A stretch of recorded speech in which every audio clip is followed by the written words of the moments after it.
everyone, and welcome to the library where you can discover your next adventure. I am your host, the author, and tonight we join the USS Stavanger, the olive branch of the Shackleton, to play Star Trek Adventures, a tabletop RPG by our friends at Modifius. Every week we continue our adventures on the wild and wonderful frontier of the Federation. And yeah, last week you left off. We were kind of standing at the edge of the Federation and seeing all sorts of nasty critters biting at you.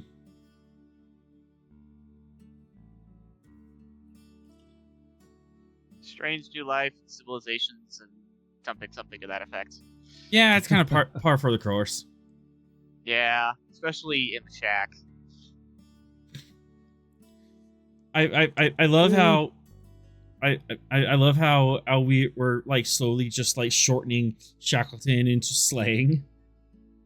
Well, yeah, because I don't just want to very say naturally Shackleton expanse the whole time. It's like 5 whole syllables. Nah, we're just out here in the shack, y'all. Yeah, it does feel very real and something that would actually happen. Yeah, very colloquial. First contact. Let's kill him. We come in peace. Shoot to kill.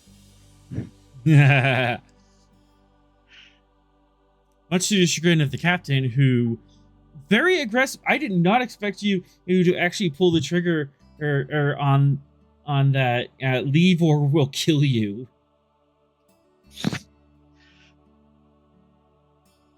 Apparently, the captain does not bluff.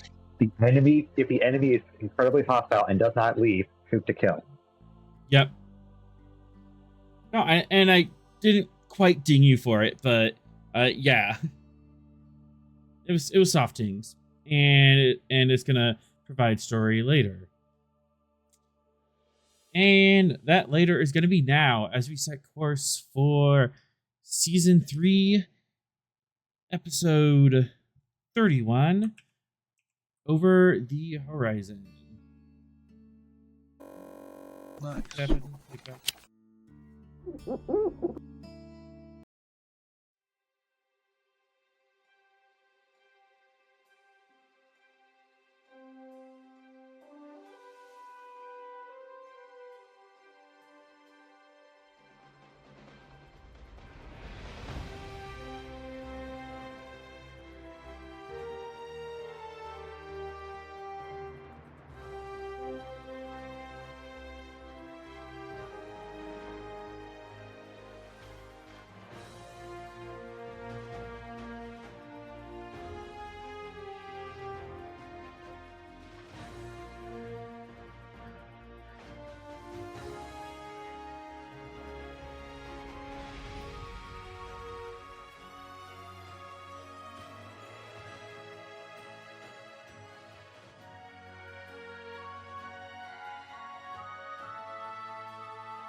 And automatically switch to this music.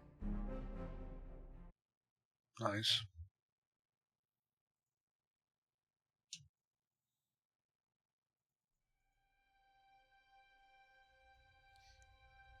As I have to clean up this map.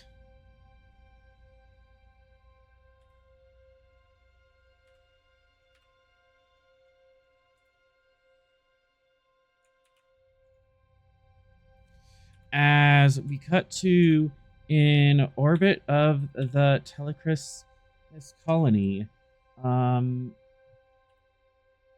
A few days after the battle, we're in the middle of cleanup, and the Causeway and the Callisto are getting ready to move out to their own adventures.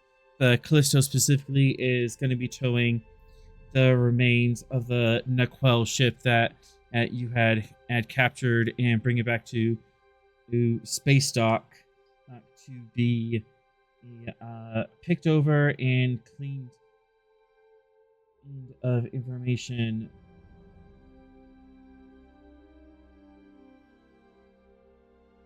Cool.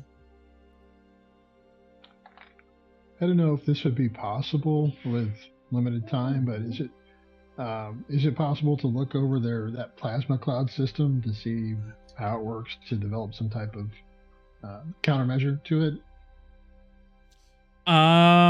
You could probably, yeah.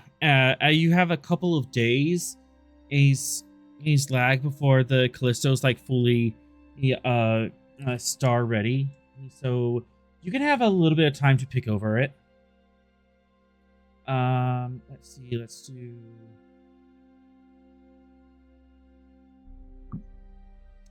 What would that look like? Are you gonna like physically go over to the ship and start beating it with hammers, or are you gonna stand back and scan it? I thought I'd take like a sciencey person and an engineering person over there to see if we could, crack open the case, take a look at it, and go, that's how it works. Okay. Fairly minimum risk. I am gonna up the difficulty because as you kind of only have a little bit of a chance to get at this. If they have a tech specs on a pad, that would work as well. If only we were so lucky. Clouds for dummies. Yeah. Venix, who's on your team? I guess if Sorel is interested, and maybe our chief engineer. I'm sure she would love to come over. Oh, she's late this evening, isn't she? Right. She's late.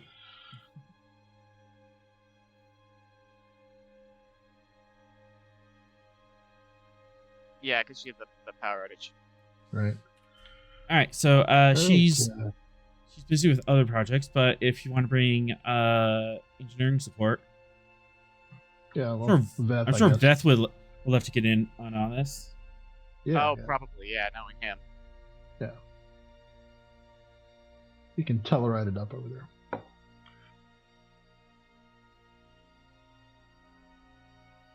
All right, what so a focus in shipboard tactical help. It would. So let's set this scene in a little bit as you are actually inside this alien vessel.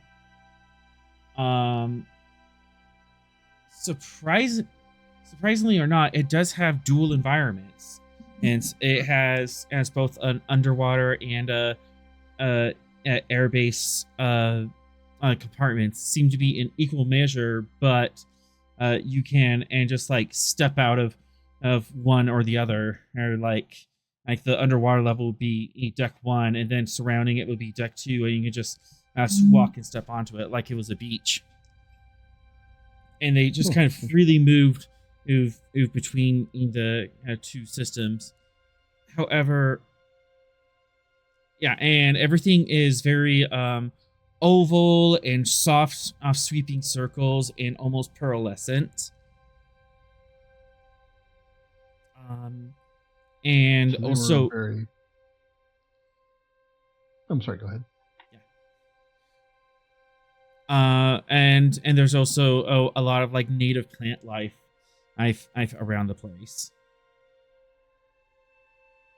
Seaweed and kelp and some sprouty ferns on the airlock on the airbase levels. However, there is one thing you do notice, is that is very peculiar, is that there's absolutely no windows. Okay.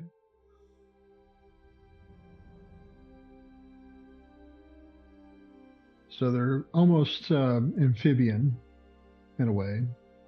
Mm-hmm. Breathe air, breathe water. Or do you determine that they... Okay.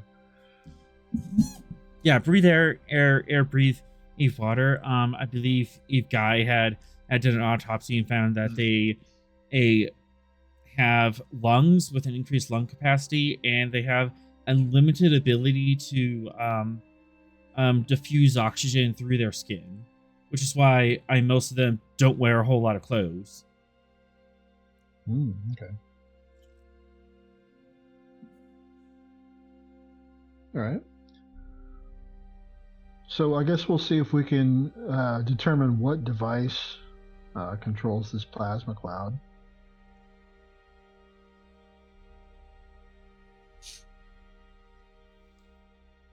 All right. Reason security difficulty 3.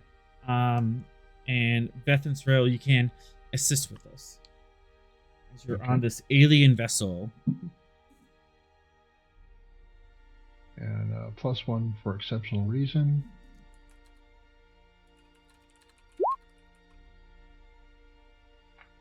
Nice. Beautiful.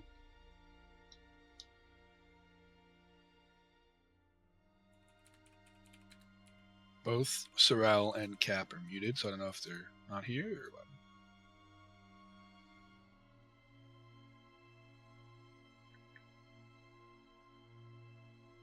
Hey, Sorrel and Smith, are y'all there?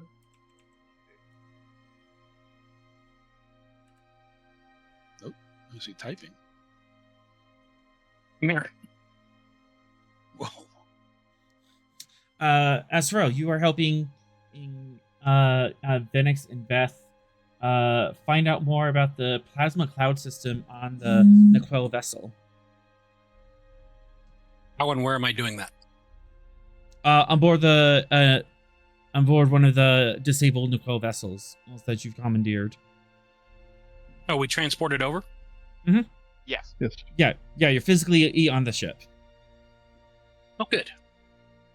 Physically on the ship. That's good. It's good to be physically on the ship. All right. How can I help?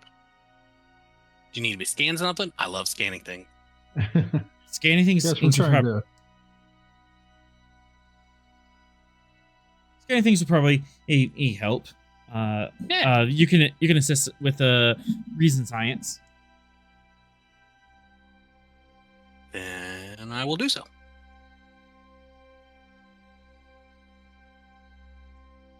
And 3, you can pick up Veth real quick. Absolutely. We go. Where is that little? Where's that little dude? He's just a little guy. Just a little guy. All right, engineering. Where is? There's Beth. All right, awesome. I'm assisting with. What was your role? Well, how's Veth helping with this investigation? It's probably studying the physical device itself, like the hardware, while Sorrel and Venix handle software, unless Venix is also handling hardware. Percussive investigation? Yeah, exactly. Pry the panel off, hook a couple wires, that sort of thing. You know what? You could do control engineering. Huzzah! All right, Take this thing engineering. And I would have brought. I would have brought Gyro with me too. But... Yeah, that totally makes sense. I'll allow that. Dang, Beth. Okay. You're gonna learn all the things. Got some good rolls. Right, reason science assist coming up here, and we do have the Gyro right on board or whatever. Bonus, bonus stuff. Yeah, Gyro's like hovering over your shoulder. Cool. Boom. Where to put Gyro? Goodness, guys. So We would like to know all the things, please. So, four or Give me more, your secrets, Fraulein. and one is a bonus. All right. Yes. As I have the +1 for exceptional. Oh, thanks for reminding me. So, you guys are looking through the system. It is controlled from the tactical console, but it's actually through a series of plasma channels throughout the superstructure on the hull that generates this thing. Are they pulling warp plasma to do it, or is it its own separate system?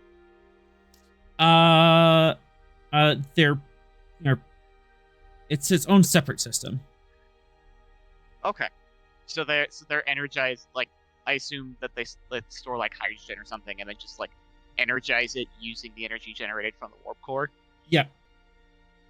And then they're using electromagnets as to control and constrain the field, and they have very complex mathematics that's like flexing magnetic fields up and down and around to create the field and the various streamers and plasma balls around it. So the plasma itself is not in a self-contained state like the Romulan torpedo. The Romulan torpedo does have its own magnetic field that kind of self-perpetuates itself. This plasma does not. They didn't master it that well, so they need an active power source from the ship to control the field. Okay. How do they protect the magnetic field with their shields up? Because, like, wouldn't that interfere with the already massive electromagnetic field around the ship? It does. In fact, actually find out that it is very power or extensive. It actually drops the maximum power rating of the ship by 3. Okay. So as they're like dedicating like 3 terawatts of power just for the shield. Okay, so does that mean that when their plasma shield is up, their regular shields are down? It does not, but they have a lower power rating. Sacrifices somewhere. Yeah. So they're relying on the plasma field to intercept before their regular shields have to eat it to compensate for the decreased performance. Mm-hmm. Okay, makes sense. Second question, is there... I don't know if we'd be able to figure this out just from this ship, but, like, do they have a standardized, like, electromagnetic frequency they use for plasma, or is each ship unique?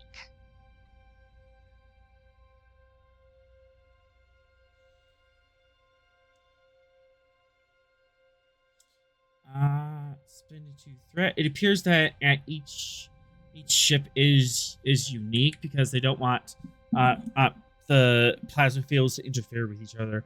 Or it looks like they're planning on using this in like fleet formations. So. Oh, that's terrifying. Okay. Is there a range that it operates within, or is it like there's like huge variances between like from ship to ship?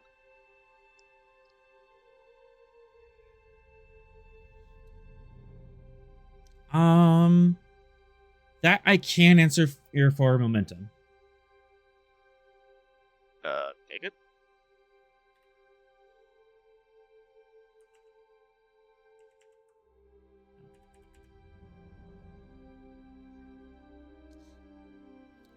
It appears that the field can go at max long range from the vessel itself. Okay. So maximum field can do is long range. I'm a little lost. Could you say that again? So the maximum distance from the ship that the field can project is long range. Okay. In STA terms. All right. Okay. Yeah, in STA terms. All right. Yeah. Okay. I'm good now. Yeah. I'm also telling you some of the like actual mechanics I'm using in for this. Yes, but you get the idea that it can project. Long range. So we're talking like tens of thousands of kilometers away from its ship, but not much Okay. further than that. How is the magnetic field projected? Is it like a series of electromagnets in the hull, or is it like deflector nonsense? Deflector nonsense. Okay, so it relies on the deflector dish projected, much like much like navigation deflectors. Okay, Mhm. okay. And what's the strength of this magnetic field? Like, is this something we could counter with our own deflector nonsense, or is it like, please don't try, you're just gonna burn something out?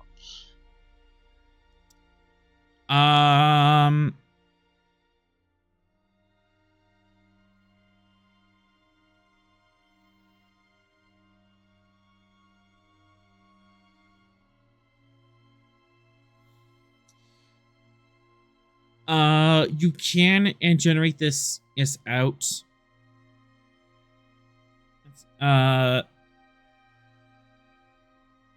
You might be able to mess with it with your own deflector disc, but it would be a contested task. It'd be opposed rolls. Okay, Because as you're fighting with it, they're gonna fight with it back. Yeah. So we'd be playing tug of war with their magnetic field. Yes. Okay. I mean, Beth kind of wants to poke around all the rest of their tech to see where they stand, like general technology-wise. Unless people still have questions about the plasma projector. Well, I guess coming from a security standpoint, I'd like to know, is there a way to disable this remotely, defeat it remotely? If they've got it up and running, Yeah. I mean, my thought was poke a hole in it with a bigger deflector nonsense beam and then shoot through that. But that would be a contested roll because we're fighting them with our electromagnetic field versus theirs.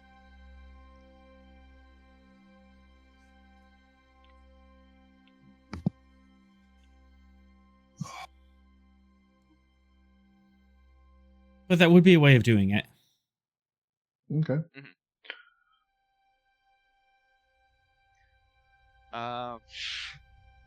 Yeah, because there's two ways around it, right? You either get rid of the plasma, or you get rid of the magnetic field, and the plasma just disperses like a wet fart because plasma does that naturally. Mm-hmm. Is that an engineering term? I read it in an article about electrodynamics of plasma, so I guess so.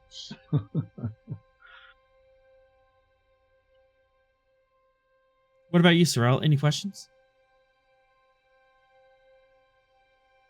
Oh.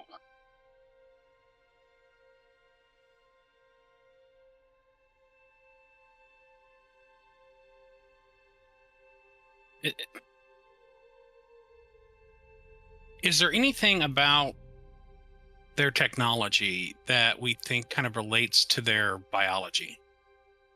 Ooh.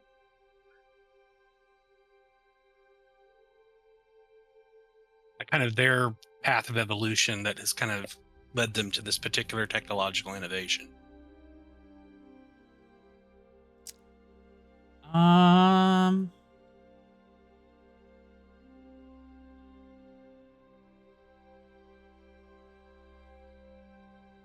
was just kind of thinking, in terms of, whales and their ability to transmit across long distances and things along those lines. Trying to think here.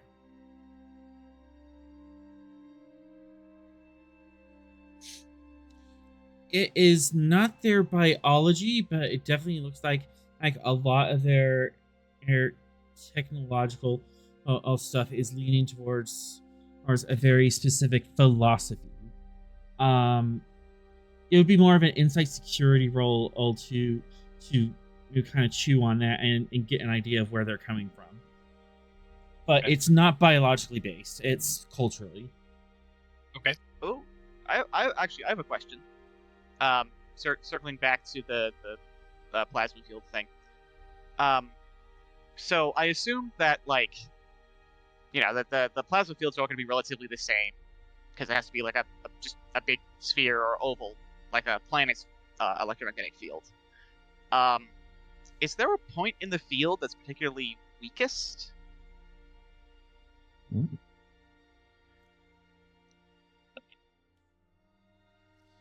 Not particularly, but if you want to spend in 2 momentum, you might find a weakness.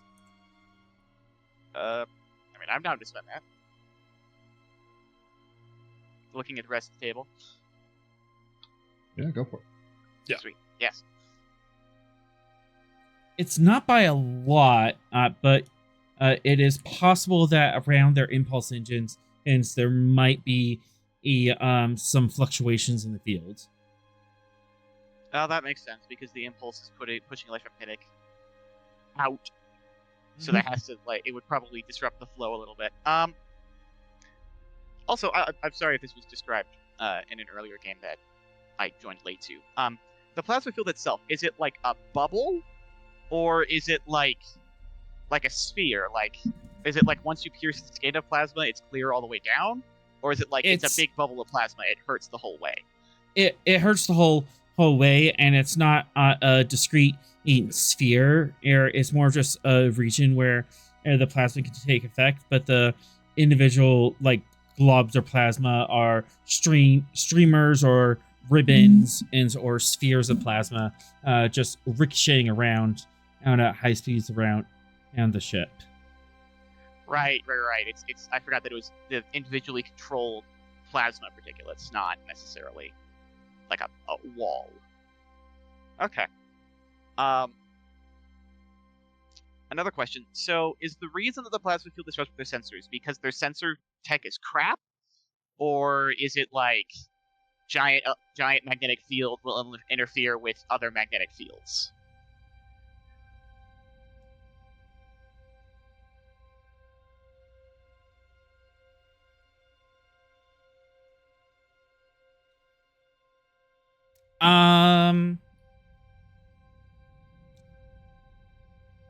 Could you rephrase the question? So when they deploy their plasma field, they can't see outside the field with their sensors, right? They can't see very well outside their shields. Okay. Is that because their sensor tech is like LiDAR, like radar and LiDAR, basically? Or is it because, it's a giant magnetic field, it's hard to penetrate that with a sensor? Yeah, no momentum in spend. It's number 2. It's just a large plasma field right in front of your face. They're basically a throwing up a spotlight in front of them, but it's omnidirectional. Okay. Cool. All right.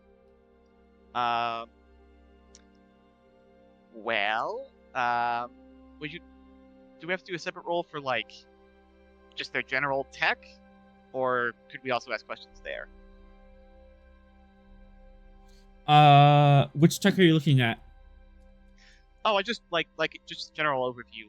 How does their warp drive compare? Is it simple technology? How does their weaponry compare? That sort of thing.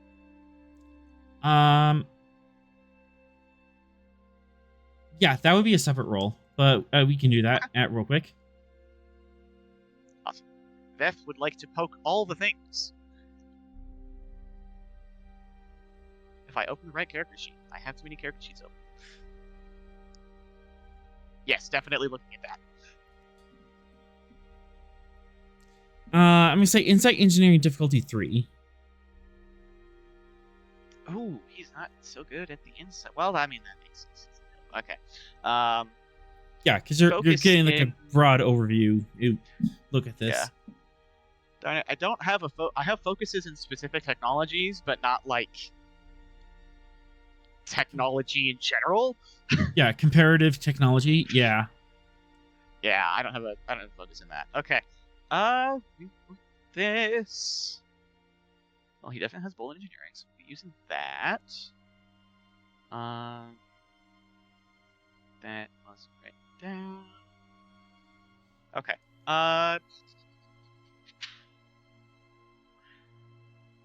He has an engineering kit on it. Would an engineering tricorder help? It's making this possible. That's fair. Otherwise, he'd be manually taking everything apart, and that's for all the dock workers at Narendra to do. Yes. With their worker bees and whatnot. Okay. So it's diff 3. Take 3 threat. I'm gonna roll 4.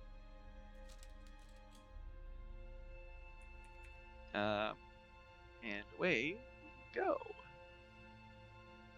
There we go.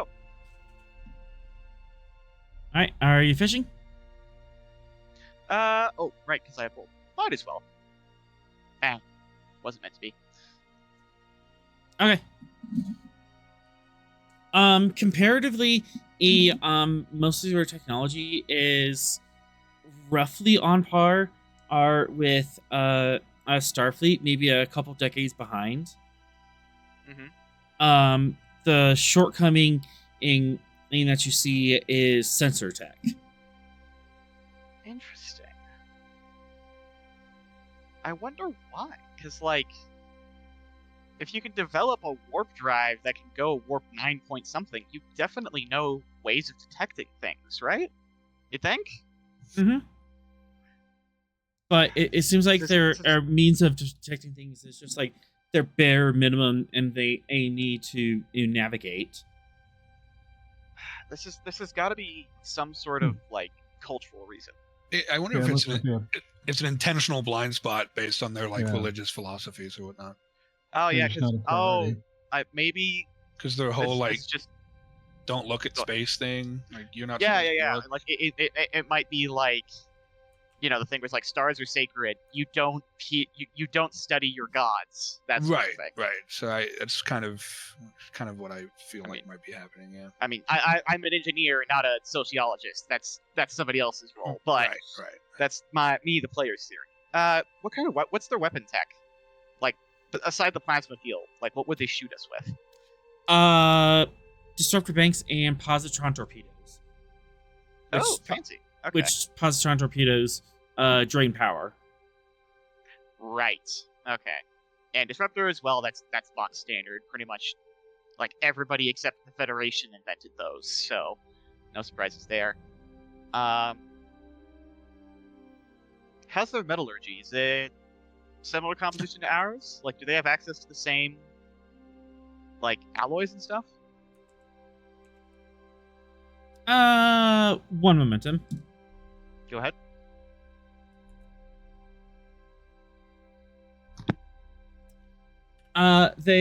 Their metallurgy is I'm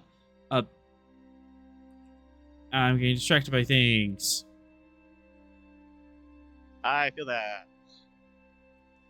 Their metallurgy is a bit off. They have the crystalline structure of the metal is coarser, but it also makes it easier for it to repair.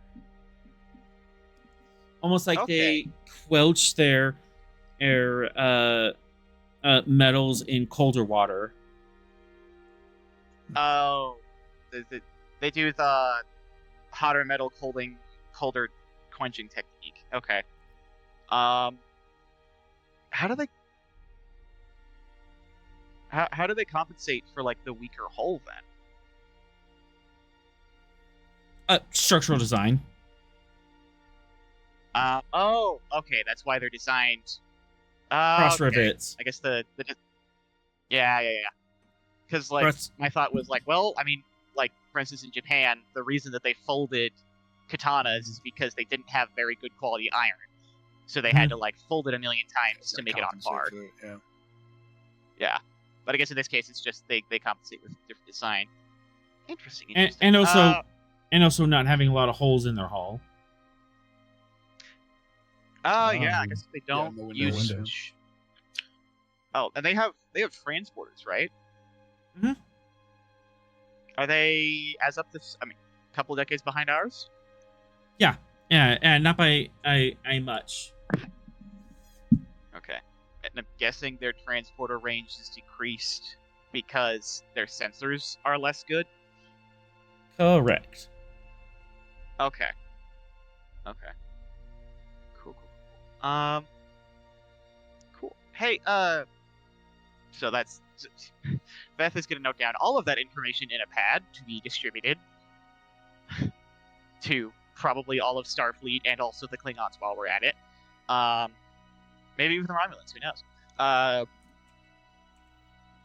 Hey, Sorrel, do you think we should get a computer dump before we let them get towed off? For sure. All right. You are better at the computers, so go right ahead. I will assist. All right. We're just gonna take like all their logs. Yeah, just like just a data dump. Just nice. all their logs, and then my thought is also just like basic operating system stuff, just so we can compare their computer tech.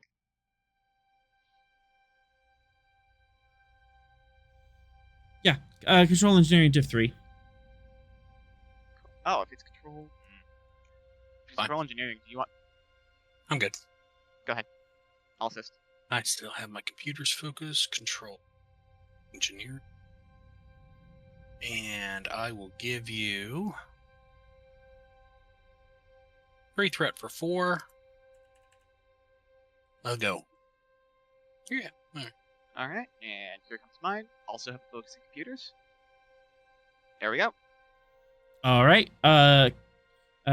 Computer core is pulled. You didn't like physically pull the a core out because as you want to leave it for the guys at Space Dock to take care of, but you did pull and copy the physical data. You cloned their drive.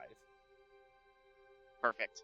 Out of curiosity, are they also isolinear based systems?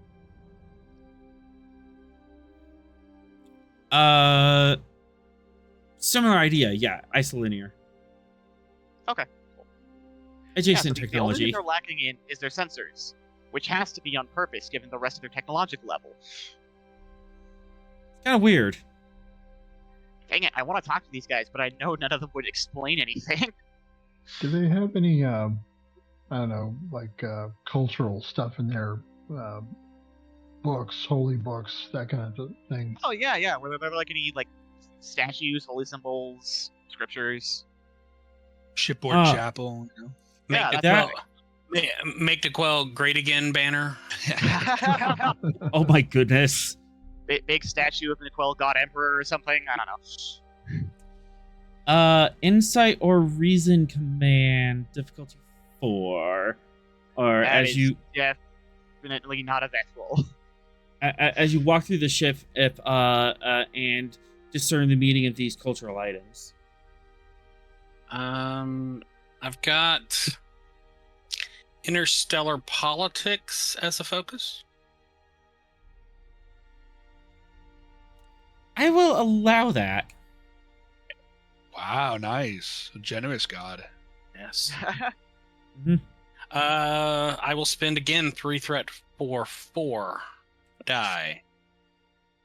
With that focus on board, I will re-roll the complication. Your bold command. Hey. Nice. Good. 2 mental generated. As you are going through the ship, indeed you do find a lot of there are many different statues of different sort of important religious figures, and then you also see that there's pictures or some posters that seems to be several dots in a specific configuration with lines drawn between them, but you are seeing patterns of, okay, this particular glyph appears to be in like security centers. This specific glyph appears to be in like engineering sectors and stuff. So polytheistic. Okay. Would it be correct to make the assumption that they are those are constellations? That is a reasonable assumption, yes. Okay. Did we get any kind of read on sort of their any cultural dispositions? I mean, the fact that they've got a lot of religious symbols around suggests they are very religious. Mm-hmm. I mean, also them calling heretic calling us heretics and stuff. I mean that did kind of play. It does kind of play. Reasonable to assume that they are highly religious, and in their religious views colors a lot of how they approach most of the world. Although I'm a bit curious because the polytheism kind of cuts against the idea of heresy, because heresy suggests one. Right, because one true all of path. your gods heretical? Yeah. Got a Well, weird we pantheon haven't there. done with their computer logs, so maybe we'll find a copy of their holy scriptures. Hmm.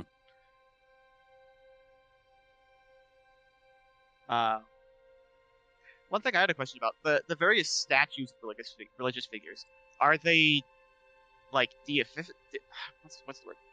Are they representing deities, or is it like saints, or like a high priest or something like that? It is hard to tell, but they appear to be various Nequel figures doing very specific tasks. Like in the security sector, there's a warrior holding a trident in a very specific stance.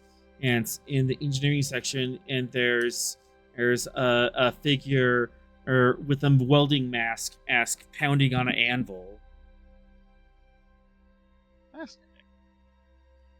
Well, then you couldn't see. So Zeus and that Vulcan and so we got Hephaestus and Hephaestus and Ares. Neptune. Ares. Neptune, maybe. Well, it's war gods, so it'd be more Ares or Ares. Yeah, that's true. Yeah. Okay. And But I assume our sociology department that we totally have will want to read through any sort of cultural or religious texts that we find in their computer. Sure. Yes. Any other questions in regarding the religious artifacts and what you can glean from? Actually, yeah, the statues. Are there any signs of like rituals or anything because sometimes you perform rituals for a statue, but like burning a candle, setting up like a picture, offerings, that sort of thing. Any of that stuff, or in front of the glyphs in the different sections? Or departments? One momentum I can get that, and then I'll cut back to Venix's question.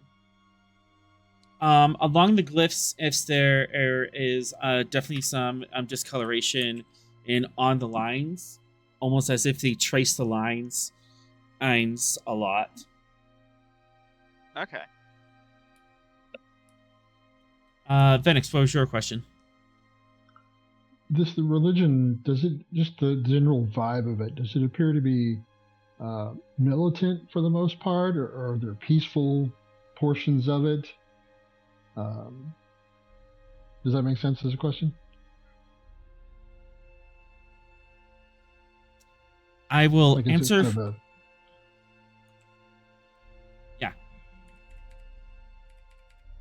I can answer for one momentum.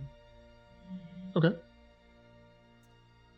It is very hard to tell. I'll just based on static symbols and statues and stuff, but it appears that like before the transporter room and the shuttle bay and stuff, there's like a large empty area that is kind of set aside, that has no furniture in it, but has a lot of holy symbols. So kind of in the prayer room or something. Yeah, kind of like a prayer room before we disembark.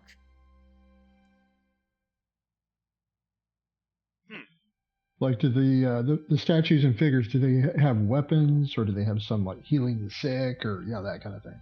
Yeah, like is there like a statue and symbol and glyph in the sick bay, for instance? There is there is a healer symbol and glyph in the sick bay itself, but you only find that specific symbol in the sick bay. The rest of the ship, it has the war person or or in engineering sections, it's the engineering person. Interesting. Okay. So, I want to say like 60% of lifts you find is warlike, but there are specific areas there's specific areas that deviate from that. Okay. Just trying to get the general vibe there. Mm-hmm. Yeah.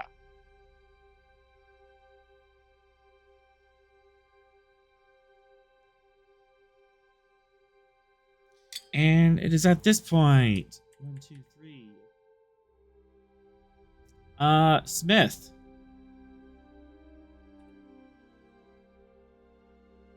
Yes. You are receiving a communication. In the ready room. It is just a standard text bulletin, and it's not quite on a priority channel. It's like a priority 2 channel. So important, but not drop everything and read this. Email is marked as urgent, sort of thing. Yeah. So I'll go and take it seriously.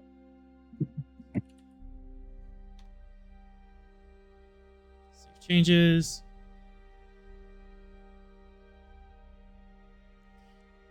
And where's the show to players button? Oh, good. It's him. Huh? You feel free to read this to the class. Oh, so many things. Okay. Office of the Director of Shackleton Affairs. Executive Order number 473? What? That's for all executive orders throughout the Federation. Oh, okay. I was Less, like, how long has this dude been in office? a couple months at best. Couple months. Good heavens. Issued by Benedict Whitford, Director of Shackleton Affairs.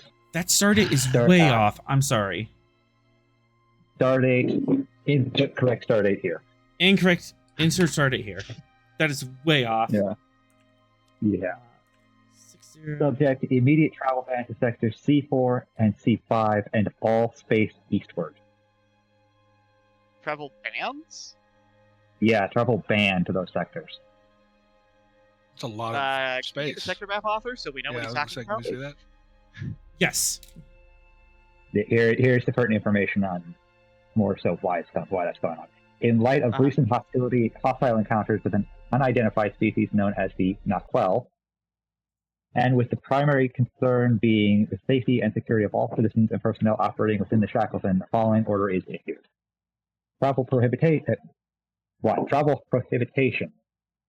Effective immediately, all civilian and commercial travel to C4 and C5, as well as all space extending eastward of those sectors, is hereby prohibited. This ban is in place until further notice and applies to all vessels regardless of registry. So not necessarily banning Starfleet travel, just civilians. Keep reading. Okay. Yeah. Oh no. Starfleet operations. Oh boy. Starfleet vessels are explicitly prohibited from entering the aforementioned sectors until successful and peaceful communication has been established with the Naquel species. Any existing Starfleet operations within these regions must be suspended, and vessels are to withdraw to the nearest safe coordinates with all due haste. So yeah, we are banned. Aren't we supposed to explore Delta 4? Because that's where the Nazi pickup was? Yep. Which means that our travel will be... No, we can't go in there. Yeah, because that's the red zone. That's the do not go. Yeah, we're going to have to take that up with command. Oh, Enforcement. All ships currently within or on course to enter the restricted zones are required to reroute immediately and report their positions to the nearest Federation outpost or Starfleet command. Non-compliance with this order will result in appropriate sanctions and penalties as determined by Federation law. Taking measures. This directive is issued in the interest of ensuring safety and well-being of all Federation civilians, citizens, and personnel. The situation is being closely monitored, and updates will be provided as further information becomes available. Duration. The executive order will remain in effect until officially rescinded by the Office of the Director of Shackleford Affairs. Any amendments or modifications to this order will be communicated to official council, which means it's never going to be lifted because having any relationship with them would imply that we're having more expansion into this area.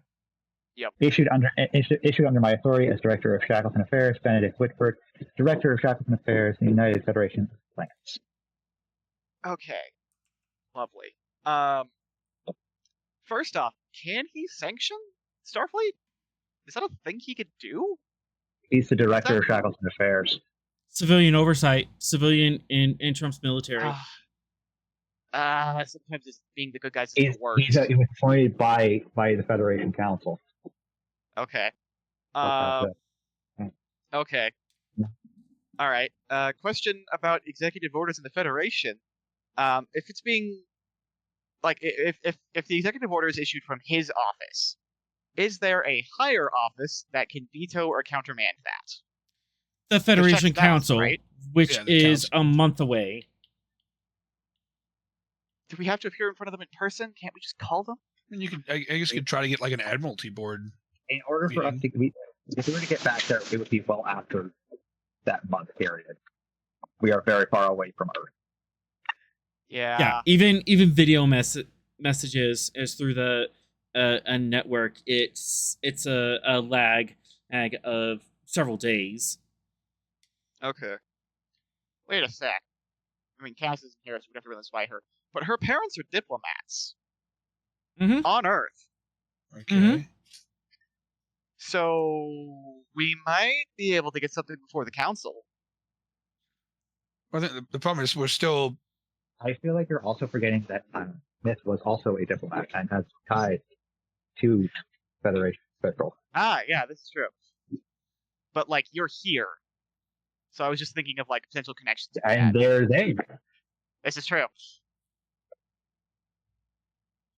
Okay, so how did we get this message?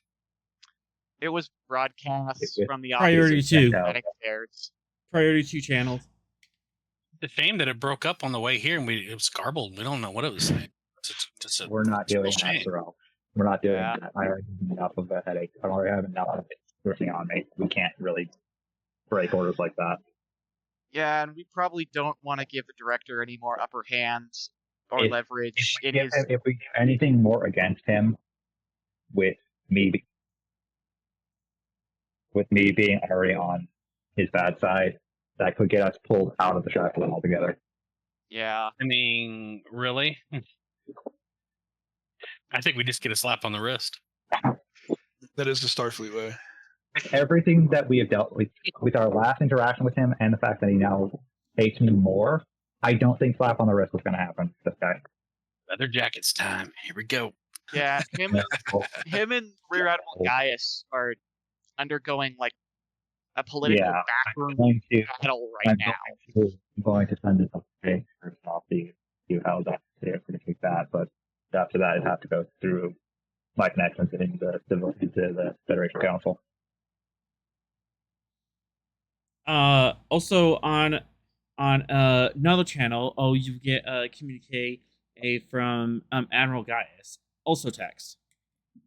Oh. Alrighty. Oh, goody.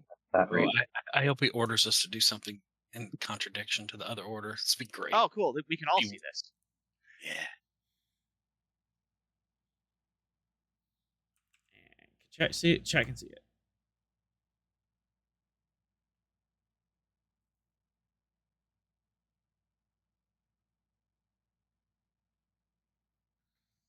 Okay. Admiral is... I like the Admiral now. I would hope so. I've worked very hard to make the Admiral likable. Dude literally said, I understand that messages can get lost in the Shackleton, so I give permission for my captains to continue their missions as they see fit.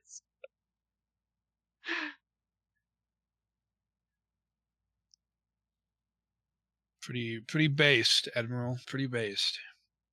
Yep. It's like, you're ordered to retreat back, but also, I can't see you. You're ordered to officially. You're ordered to retreat back. Unofficially, please take care of this problem. Well, we are the olive branch of the Shackletons, so if anybody's going to try and talk to these guys, it should be us, right? Yeah. Well, I mean, we didn't really do too great the first time. Well, sometimes second contact, you can, They were attacking a colony world that we were defending, and they had already made threats of purging us. Yeah, no one's saying that didn't happen. I'm just saying that our track record with them is not positive in their eyes. Yeah, maybe we've earned their respect. What did Admiral Gaius order? It should be up on in the Roll20. Oh, am I missing it here? I'm looking. Oh, it's on the Roll20. Oh, Roll 20. Okay, sorry, yeah, it's on the Roll20. Scored. Okay, here we go. And then, and also directives. And the directives were on there, yes. Okay. Which, if you want to read between the lines, Insight at Command difficulty 2.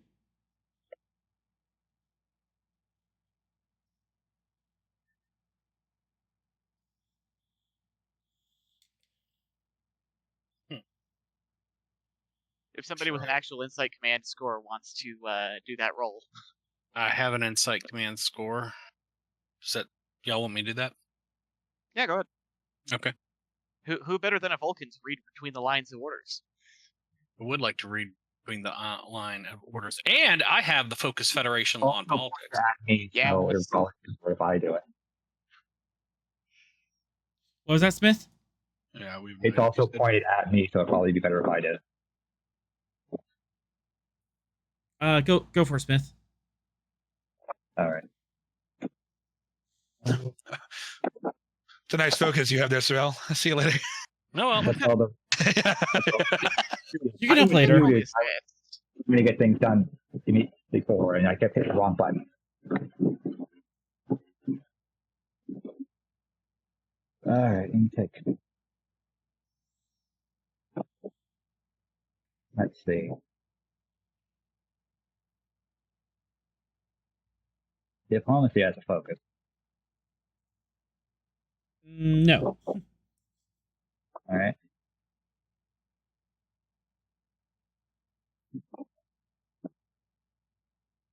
Well, then the only other thing that would be what? Okay, actually, yes. Diplomacy. Now I think of a broader term for diplomacy. Yes. Yeah. So bring that difficulty down one because I have diplomat. Diplomacy is double speak. And you can have a threat.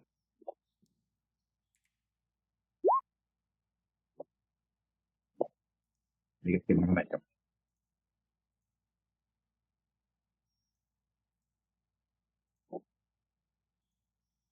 So, orders are written in terms of importance. So, if you're ever caught between two directives, if you generally lean to following the higher directive versus the lower one, your lowest directive is Directive 4, or return to Sector B5 at your earliest convenience. With that specific language. Uh-huh. So, when you're done out there. Earliest convenience. Yeah, I think we'll be back in B5 in a couple.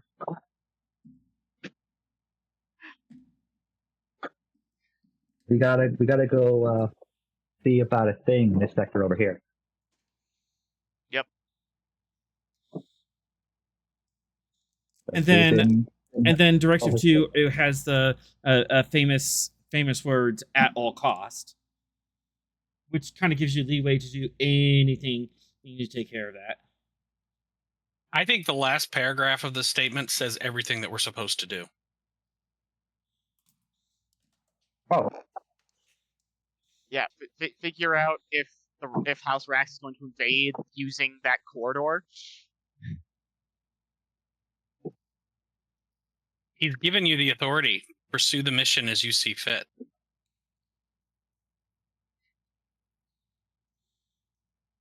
Yeah. Yeah.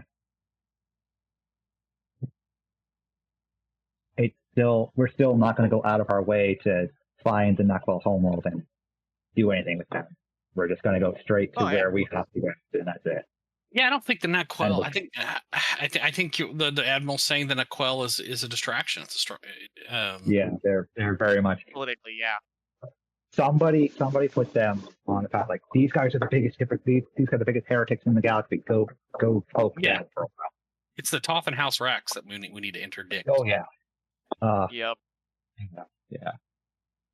Plus the Shadow Masters. Leather jacket. What? Leather jacket. Technically, no. No leather jackets. We did not going get that orders far. from our We are commanding officers. our original orders, investigating that pathway that Breen had mapped, but we're also following our new orders to return as soon as possible. As soon as possible has a broad definition. Yeah, we're At not, your earliest convenience. we're not leather jacket level of bending the rules yet, but we are slightly bending the rules. Yeah, basically I'm going to get the hose. I will get it, and you will not be happy with it. Yeah, basically the Admiral is giving you a loophole you can fly a starship through. Yep. Oh, we're going to fly 2 starships through. The Gettysburg and the Stavanger. Oh, 3 starships. All right, We're taking the Intrepid class too, right? Yeah, we're taking the flight. Just the leather sleeveless vest. Understood. No, you're wearing a uniform. So, Captain, you have these orders, and you are in your ready room. Yep. Can I make one more suggestion? Yes. If we're looking at the stuff from the Quill ship, were there any communications to them or from them to the Toth, the Klingons, the Romulans, that kind of thing? That is a very good question. I'll take that for our momentum. You could glean that as you were copying the computers. Okay.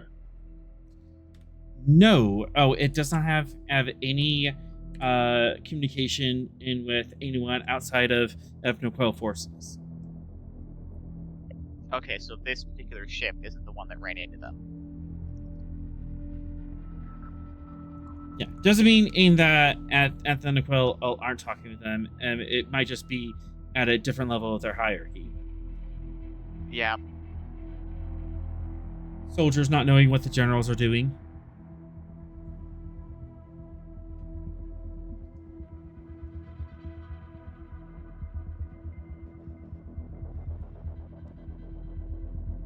So, Smith, what are you doing? Well, first off, I am sending off a request for the Pytheas to rendezvous with us.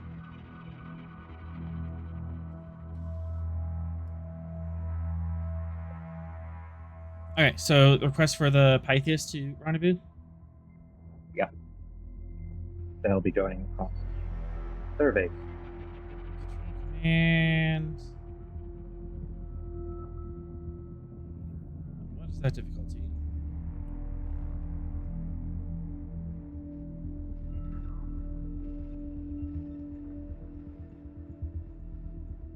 Communication command, and this will get you in contact with the strategic operations officer.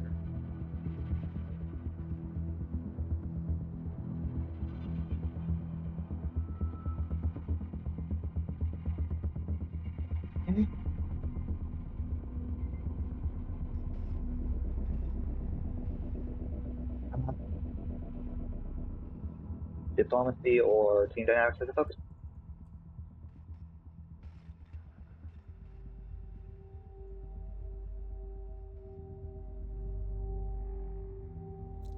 Yes. Team dynamics. Okay.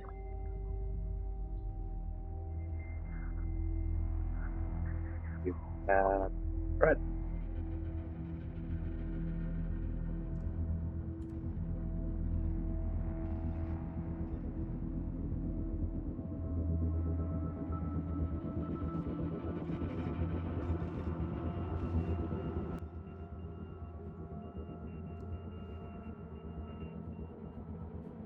There we go.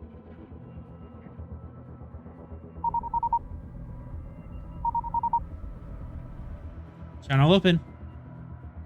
And on screen in a video call is the human and strategic operations officer, or Commander Farrell. Captain, how can I help you? I'd like to request the Pythias rendezvous with us so that we can go on our survey mission and complete it as soon as possible, and continue the Admiral's orders under free custody.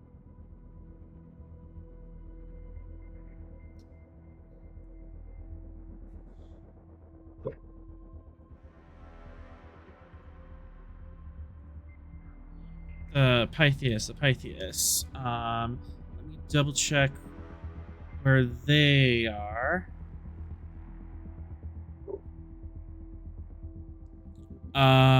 She is currently on a mission to check out a starship that is adrift in space, but silent for some reason. However, if we deem that this mission is more important, I can pull them from that. Not going into massive specifics due to unsecured channels. It will help with our current mission towards former Tripol. He nods knowingly. Understood. I'll get the Pythis to rendezvous with you.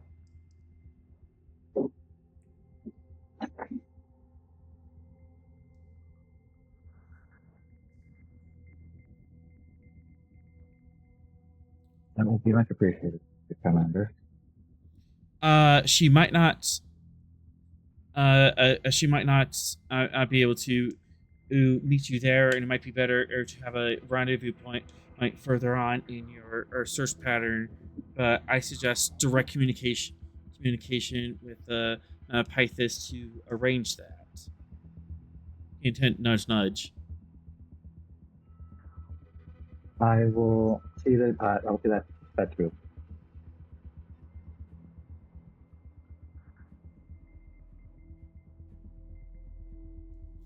All right. To get the Pythis, Farrell can help you get 3 scales worth of ship. You can spend 1 momentum to get the Pythis scale 4. And if you want any other assets, you can spend 2 momentum to secure those as well.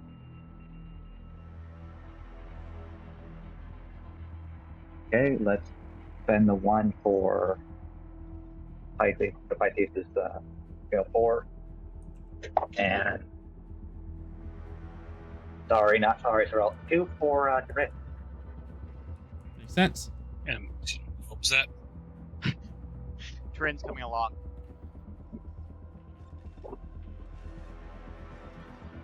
I spent for Corinne. Great.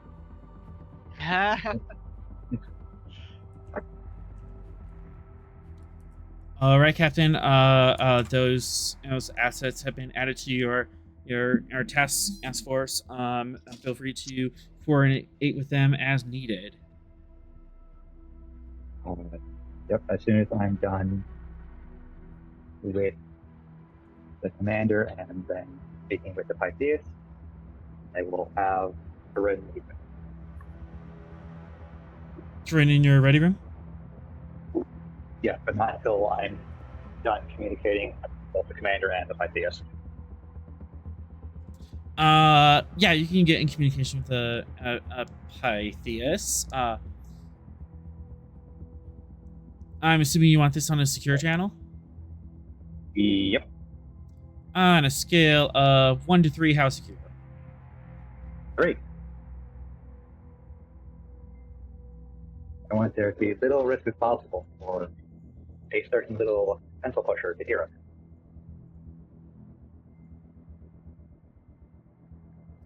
Wait, communication security. Control engineering difficulty 3, assisted by communication security. Someone on the bridge could probably take that. Yeah. Speaking of a certain pencil pusher, does he have access to like Starfleet IFFs or like the Starfleet sensor grid, stuff like that?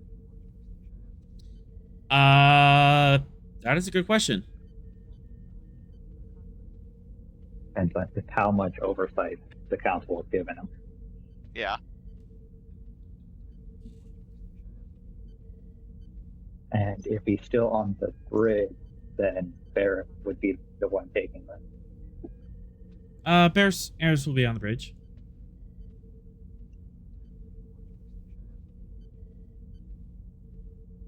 So whoever wants to grab him to do it. Yeah, I can roll it real quick if you want to. Bears. Copy. Control, engineering. He does have a focus in communications. Mm-hmm. And he has bold engineering, so I'll give you a third die for threat. Yeah.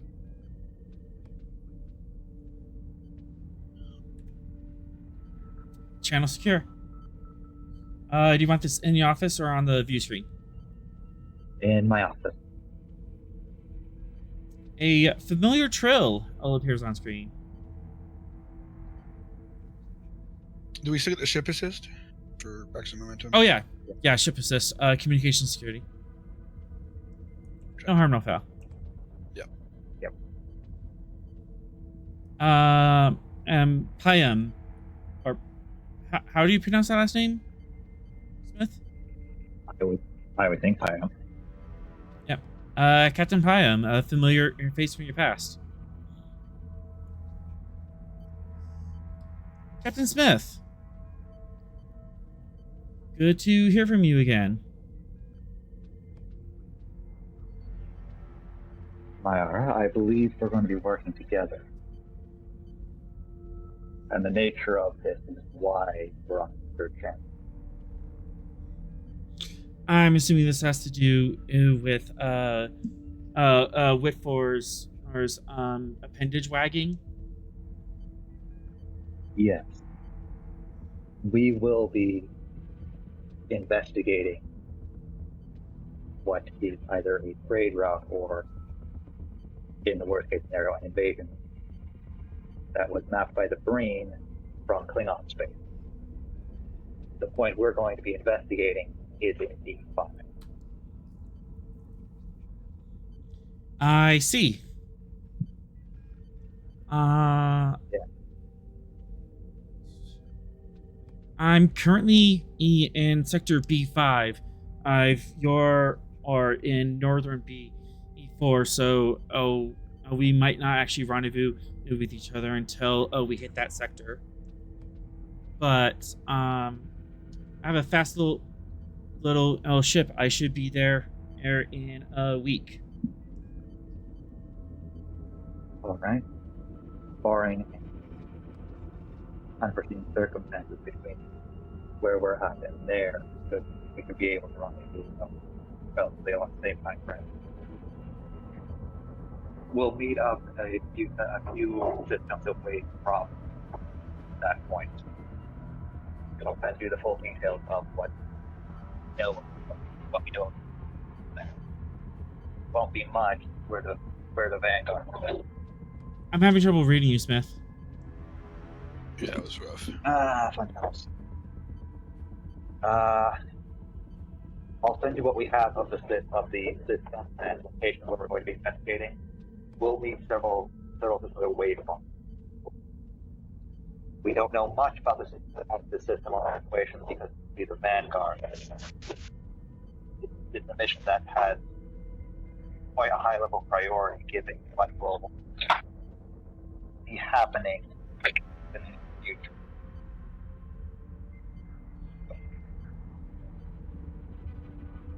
Thanks to Victor and my house. Can you move the microphone closer to their mouth? Yeah, it sounds like you're across the room and there's water in your mouth. There's not much I can do. Other That's than much shower better. and pet him. Yeah. I mean, I did just spray him, so That'll do it. Yeah. I will be sending you the information. We'll be meeting. We don't know. Nope, there he goes again. Nope. And there goes the mic. Yeah. It's all right. No amount of saying it again will fix the mic. Stand on your left foot and lean to the right. Yeah, exactly. Try upside down and hold the phone the other way around so that both you and the phone speaker are upside down.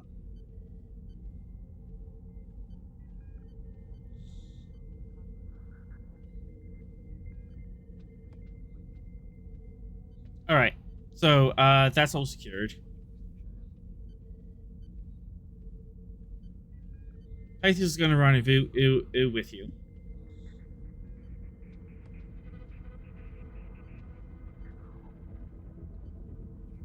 Meanwhile,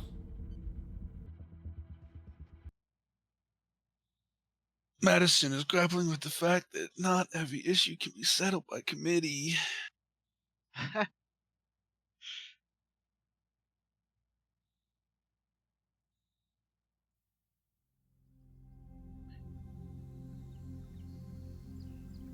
I was gonna joke that if the frickin' bureaucrat wants peace with the Naquel, he should negotiate himself. And I was like, no, actually, he'd take one look at their hostile intent and use that as a justifiable reason to never go into Shackleton again. probably. Also, maybe my brain has just been confused, okay? Tyron is this Andorian chief of security, and then Turin is Sorel's ex-wife, is that correct? Yes. Because sometimes it sounds like the same name, and I'm like, who are we talking about? I'm like, why are we making a big deal about taking Tyron with us? He's on the ship, isn't he? But you guys were Yeah, talking about the ex-wife. Yeah, okay. no, yeah. Bryn is Sorel's ex-fiance from when we were kids. Okay, gotcha. And I named both of those characters, and it never occurred to me. Right, I was like, that was gonna be my next question, because I was like, didn't you name that one? Yeah, I did. It's the doggone. What were the two science officers who had the same name? Oh yeah, All right. Patterson. Patterson? Peterson. Oh, Peterson. Yeah, it was those two. It's that all over again. Yeah. That's All right. funny. So, Guy, down on the planet, in the middle of a new day, normal life has resumed in this colony. We've cleaned up all of the bodies. We put away any of the weapons encampments. Nice. Dr. Klang's still down here? Yeah, Dr. Kling is just finishing up down here. I'll just go find him. Is he still vibing? Listen, we're both packing up our respective medical equipment, that sort of thing. Mm-hmm. Doctor, it was lovely to work with you. You are as honorable in the med bay as I'm sure you are in the battlefields. Not too bad yourself. Thank you. So what are your next orders? Have you received what you're doing next? We're going down rimward or to chase off some pirates. Sounds exciting, at least.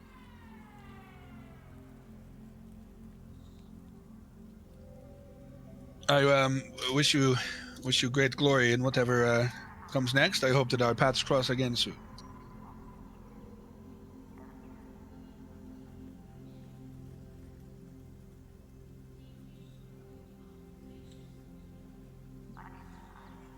And if they don't cross us here, maybe they'll cross in Stovukor.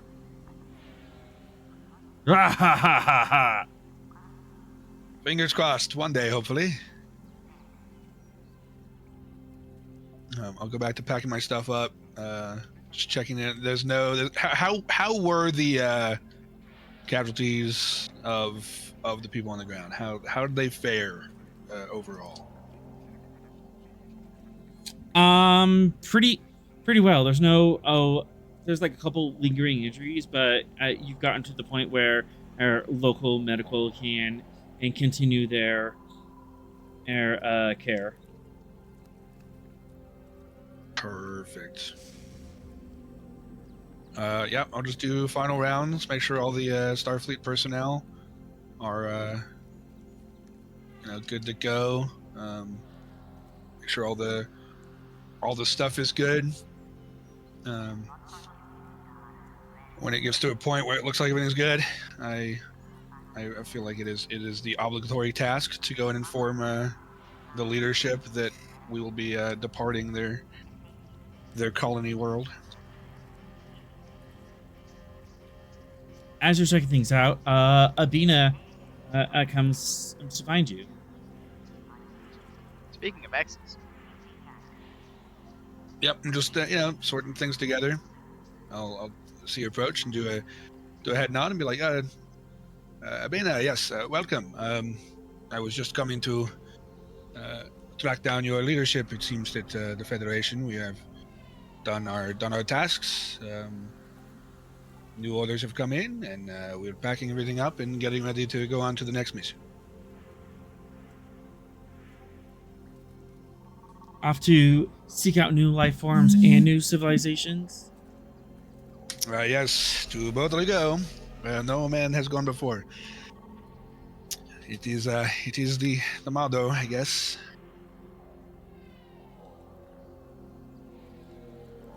In many cases, it is not that glorious. Lot of warp travel, lot of downtime on the ship.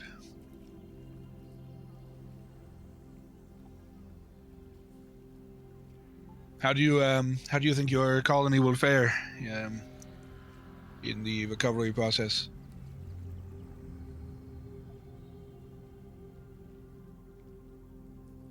I think Ink will do okay.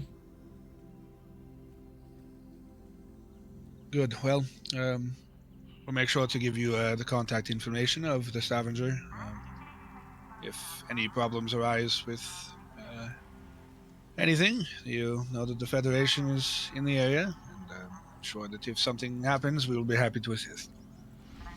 So, now you want to talk to me? Right. Are you referencing past communications? Right. Well, I mean, I not to dive into it. I messaged for a while in the academy, and then I joined up with Starfleet intelligence, and kept messaging, and didn't get anything back. And then the Dominion War, and then as was there was a lot going on, and messaged when I could, and when you started responding, and such is life. We're galaxies apart. Presence Command Diff 1. Presence Command Diff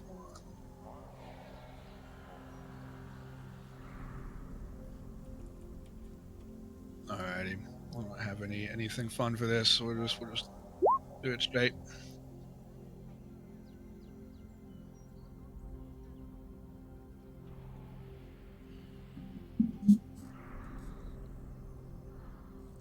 So, you were trying to message me. For a while, yes. I mean, the academy was fine. We kept in touch, and we got stations, and Life was busy, wartime, Starfleet intelligence. It was a lot going on. I sent out messages, were sent and received, and I didn't know what happened then. But then it's no hard feelings on my end.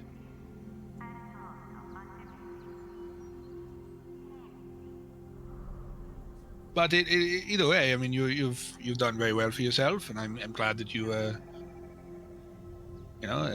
set out on your own and did something. It's great. This is a good group of people you have here. How many colonists do you have currently? About 5,000.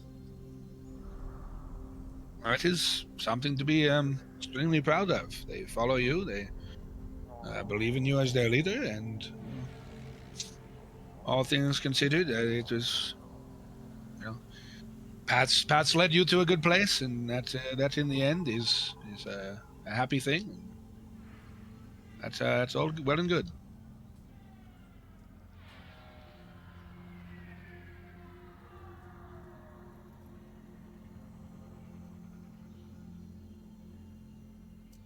A happy thing? Well, right. You seem content, and you seem happy, and that's good. I think that it was always difficult for you back home, and forged a path on your own, and this seems to have been something that you derive happiness from, and so that's a happy thing for you, and that's great. I am happy that you are content in your path. She's gonna try reading your mind. Are you resisting? Nah. Okay. We're all betazoids here. I'll spend a threat. Are you being truthful in that sentiment? Yeah. She's found a thing, and from Doc's perspective,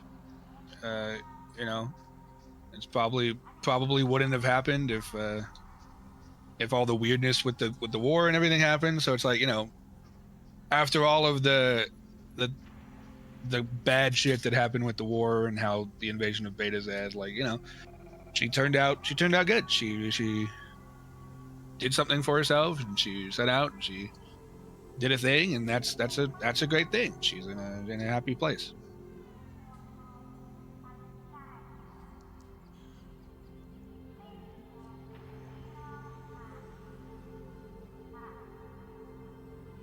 She considers you for a moment, kind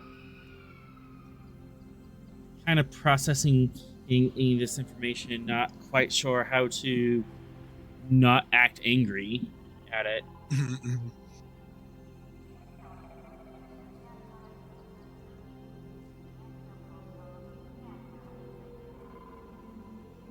I could have used you back on Beta Z. I understand. I wish that I was there for the brunt of everything that happened, but I was stuck somewhere very far away while it was happening, and I didn't even know of the Beta Z invasion until long after it had passed, unfortunately. But if I was capable and I had known, I would have done whatever I could in my power to return to fight there. But unfortunately, I'm not even sure. I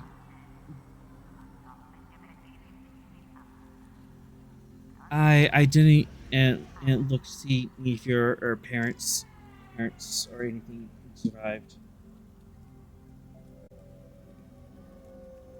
It is all right. I am well aware of all of those fates.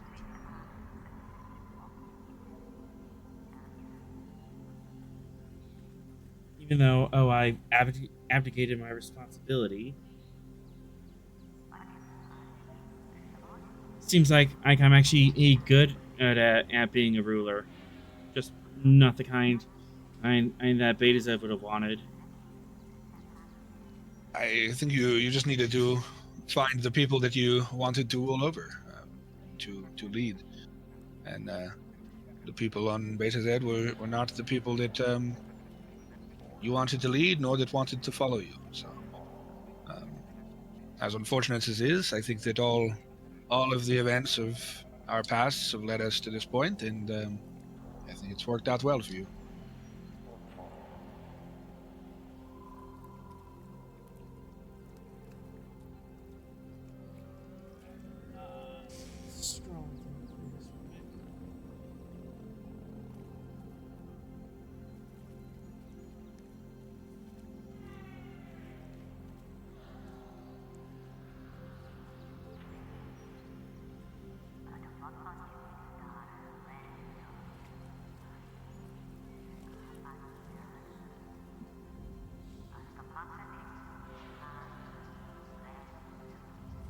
Let's see.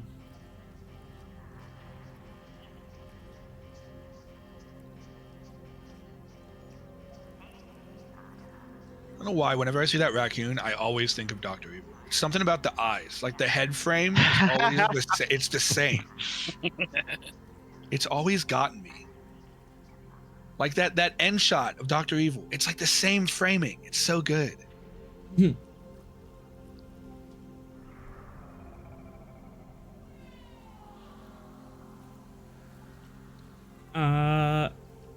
Remember that at pond we used to swim in all the time as kids?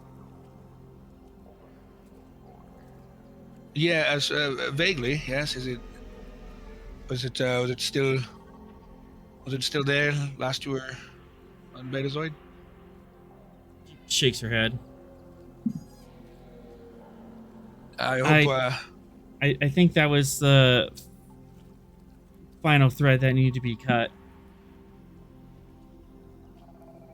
The deletion of the pond. It was my last thread to you. Ah. Well, that's a good thing then. That is, cutting that may have allowed you to become who you were today. So. And who did you become? I think that's still pending. I know you're more than. I know. Oh, that you're more than just a doctor. That would, of course, yes. No one is just one thing. But it's I've had some interesting experiences in the past couple of years, and not all of them favorable. But my current role is the chief medical officer aboard the USS Stavanger, and at present there are no secondary goals at play. So I am content in what I am doing. And insight check. You resist? Nah, that's fine. Are you lying?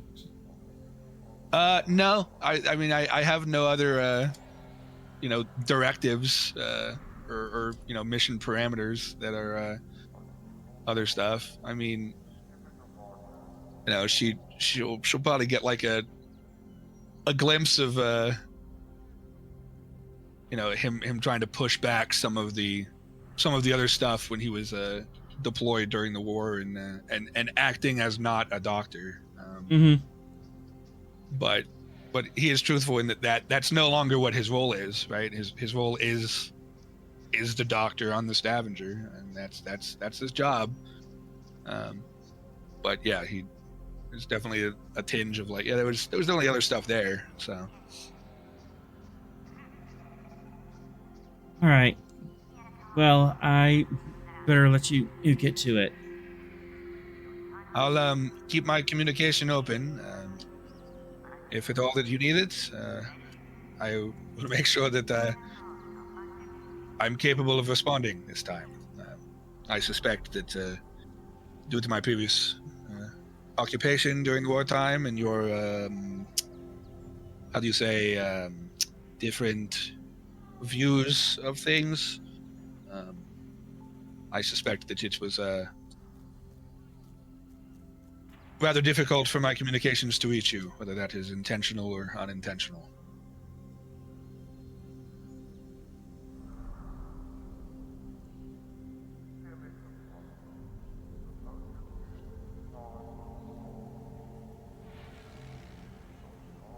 Well, let's hope that the next chapter is a bit smoother.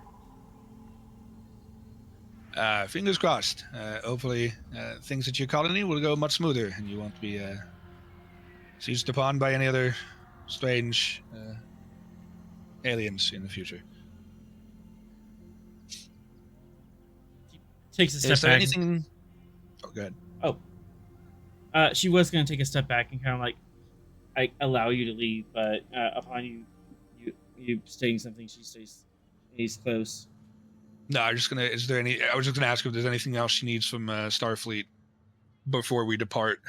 She needs any rations or water, food packets or whatnot.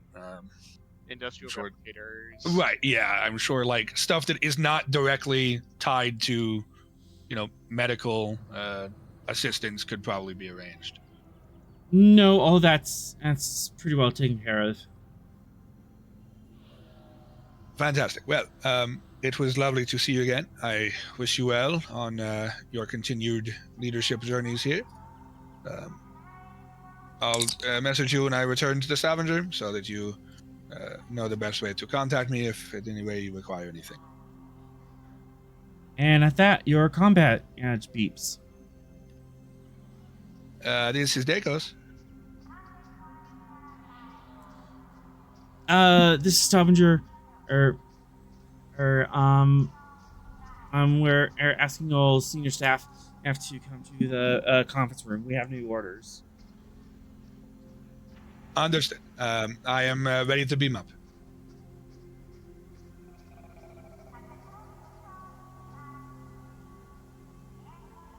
You gonna say energize?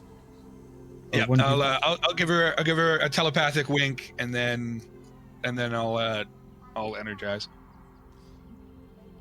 Before we go, give me insight command. Diff 1. Copy. I'll give you a threat because I don't want to mess this one up. Nice. Oh, what the heck? Did you deselect command? Oh, weird. I guess not. But either way, the first two succeed. It would be a 14 total. Yep.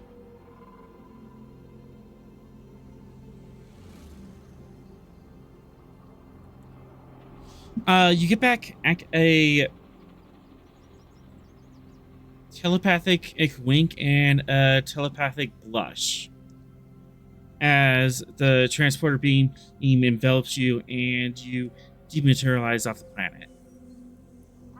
Copy that. And then Can I I'll ambush him in the transporter room? you start shooting me. Not literally ambush, but just be there waiting for him. Yep. Because 3 has a trait that needs to be resolved. Oh yeah. yeah.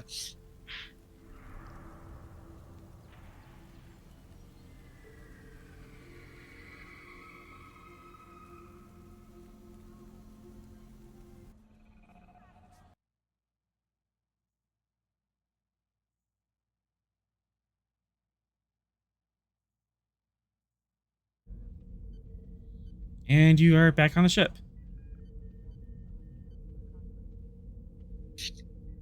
Greetings, Doctor.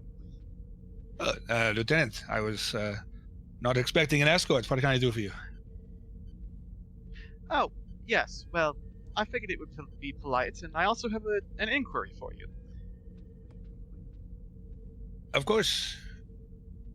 Is it of medical origin?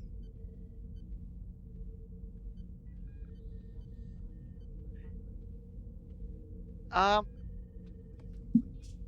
in that it is the opposite of your job, yes. Where did you learn to shoot like that? Well, I was originally employed out of the academy. I was recruited by Starfleet intelligence. They gave me extensive security training. My first specializations were in learning to defend oneself. During the Dominion War, I led relief teams into ground-sieged Dominion invasion planets to assist with relief efforts. I was not always a chief medical officer. There's always other tasks that individuals can have. I found myself being rather adept at aiming. Steady hands work well for surgery, but also for firing a phaser rifle.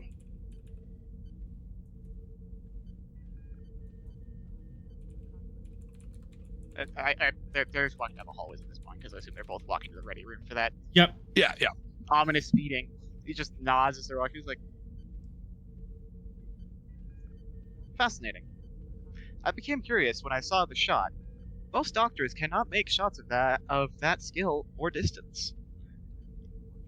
But yeah, so I appreciate the compliment. I have spent much time honing that part of my skill set, and yeah, sometimes the best way to save a life is to remove another one from threatening it. So, My thoughts exactly. Thank you, Doctor. At this of point, course, I'm glad that I can shed the light on the situation. At this point, everyone arrives at the conference room. I haven't done any of the things that I got interrupted with.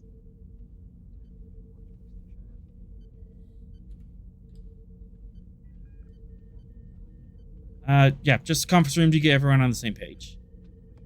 Copy. That's nice, but the page isn't filled for me yet.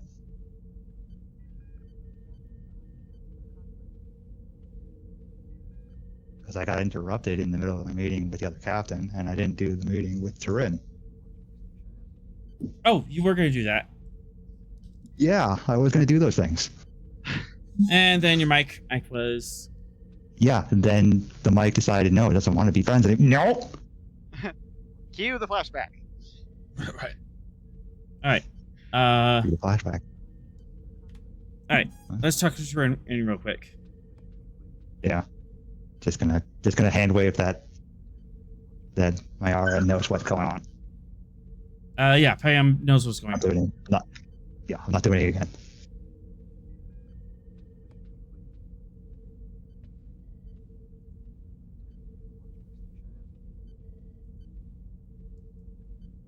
You asked to see me, Captain? It's gone. Yes, you'll be staying aboard the Stavanger for the time being. I have requested your aid in a survey mission. The main details of which, after this mission, you should not discuss with anybody.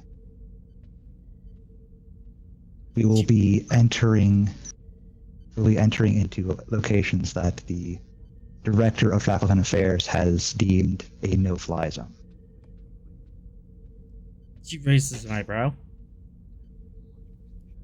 I believe that your current expertise in Shackleton phenomena would be invaluable to us with our survey of D5's endpoint for the Breen trade route or troop movement.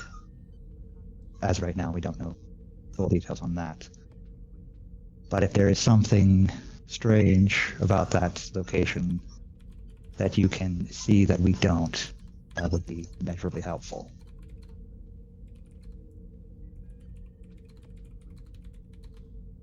So you intend on ignoring the executive order? No. Admiral Gaius has given us some leeway to complete our current mission. We are to retreat back to B5, back to B5 with the utmost haste once we have completed our mission. Just so happens our mission takes place in somewhere that the director does not wish us to go. So, a lie? An omission.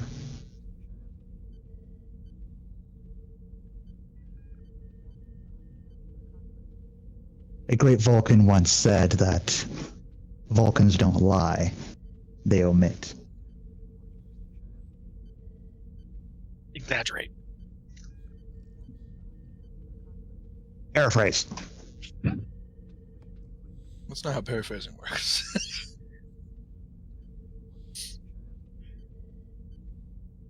I know how paraphrasing works. People do paraphrase and change wording. Indeed. I'll endeavor to help the crew of the Stavanger in any way I can.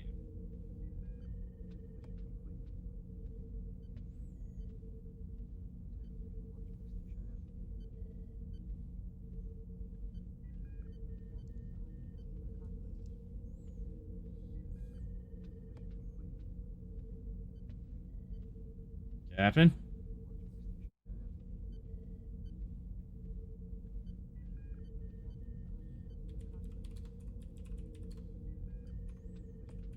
Yeah, riding the struggle bus all the way to Screwed Town tonight. Yep.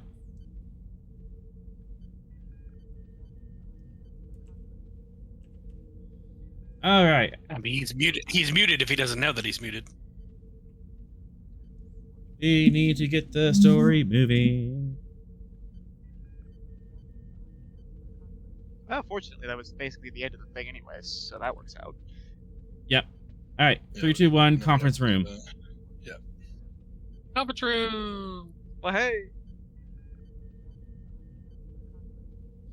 Cool.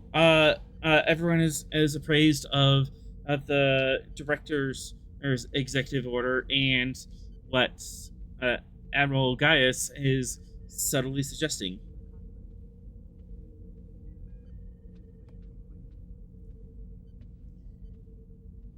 Thoughts?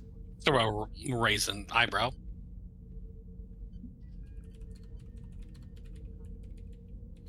So then, what precisely is it that we are going to do? Rendezvous with the Pythias to do what precisely?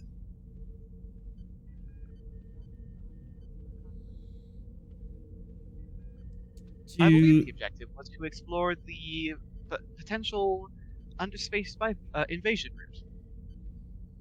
Or whatever else Breen and Toth are planning out there. Yes, precision did not characterize the message, rather discretion. The discretion the captain has to pursue the mission as he sees fit, I think, was the precise language.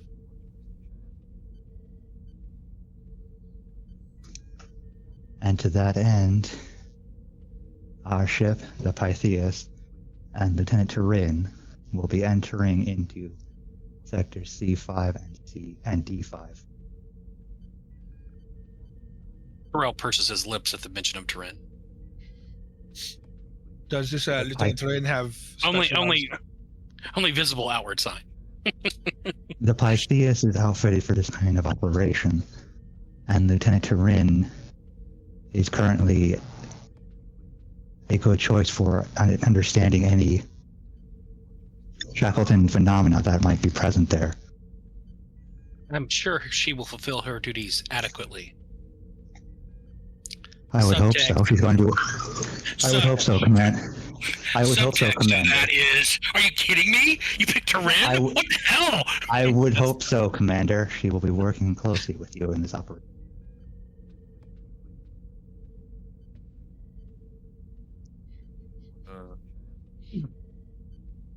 Man, saying someone's adequate, that's pretty brutal. Yes. Today we discover if Vulcans have any swear words. As she can't do much aboard the ship without the oversight of the head of science. Sure, we will be able to, what is it the humans say? Make it work. Good. I expect there to be complications between our current location and the location of the endpoint in D5. We should take all precautionary measures in order to avoid any locations that may be inconducive to us getting there quickly. It may be that we have to take a few detours in our routes.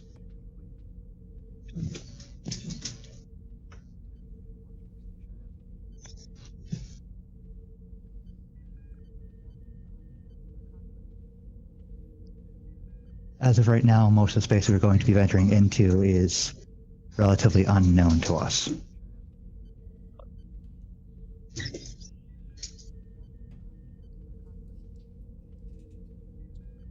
Captain, I have an inquiry.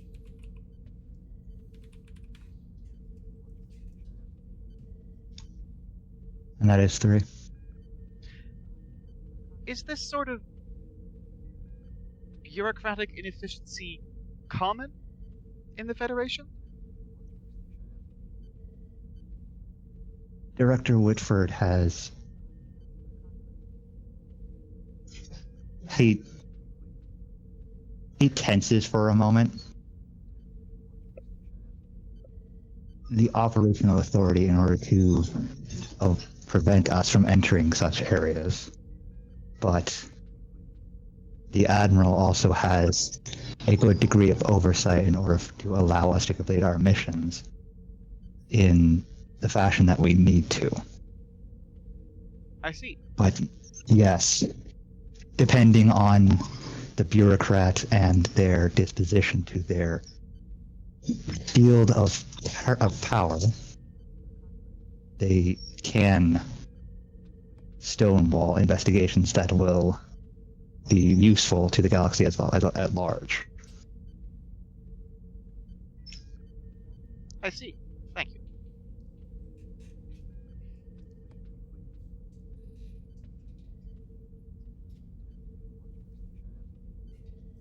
And Captain, when you're ready, you may dismiss.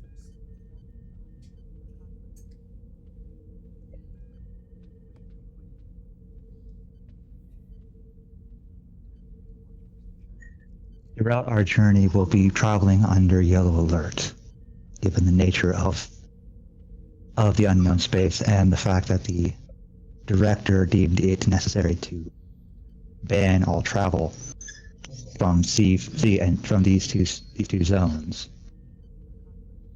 from both C and D. It can be assumed that this will have at least a Naquel presence, as well as members of the Klingon House Rax, the Toth, and What? as me and Sorel learned in our meeting more recently, the Typhon Pack.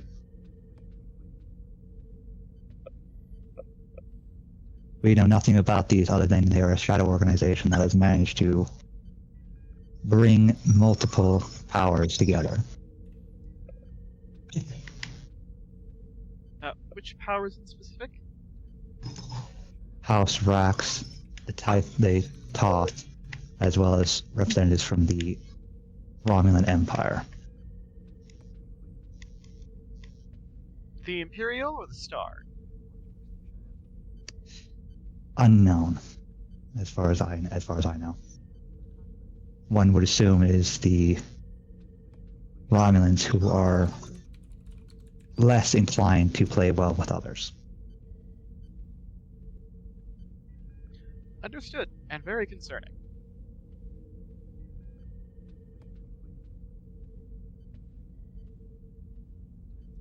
It's always the wrong answer. Damn. Sorry. Alright, I'll take focus to us. Guy, your ears perked up.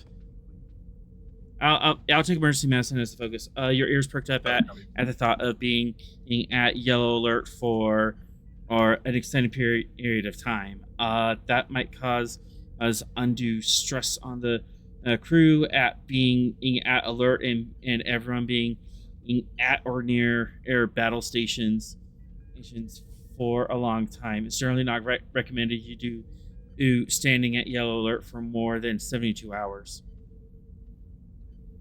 Copy. I'll be like, obviously Starfleet protocol dictates that the ship is at standing yellow alert for that amount of time. It could increase stress on the crew's performance, especially in this circumstance with the irregularities of the orders conflicting and the recent conflicts. It could lead to some stress overloads on some of the crew. Isn't it of more concern, Doctor, that we be caught unawares in a moment of crisis? Oh, from a tactical standpoint, I would agree that it is a very wise precaution, but from a medical standpoint, for the well-being of the crew, it's just something that we will have to keep an eye on. We could reduce the length of shifts, bring on another shift into the rotation. I would agree with that. I think it would be best. We can perhaps do more cycling of crew personnel. Then in that regard, we'll adopt the Jellicoe shift.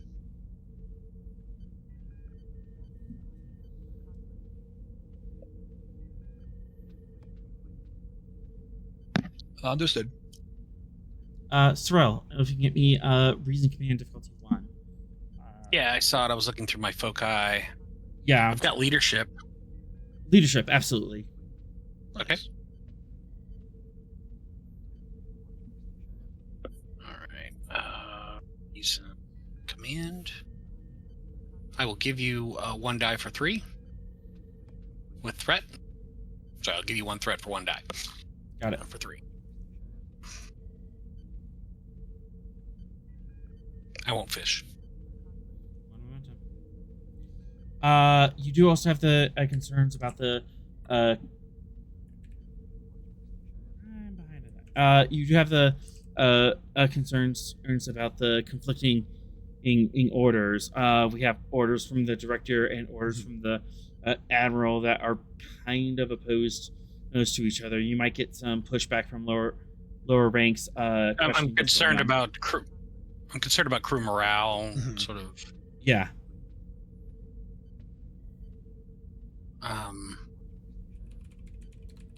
Maybe we need a explanatory captain speech to the crew from the command deck. I would concur with that. I would also agree.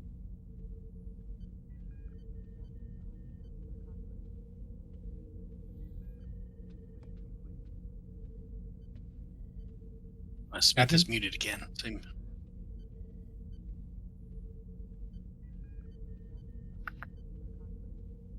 May not be there or having trouble, perhaps. Well, good. We volunteered for him. There are no objections. Yeah, right, exactly. All right. No word. All right. Phoenix, do you have any questions or concerns about the mission? Any security concerns?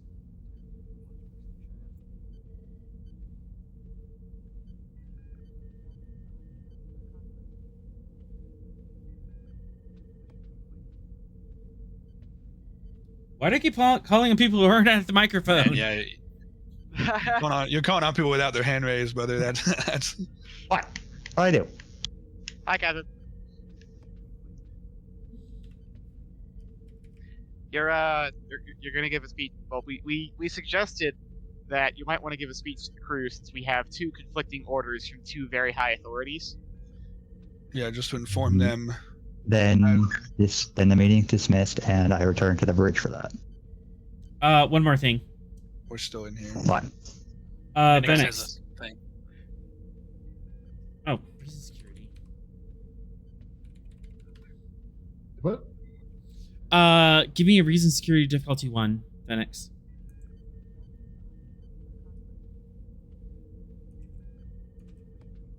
Any focus applied or Strategy tactics. combat tactics? Yes, absolutely.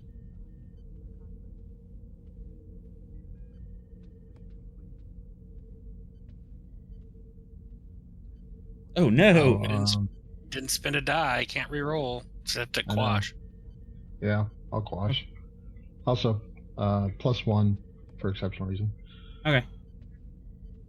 So, actually, you just earned the momentum to quash it. Okay. So, you were initially all super caught up on the idea of we're going into potential enemy territory. We don't know much about them. You wanted to do battle drills. It was about how to fight the Naquel and possibly work with engineering on means of counteracting their air plasma field. The complication was initially that you were super ambitious and wanted to do like all of these different scenarios, but you are able to catch yourself and go, no, that's a lot. That'll take up too much time and distract the crew. So you managed to reel yourself back in and make a more modest proposal. Okay. So we'll do holodeck drills.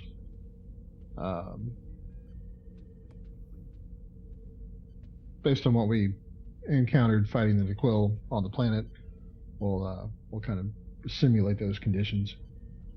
Train for that. Yeah, you could do holodeck drills for ground combat and space combat. And since you have a little bit of data on that, you might be able to extrapolate how to combat them more effectively. Okay.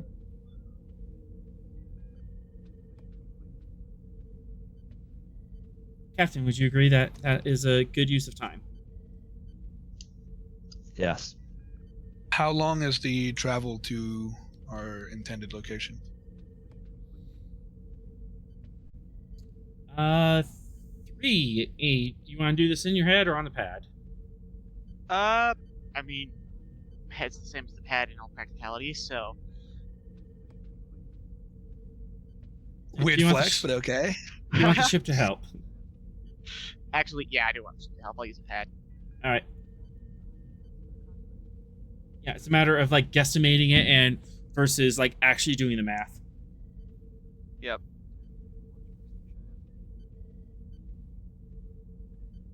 Okay. Let us do this thing. Con. Okie dokie. Freeze character sheet. I'm gonna remove the trait suspicious of Guy because this question has been answered.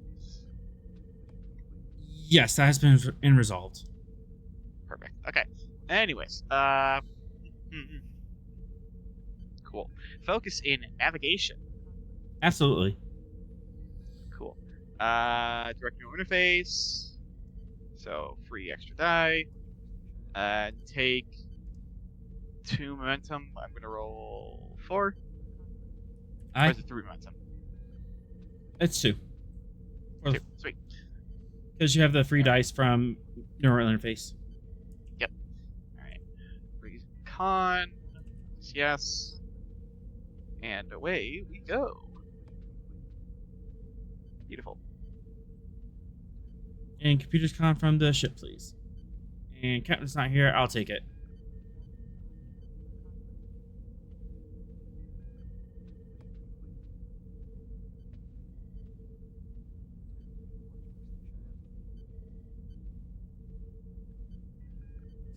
Computers.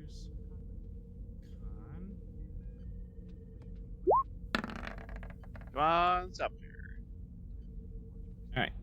3 and 3 momentum. You're full up on momentum.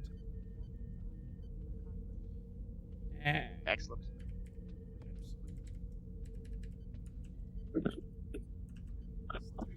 All right. There's three different warp factors you can go. You can do max crew or standard cruise, max rated, and then you can do cautious. Standard cruise would just be your standard warp speed. Nothing's modified.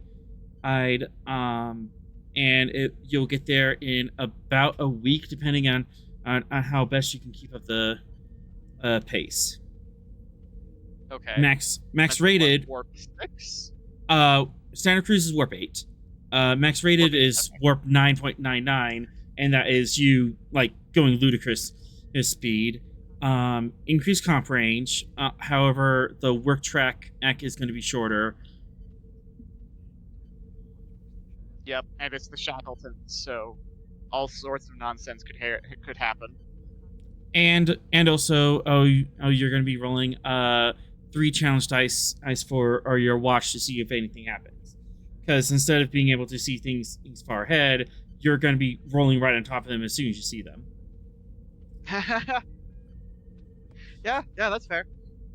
Cautious cruise. You're going to be doing warp 6. It'll take you 3 weeks to get across the Shackleton, but you're going to have much more warning to see what's ahead of you.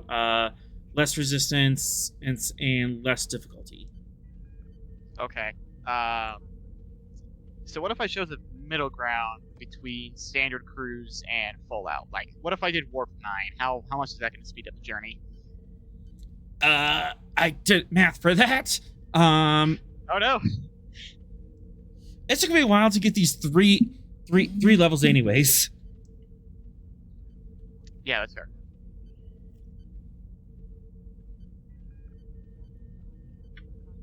We'll just have the top speed you have. Okay, so if we're going warp 9.9, we'll get there when? Warp 9.9, and you're looking at 5 light years a day, so like 4 days to cross the sector. Okay. So theoretically, then, if we were doing warp 9, because warp 8 is a week, warp 9.9 is like 4 days. So if we went at warp 9, that'd be what, shaving a day, maybe 2 off? It'd be shaving a day, but you're still entering into the increased complication because you're running the engines a little hotter than because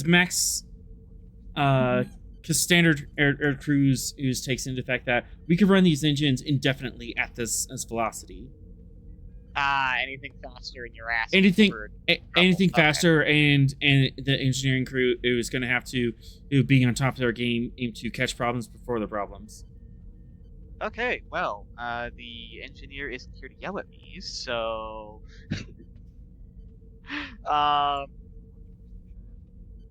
Oh, wow, speak of the devil, and their power is magically back. That's amazing. Okay.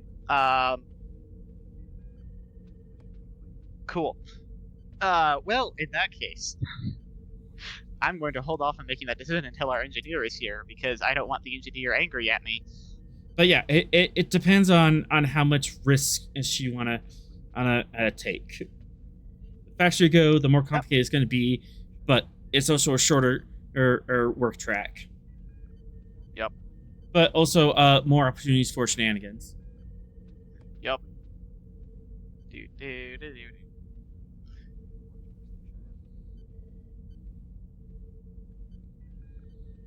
Okay. Well, while we're waiting for the engineer to show up before we make that decision, anything else anybody else wants to discuss? Yeah, any thoughts about the speed of plot? No, we're doing good. We're getting there. We've been plagued by technical issues tonight, so. Yeah, we've Yep. cursed. I think we should go fast. Yeah, I say we I say we rip and tear. Rip and tear. Damn the torpedoes. Full speed ahead.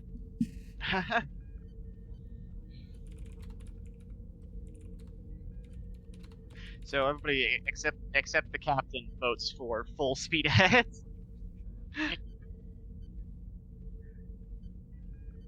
What about having the science and weapons station double manned? Double man? You basically have 2 crew staffing there, just in case. One looking out for the other. I don't know if that would add an advantage of any kind. Yeah, you could do. More of it? You Go ahead. could do that as an advantage. You might have to like shuffle the schedule a whole lot to get to allocate the manpower to do that. Plus, you're also trying to do 4 shifts.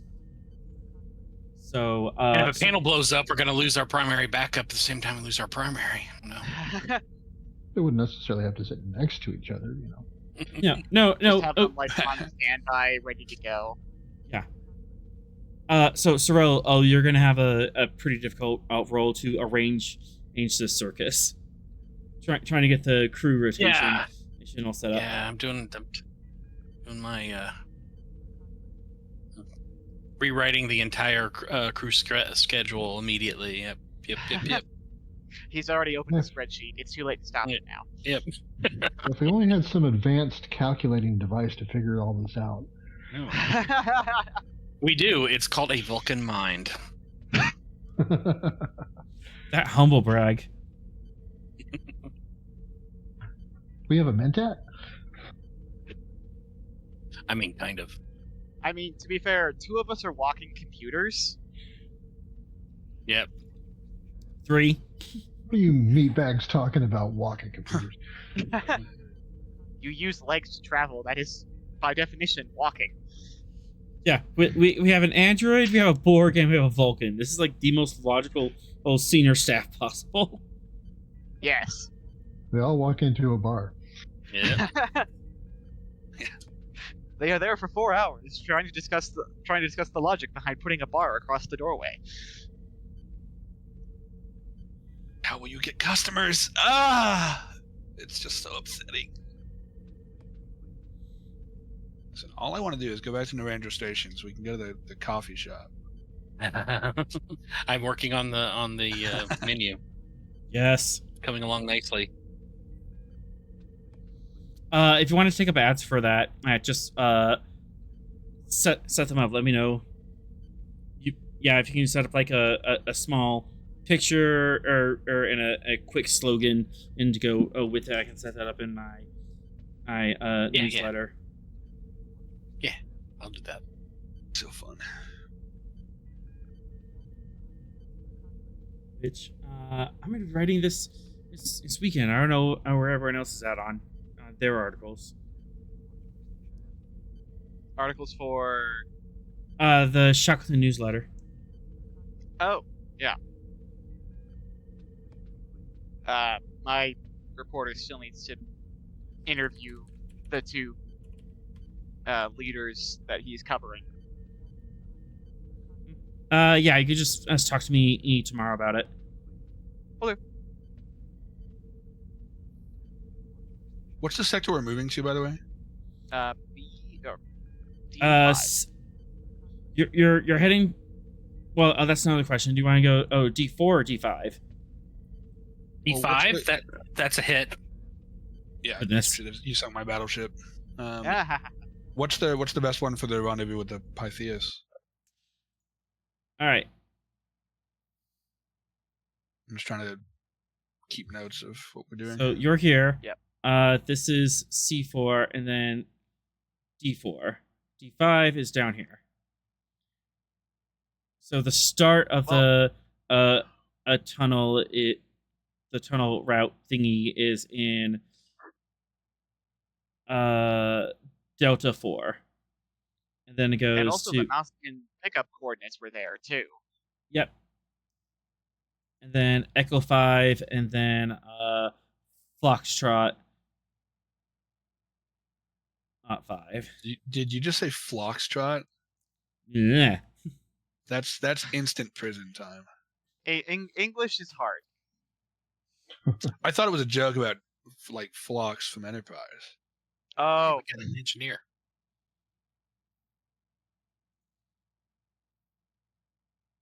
So I mean, I feel like it would make sense to start at the end of the tunnel, right? yeah. But yeah, I did also notice the Nausicaan pickup thing. So Yeah. So are they kind of chilling start. there in like a 1992 Ford Ranger? Like what do you mean? Well, So- the Nausicaan pickup thing was where they found all of that Toth equipment that explained their whole Oh right, plan. right. Yeah. I remember that. Which presumably is pretty close to the start of the tunnel, so it's probably on Right. the way. Yeah, so that's probably a good spot then. Yeah. Yeah, Also, you that'll let us rendezvous- know how far along they are, because if the wormhole isn't at the start of the tunnel yet, then they haven't finished digging the tunnel. Right, exactly. Yeah, so you can Cass- rendezvous right here. Pythus. God. Hey, this Cass. way. How upset would you be if I redlined the engines all the way there? I mean, you can do it. I'll be annoyed, but I won't stop you. I'll take annoyed. All right. Warp 9.99 it is. Oh, Ludicrous speed, go! been here for 10 seconds and you're. To be fair, we started having the discussion, and I was like, well, the engineer's not here to yell at me. And then you sent your message saying that you'd be there in a second. I'm like, well, now we have to wait for the engineer to be here. So then we waited for you to be here. So, yeah, warp 9.9 it is. Just to get you up to speed, the bureaucrat whom we don't like, what is his name, Whitmore or something? Whitford. Benedict Whitford, that guy. Whitford. Benedict Whitford, yeah, that guy. The guy we don't like put out an executive order saying all ships should return to B5 as soon as possible, and you should not, under any circumstances, enter the part of the Shackleton where, like, the Toth tunnel is. Naturally. And then we got an order from Rearval Gaius saying that you can return at your earliest convenience, and that he is aware that messages get lost in the Shackleton and leaves our actions up to our discretion. Oh.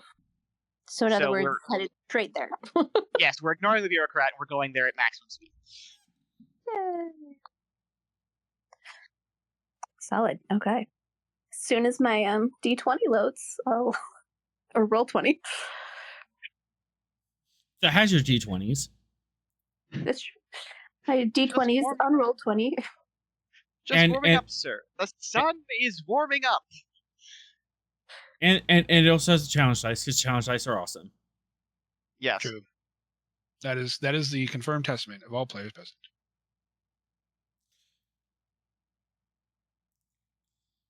Okie day. So, break. Let's do things.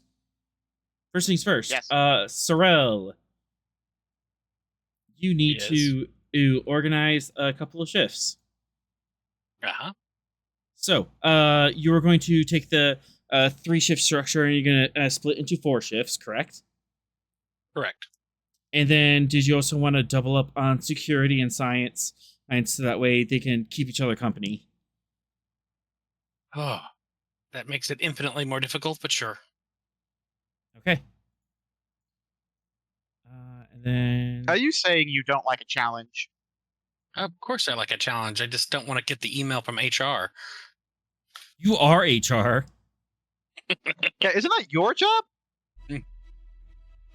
And this implementation will take effect when we get there? I assume en route. because it's en route. Okay. So I assume it's like starting after this shift, we will now be broken into 4s or something like that. Yeah, we got a alpha, beta, delta, and zeta shift. Let's hope nothing bad happens during zeta shift. All right, control command difficulty 4, Sorrel. Okay, here we go. Control. Man, before. All right. Leadership as my focus. Yes. All right. Let us. What are we doing on the momentum? 6 momentum, momentum ratio. infinite threat. Okay, infinite threat. All right. Well, good. Then it doesn't matter if I add to it. Yeah. I agree with that sentiment full-heartedly. we are going to be adding so much threat during these upcoming rolls. It's going to be fine. Advanced schedule. I am going to spend 2 momentum, the rest in threat to get to 5. All right. And onwards and downwards. All right. 2. Oh my goodness. And computers command. Excellent. There. Cool. Let's go to the bridge.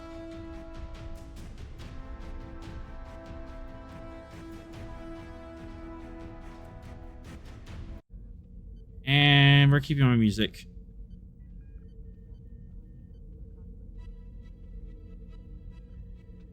It's tension music. All right. Sorrel, you've managed to create 4 schedule shifts.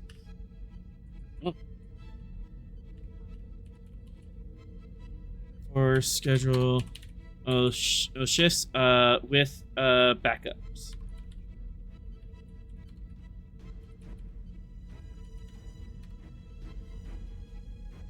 So, I have a question for potential dealing with Shackleton nonsense.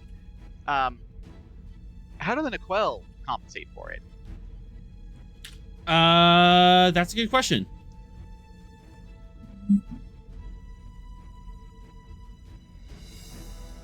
I presumably that's somewhere in the data log that we have. That is something you can dig into the data log about. Perfect. Hey, Cass, Right. I have an idea. All right. Schedules are set up. Benix, would you like to get started on those battle tactics?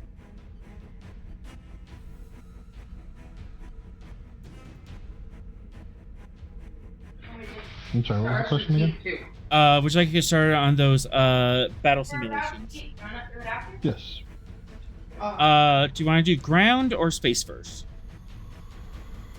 Let's do space first since we don't have any immediate anticipation of ground combat. Sounds reasonable. Reason, security, based on information you have. Diff 4. I'm gonna bring that down, and Diff 3 based on the study any other ships if she's already done. Assisted by computers or security. Okay. Combat tactics is a focus and exceptional. I'll spend 1 threat. Aye. And I'll reroll that with bold.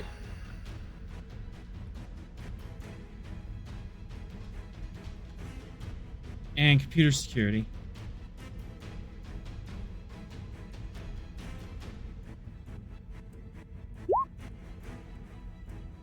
Alright, so 5, 2 momentum generated.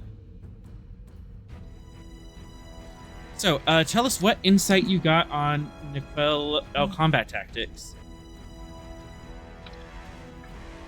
Primarily staying out of the range of their plasma cloud while sniping at them with torpedoes.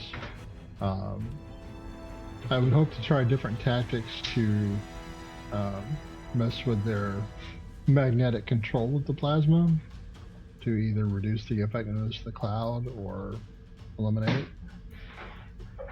Or specifically maybe target the control points that they use to control them.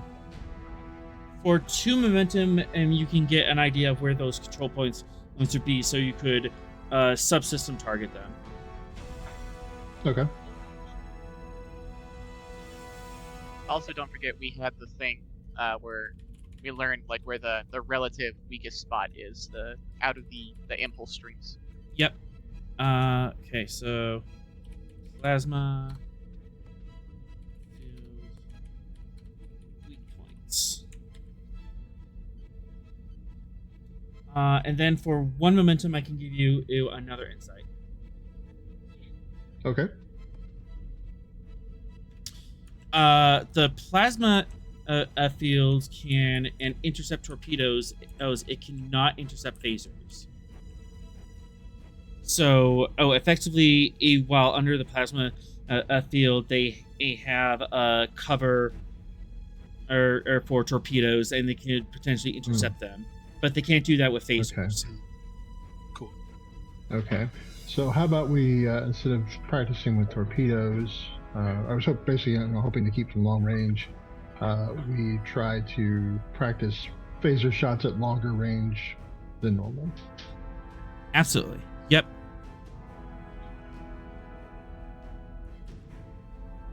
Maybe fine-tune the targeting equipment to eliminate the penalty from shooting that long range. I know how to spell plasma, I swear. I'm a nerd. Alright. Traits collected.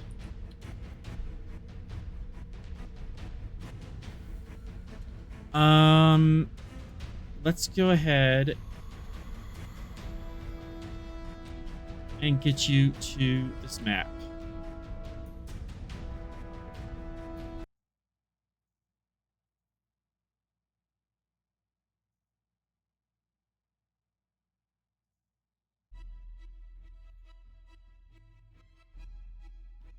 All right. 3 and Mortea. Well, that doesn't look ominous at all. Mortea's lost power again.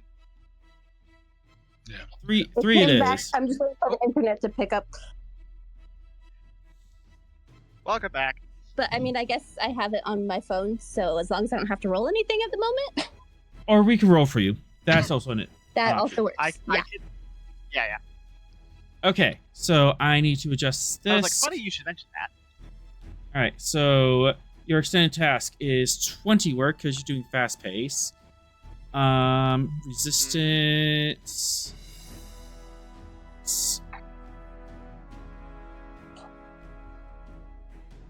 Okay, pace work is 20 because you're doing a fast pace. Difficulty is 3, complication, and 2. And then our distance that you have to cover is 5 breakthroughs. Okay. So, basically, a pace is how fast, or the work is how fast you're going. So you want to keep that at a high rate but if you keep that at a high enough rate, you're going to start pushing through these breakthroughs. Awesome. Okay. Well, my first thought before we start flying at ludicrous speed through the Shackleton, I think we should go through the quell data we have and see how they deal with it. Because if they came from this direction, then theoretically, the adaptations they have would be tuned to the nonsense in this direction. Sounds reasonable. That is reasonable. Reason. I like this to be reason science.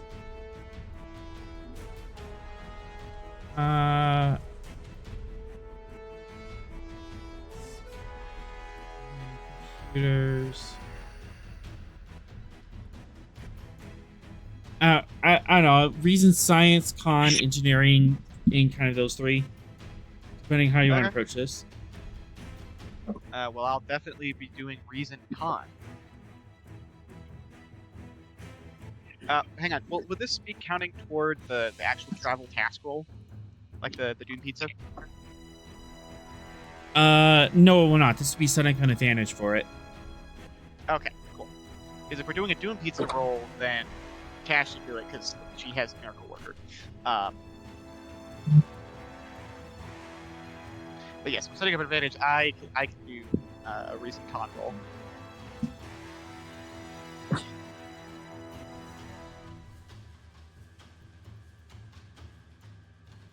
All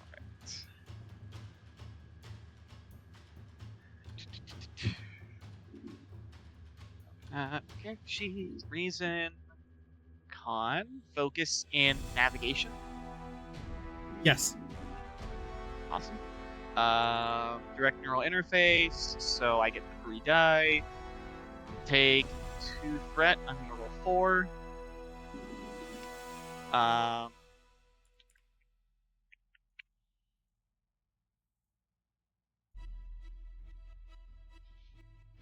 Okay.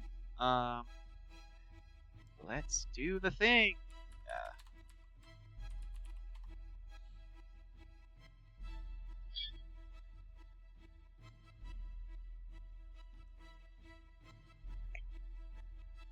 That's 1 momentum generated. It appears that they went and down around this star and then kind of straight across. So they went around the maelstrom. Really? Never would have guessed. Okay. However, Oh no. guess what that means? What? There's probably gonna be patrols also on the outside of the maelstrom. If you got through it, there's not gonna be no quell there. Well, Of course. Their sensors are dog crap anyways. Hang on. So you said that it went down around J4 and then straight across. Yeah. Could we angle north around C5 and get like a gravity assist?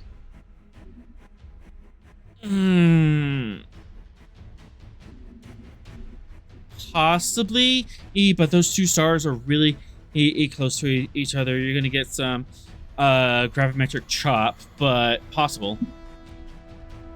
Not to mention the radiation thing that happened last time. Okay. I mean, they're a light year apart, so they're not like close to each other, but there's still gonna be some gravitational effects. Yeah. Okay. Do the logs indicate that there are or are not patrols on the northern route? For 1 momentum. Yep. There does not appear to be patrols on the northern route. Okay. So you can well, either there's that. go through the storm, or you can go north over the storm. Or you can go south and hope you don't run into anyone. Hang on, can't... Space is 3-dimensional. Can't we go over the storm? Yeah, that's what your C5 thing is. Oh, no. I mean, like... So, like, it's a straight line across where the storm is.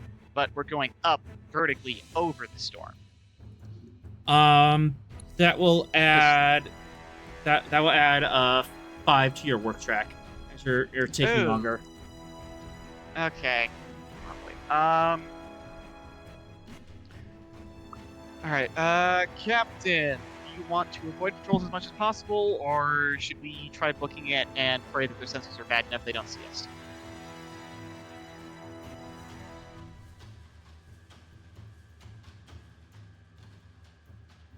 Y'all are going to have to deal with this mic quality.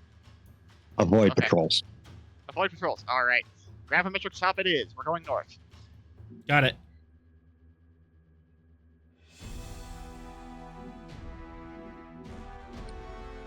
Also, if you're dealing with Shackleton phenomena, we have Corinne. This is true. Only if necessary. She's not on the schedule. Guess what, Commander? She's always necessary.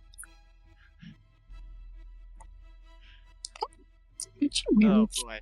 Okay, I hate so we're this too going much. north. So I assume that's going to make my piloting role more exciting. Yes, indeed. Oh boy, I love some exciting piloting.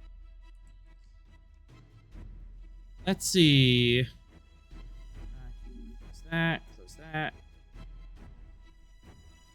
Close that. Who's taking this first watch? As we're on approach to this north passage.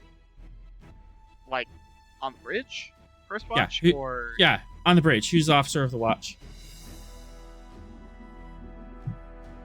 Looking at you, Sorrel. Let's see here. First watch. The first watch is going to be easy. It's Moritaya's first watch. Oh. Moritaya. Oh. Okay. We're coming back to the Smith wants all the senior officers to have at least one officer the watch shift. All right, Moritaya. I'm rolling 3 challenge dice. If we can infect, something happens on your shift, and you're in charge. Okay. There's an effect. Oh, The Cardassians show up. Bored. The content, guys. The content. no. The content. All right, Is that just the role-playing equivalent of do it for the vine? Is that do it for the vine. do it for the content? All right. What happens? Oh wait, why am I rolling d20s? I appreciate the reference to Vine. You're welcome. 8. Interesting. Oh. Oh no, this table, guys, we're doomed. And of course I don't actually have a 12. All right. Well, I guess that means roll twice and combine them. That's what that What? means, right? No. What? Yes. There's nothing necessary about that at all. Okay, so doing that. However, they have. Oh no. What? Oh no for you I or don't oh like no oh for no. us? That's like a doctor saying whoops. You never want to hear that. I'm sure this will be fine.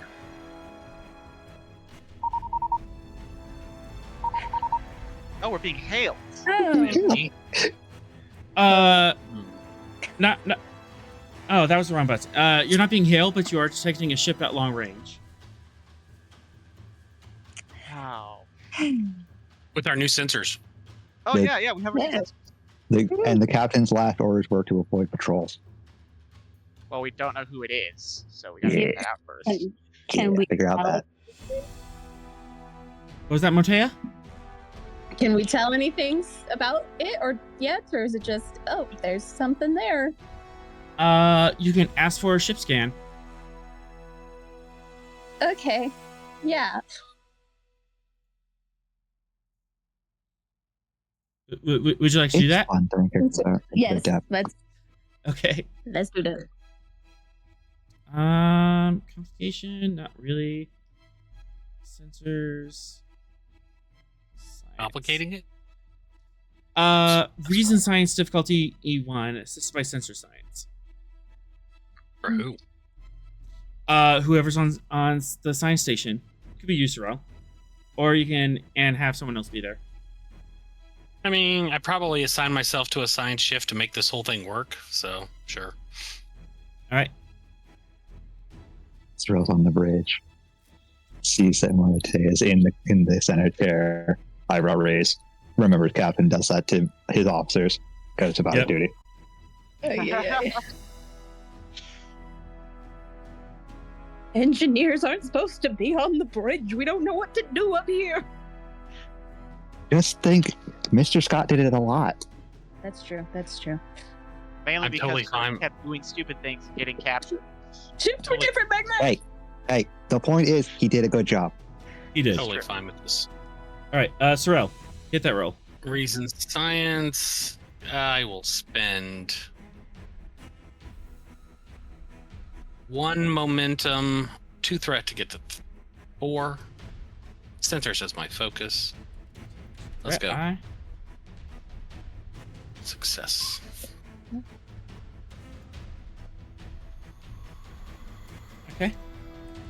Make sure this is lines.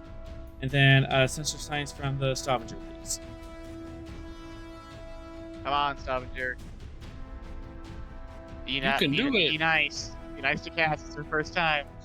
You like me. All right, 3 momentum generated. I'm sending this to your console, Sorrel. Alrighty then.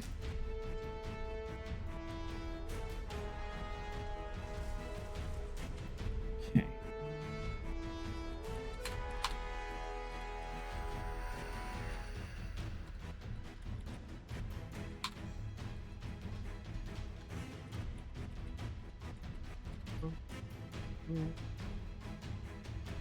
Exciting adventure music.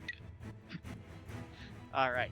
Who's ahead of us, and how much are we gonna groan when we hear the name? Well, I bet we're gonna groan a lot.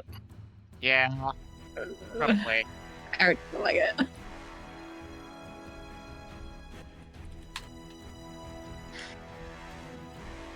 Gale 2 vessel, Federation Registry, SS Lightbringer.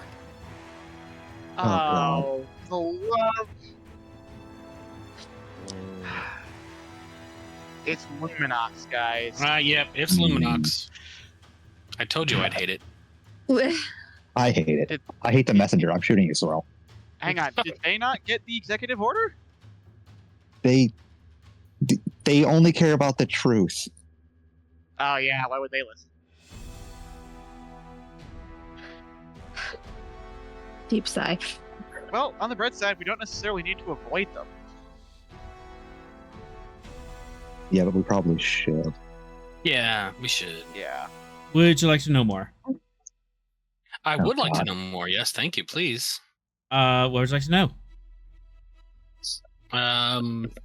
Trajectory, velocity, crew complement, those kind of stuff.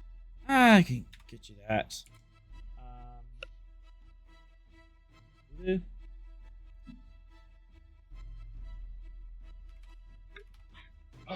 Captain, I recommend we jam their communications.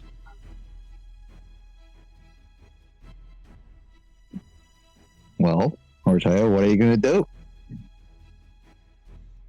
I was waiting for answers on the rest of it, but yeah, sure. Yeah. Let's find out more.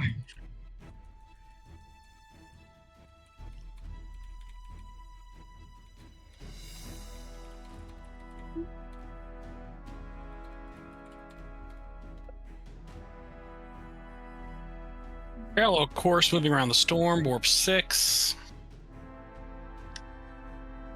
5 to 20 crew.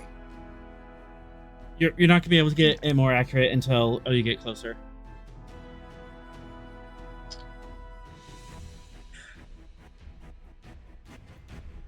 Do we have any idea if they see us yet or not?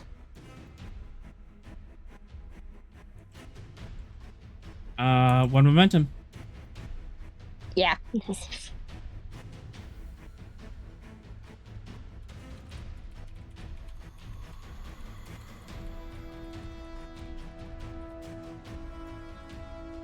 No reaction, no change of course, no hail. Okay. We can take them by surprise. I mean, that's it. No. I didn't Just say blow that. them up. I mean, what? I mean, You if could. it were to happen. I mean, probably not, but also, like, just put me in charge, so. Put you in charge of the watch. Former Maquis. And you have Sorrel next. And you have Sorrel on the bridge with you. And the captain is not far away. Okay, Yep. okay. And I'm also on the bridge, so. 'cause Sorrel doesn't like presumably Luminox, though. I'm flying a lot. True. So I much- didn't leave her. The point is, I didn't leave her without tools. So, Martea, what are your orders? Or do you want to ask your fellow officers for opinions? Well, I like the idea of jamming communications first off. Try that.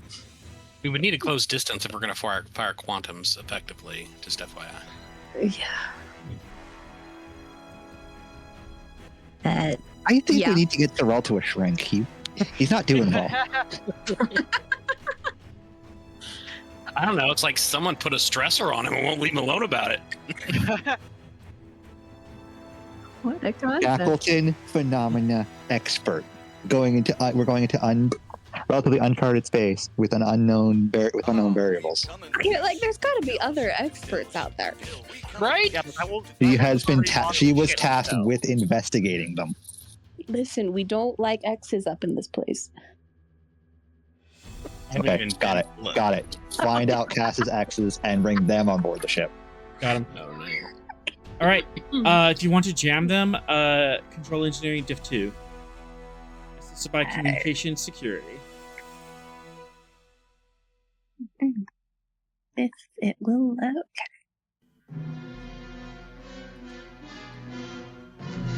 Yeah, because if they That's see right. us, they'll Thanks, broadcast it all over Dad. the place. Let's see. We possibly take evasion as a focus. Because, like, is that not part of evasion? I'll take out increased comp. You could also probably use the former Maquis trait, because I bet you jammed sensors a lot, or jammed communications a lot. Ooh.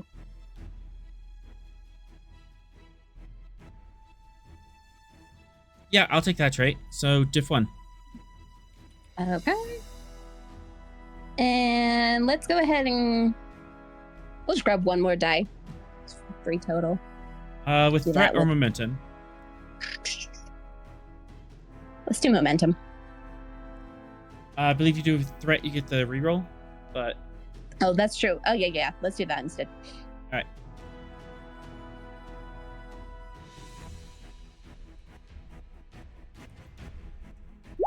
It's dead.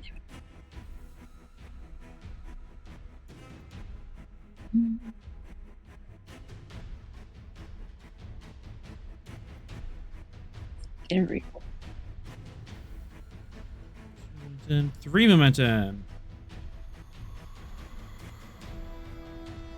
Mm. They are jammed. Woohoo.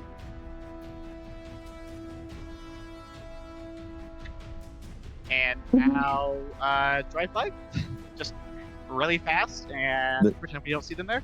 Spending The threat. Stavanger is very much not happy that immediately after all of that combat, we're doing no, not shoot, just do casual things. Fly casual, as I say. Just like usual. I'm trying to keep you alive, baby.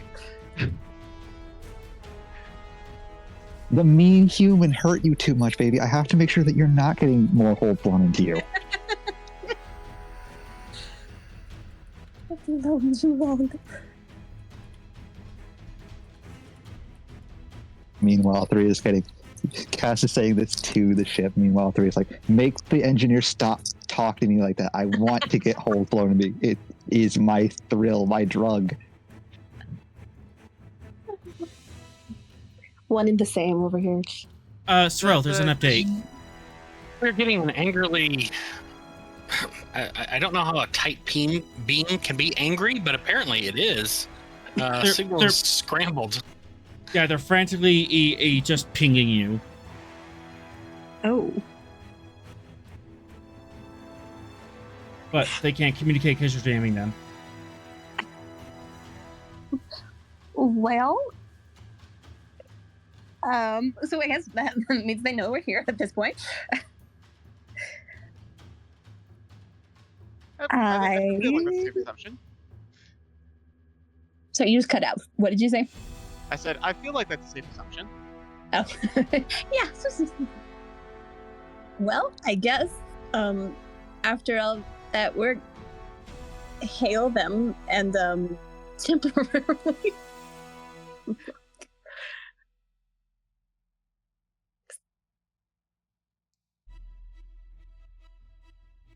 All right, we are healing them.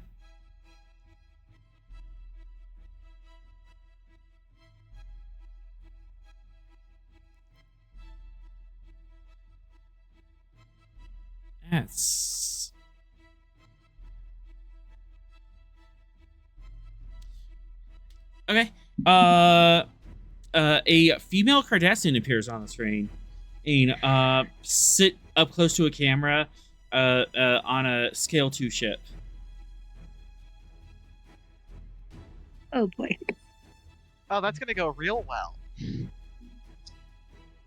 Gonna very tightly grab the edge of this seat.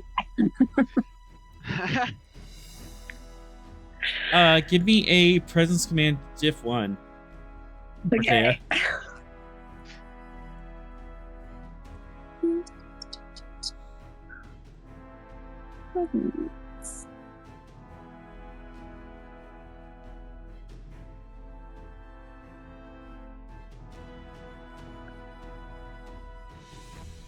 Let's see. We possibly use survival as a focus. Trying to sweet talk people and not die. Increase comp.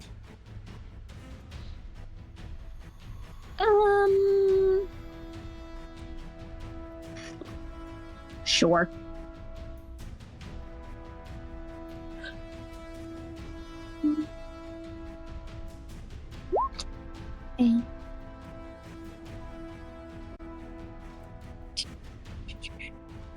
Let's see.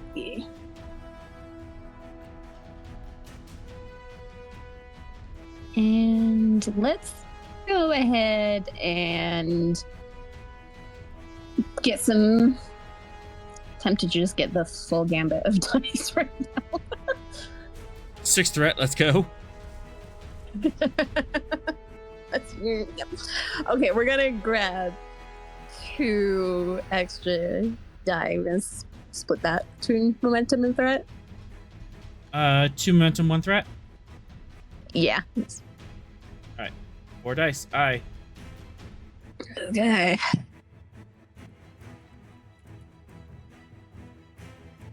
Okay. I think you got it. Got it. Wow. That's awful. Jesus. Has Cass been playing poker recently? What the heck? Just deal You with are- cards, apparently. You are as cool as a cucumber. Oh, what a concept. Like, inside you're panicking, but outside you're just a mask of, nope, everything's fine. I'm in perfect control here. Everything's good. Lovely. I don't hate them. I don't hate them. I don't hate them. I love all peoples.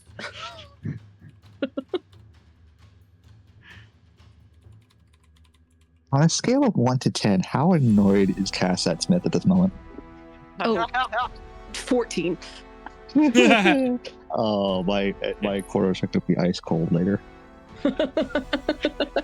Sorry, Captain, but we're busy fixing the warp core. I can't fix your what's the word? Climate controls. It's weird. Just the one replicator in your quarters. Oh, I take that's working kind of weird. My tea tastes alarmingly like motor oil, and I don't understand why. This is Attila Mora of the Lightbringer. May I ask your intentions? May I ask yours? That's probably weird. We're simply traveling through this sector, or looking to trade.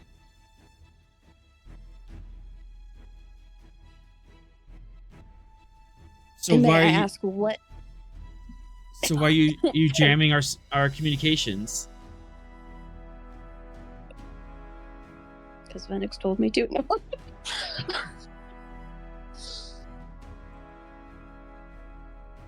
We wanted to make sure that you were not a threat to us. We have. Sorry, give me 1 second. I'm gonna grab a drink.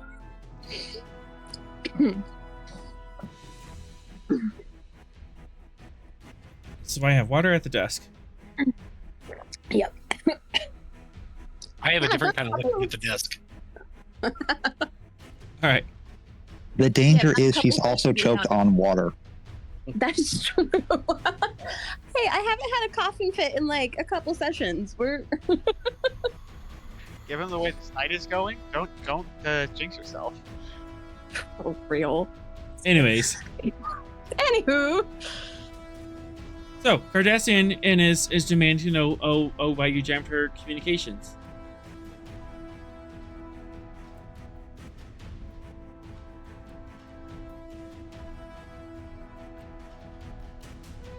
we weren't aware of your intentions, and we wanted to keep our position safe given the area. But if you have reason to believe we were in the wrong, I'd love to hear it. We're a simple civilian in transport, and you jammed our communications out of nowhere upon on approach. That seems like a hostile action.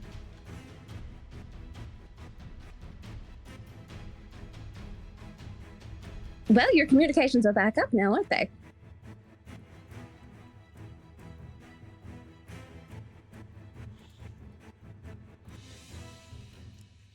They are.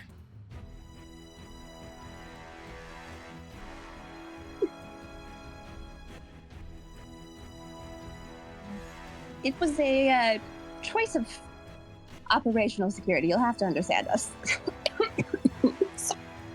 Oh, of course, our Starfleet and her secrets. The irony of that statement. I mean, what? No, I'm chill. I'm cool. Cool as a breeze. So,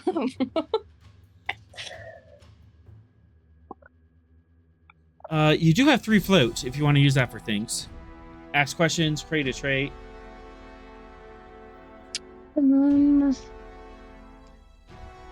should probably ask them what they're doing out here, given the executive order.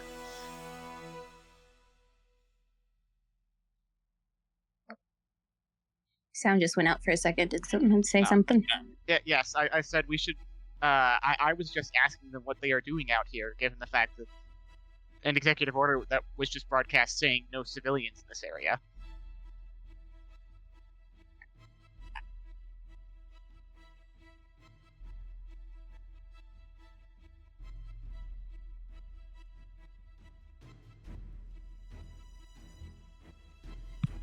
Uh-oh, is it working? Is it working? Can you hear me? Doesn't appear so. Cass, you there? Things and stuff have broken. Oh, he's trying to. Oh, okay. Things and stuff are broken. It's fine. Hooray! Honestly, I'm enjoying seeing how this is playing out. No, The this longer before the captain gets called in to deal with this, the better. is hilarious. Am I back? Yes. Yes. Can you hear me? Okay. Jeez Louise. Do you need me to repeat my last message, or are you good? Yes, please. Okay. I would say that we should ask them why they're out here, since there is an executive order telling all civilian vessels to not go in this very specific area. And at Starfleet, we're allowed to be nosy. Good idea. Okay. I will ask that. I can answer for a momentum. Okay. Let's do it. We are out here conducting a survey of the local species in the region. And that relates to your trade business? Yes, we trade aid and information. Oh. They're the Luminox. They're the cult that believes that there should be no secrets and everything should be known. Yes. Them. Cass, the character, probably got a briefing on them. Which Yep. makes our jobs so very hard when we're trying to do Okay. secret missions and control the flow of information so that our enemies don't know it. Yep. Lovely, lovely, lovely. Okay. You could inform them that they have currently declared all Federation members heretics and will probably shoot on sight. The Naquel that we're saying. The Naquel, Yep. yeah, the Okay. local species they're surveying. Yes. All right. Yeah, that's good. Well, I don't think they said who they were surveying. They were just looking for trade. Yeah. Do you inform him of such? Yeah. Yeah, inform them. This is a dangerous area. People will shoot on sight. You're well likely. aware about the Naquel. It seems that you are interested in them. We may have information that you do not, if you are willing. Oh boy. Secret for a They secret. usually ask. They usually ask secret for secret.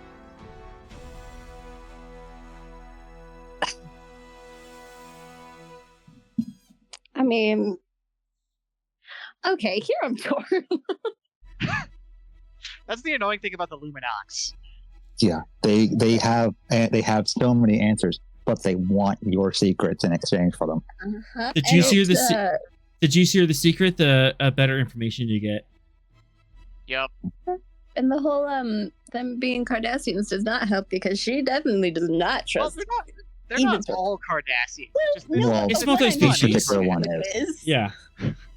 This is the only interaction she's had with them. So She may assume that they're a Cardassian sect. Oh, boy. Anyways, do you take him up on the offer? let's see. Really at liberty to make that deal myself. I suggest you speak with our captain. That's the case. Yes, kick it up, Jay. So you're contacting me now. Yes. Captain, you're being summoned to the bridge. Captain, we gotta use I walk out of my ready room. literally just in I was literally in the ready room the entire time. just doing data pad work. Yep. Gee, I wonder what's happening out there. I suddenly feel a lot of stress. I am Why a are my human. ears burning? I am a human. I don't feel any of other people's things. Goodness, it's a trip. I've Yep. done the Betazoid thing. Thoughts So were my does he. specialty. Cass finds it endlessly frustrating to be an empath, and yet. Entirely useful though. Anyways, Captain, you're on the Onward. bridge, and there's a Cardassian on this screen, and Mortea is white knuckling your chair.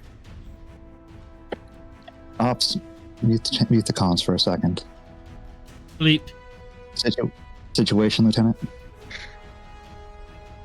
It appears that they're a member of the group that I forgot their name. Luminox. Luminox. They say they have information on the Naquel that we could find useful. Of course, asking for information in return. I figured I better hand that over to you. Very well. Ops, unmute the channel. Bleep. It is not my policy to trade information with the Luminox.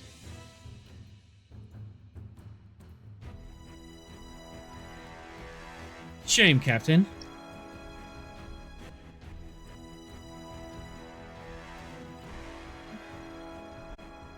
It is a wise policy, being a captain of a flagship, as it is.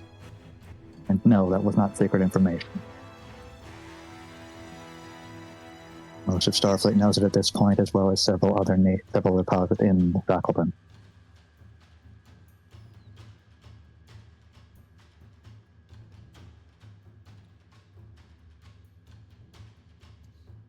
So unless you're willing to give the information freely, we don't have much business. Then we don't have much business. I would appreciate it if you do not jam my communications. Or I will be talking to the Starfleet director of this sector. Looks at his lieutenant. Looks back at the Cardassian. I'm I am terribly sorry for that inconvenience. But by general order from Director Whitford, you are to vacate sectors C and D 4 and 5 onward, as they are considered a banned location to all civilian transportations. And Starfleet, if I'm not mistaken. I have an outlying mission to handle. No, I will not give you any details on said mission. Very well. I suppose you'll find out this information along with everyone else.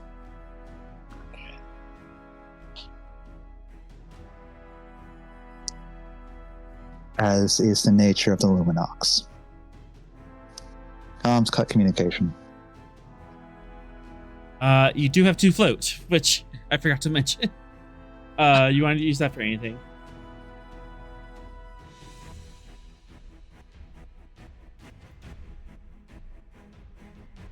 You're the one that generated it, Lieutenant. I have a suggestion. Please share. Because of the proximity to the storm, comm range is limited, so they won't be able to call home until they leave the sector. Or at least it would be really, really hard to do so. Okay. I'll allow that.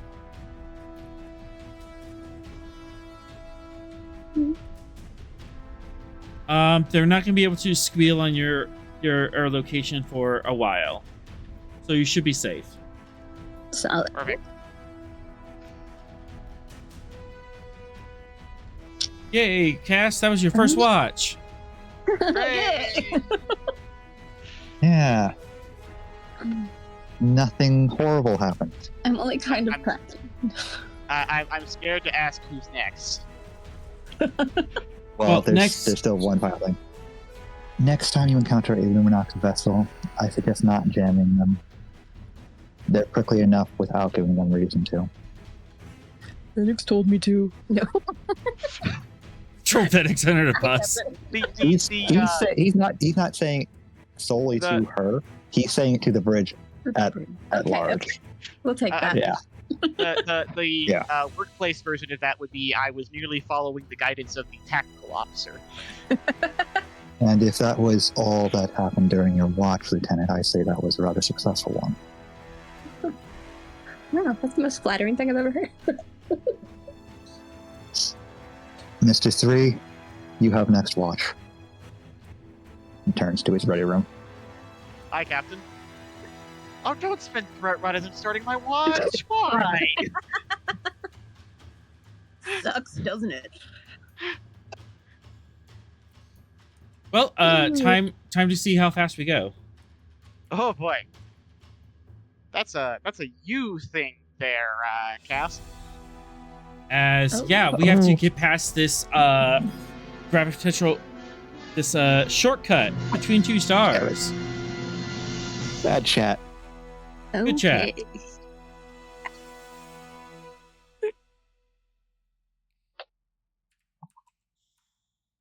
So is that a roll? Is that what we're saying? Yep. Yes, that's the roll on the side of the screen there. Oh, right, you're on your phone, aren't you? Cat did another one? Jeez. Everything is fine. All right, spinning 2 threat for another whiskey. No, this is just Cass making the ship go. So. Yes.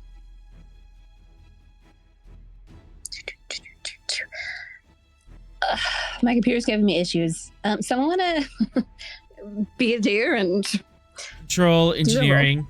Let's see. Complication is 3. It's diff 4, comp 3. And it's making sure we go through Shackleton without the engines exploding, because 9.99. Yep. Oh, yeah. So, warp drive's focus would apply. Yes. Bold engineering. Yeah. How fast? How many dice do you want?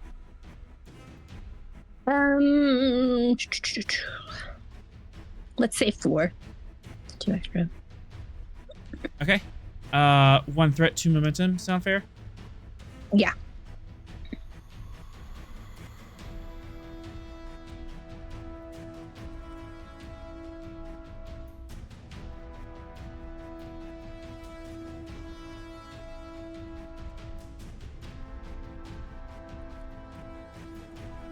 Okay.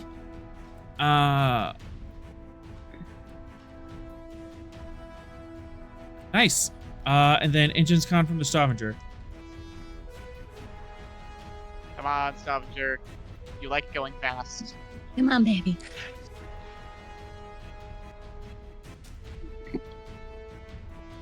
Hey! 5, 6. All right. As you take the ship through this rough and tumble, pass between these two stars. They are. Let me double check. They look like yeah. they're both red sequence. Or Yeah, red main sequence they're stars. two small, all red sequence and stars. Nothing too crazy. Nothing too crazy, but there is a little bit of a gravimetric chop that rattles the ship as you fly through. Cass, go ahead and roll 6 challenge dice.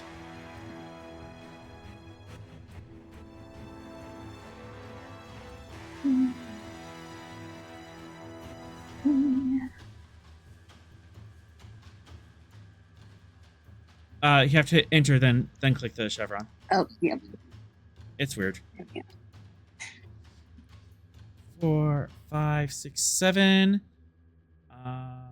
Resistance is 3, so that puts 4 work on the sheet. You can spend a momentum to reroll, or you can spend a momentum and to pierce 2 of that resistance, or both. Let's go ahead and just re-roll one. All right. Is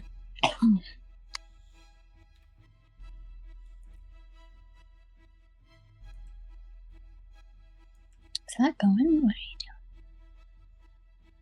Computer. There we go. You can spend and 1 to pierce 2 and put another 2 on the table. Do it. Yeah. Let's go. All right. So you managed to punch your way through that rough chop and slingshot around and away from the storm. That's get 1 leg of the journey done. Right. Rah, rah, rah, rah. Alright, what sort of nonsense is gonna happen on my shift? Check in with Sorel and Venix. What have you been in up to these past few shifts?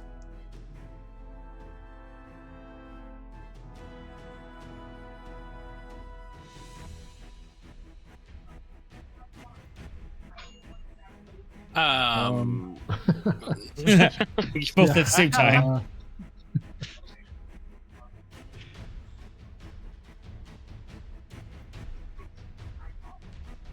What's the the game with the finger doohickeys, you know? So your hands are all wired up. Oh, with like the weird multi-dimensional Stratagem? Yeah, that's it. Yeah. If you want, you can totally do that. That actually would. Yeah, you can host like a game tournament or something to help keep the crew at ease.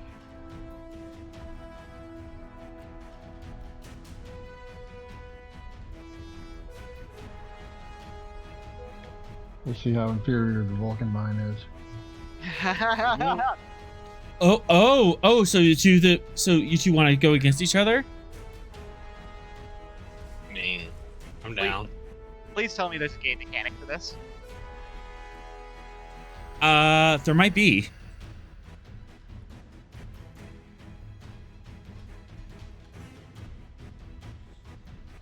What Let's do it. What did you think?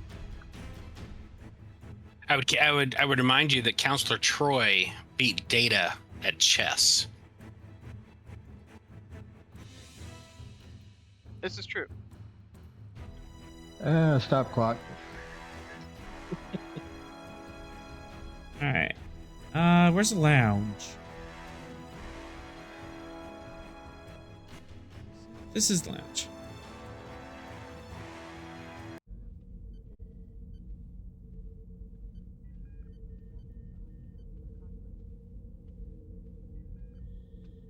Yeah, if you two want to have a friendly game against each other, the stratagem game.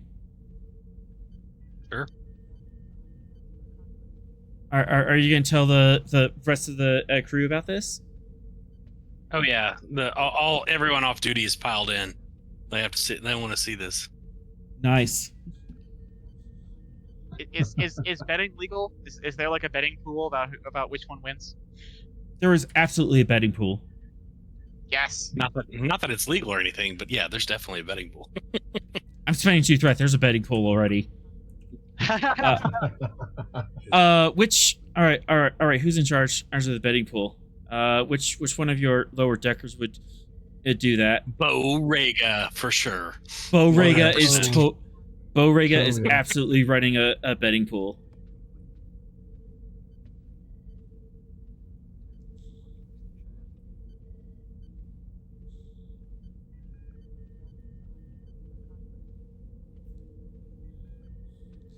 All right, so stratagem. There is a mechanic for this. It's kind of weird. Let me set this up, and I want to make this short. But it's a variant of the Doom Pizza.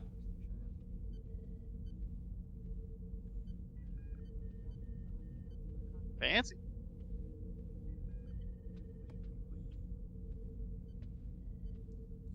All right. So, how do you spell this game?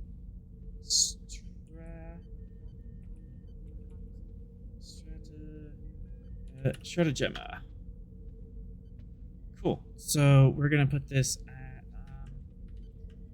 7 out of 15. I'm gonna be using my new just FYI. I'm gonna be using my new pastime focus in games. Yeah. Absolutely. That will absolutely apply. Resistance. Yeah, not much. Cool. And then we're gonna set the path. Multi-sided.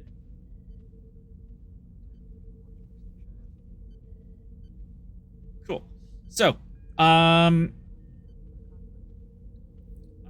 Sorrel, do you want to be heads or tails? Heads.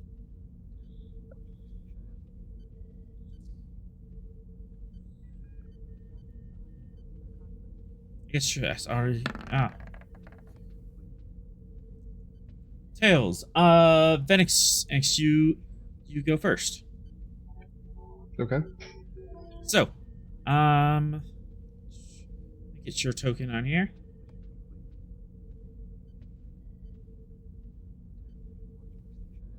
All right. So here's the stratagem game. Venix, you are going to be working to fill the wheel. Astral, you're going to be working to empty the wheel. So right now we're in the middle, and then you're going to be doing rolls back and forth. Okay. And then momentum spends and stuff kind of work the same way, except that at Sorrel, you're in the negasphere. So you do anti-work. You can spend momentum to increase the difficulty of the next guy's task. But no threat can be generated from this. Is there a limit on amount of momentum? I mean, your pool of 6. Okay. I'm just saying, the first person that could go along could use it all, and then,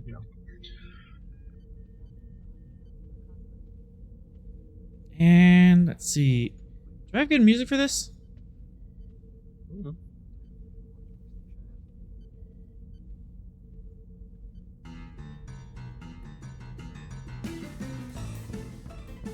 Oh no, this one doesn't repeat well.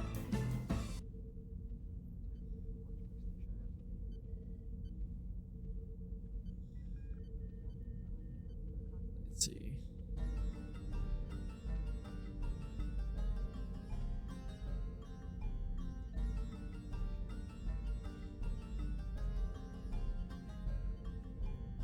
All right. Base difficulty, Reason Command, Diff 3.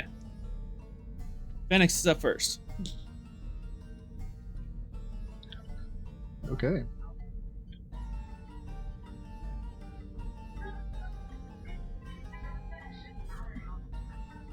Let's see.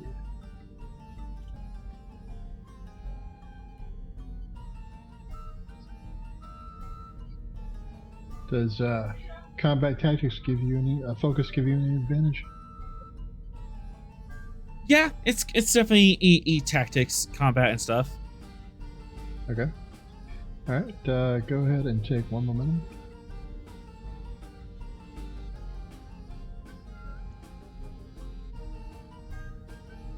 And +1 for exceptional.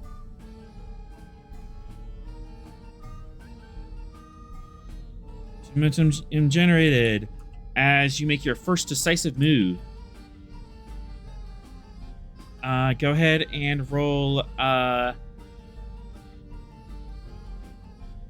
7 challenge dice.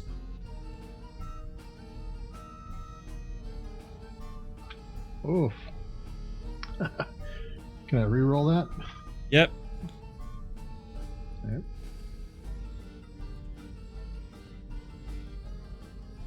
Can't believe guys missing out on this. We're using challenge dice and to simulate a game. Yeah, not much better, but oh well. 2, 3, We're 5. playing a game inside a game. You got 4 work are done, but not quite enough to actually get an edge. But you're definitely setting up a front for our Sorrel to fight. Sorrel, same roll. Reason Command Diff 3. Reason Command Diff 3. He used Reason Security. Is it a Reason Security roll? It's supposed to be Reason Command. Oh, I did? I didn't realize that. Okay. Oops. We'll fix re-roll that. that. Let's see. It was 13. Yeah, all the of- same roll. Yeah, all of them would have hit. So Okay, it is Reason Command, though. it is Reason Command. Okay, and we're spending half momentum, is that what we agreed to? So... Yep. Well, I have to spend 3 momentum to get to 4, though. Or you only did 3 anyway. I'll do 3 too. Alright. Do the same. Here we go. Hey, look at there, same thing. Huh. All right. We are evenly matched. 7 challenge dice. Here we go. I did a little better there, though. I'll spend the momentum, though, and roll the 2.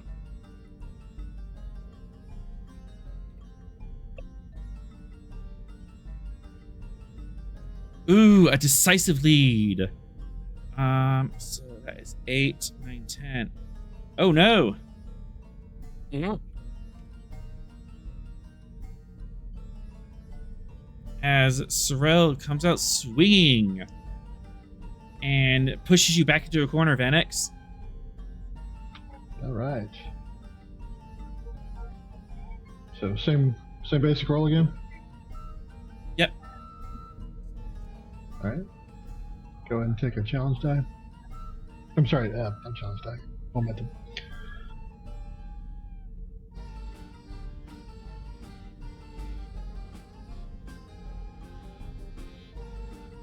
With the exceptional reasoning, that brings it up. Okay. So,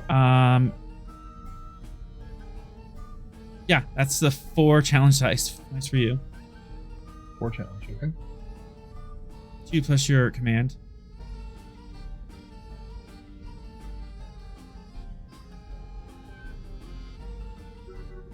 I like it.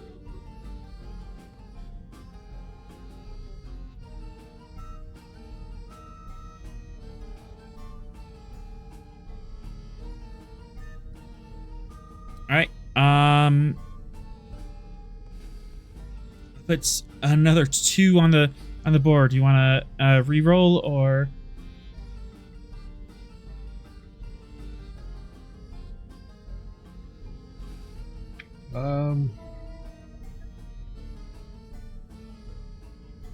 Well, I've already used 1 momentum.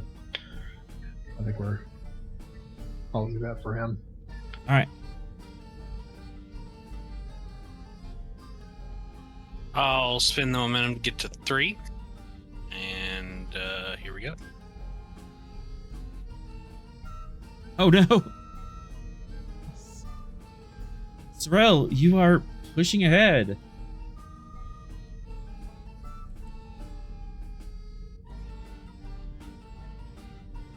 Right. And I won't re-roll it either. 6, 7.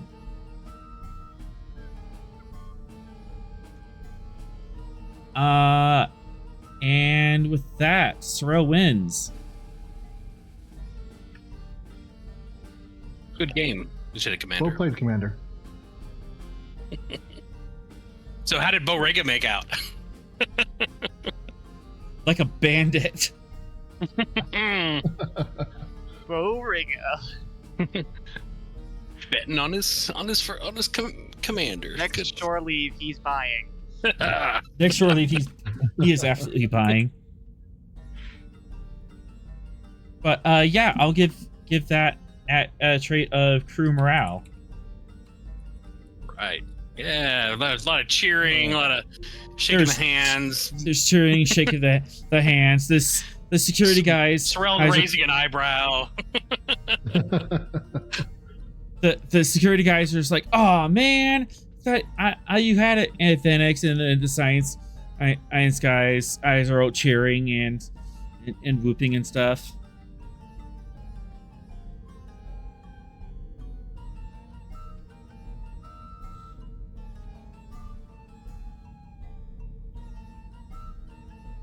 Anything else you say to each other?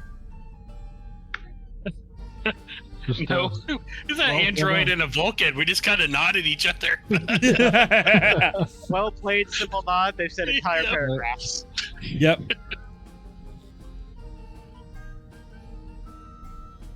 That was so goofy. I love it.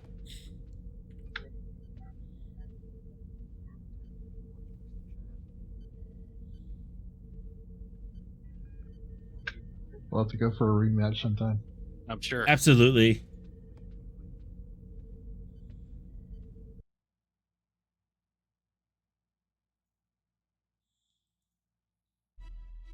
But the crew did enjoy that. That was a nice break from the tension. I said, clicky map. There we go.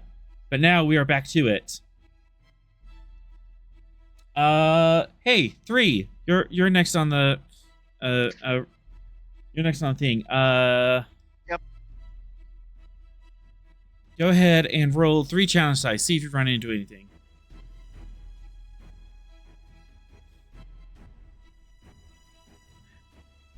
All right. Here we go. 3 challenge dice, you say? Alright. Please be kind today. Dang! Nabbit! Oh boy! And many more words. 1 minute. Just to let you sweat on that for a second.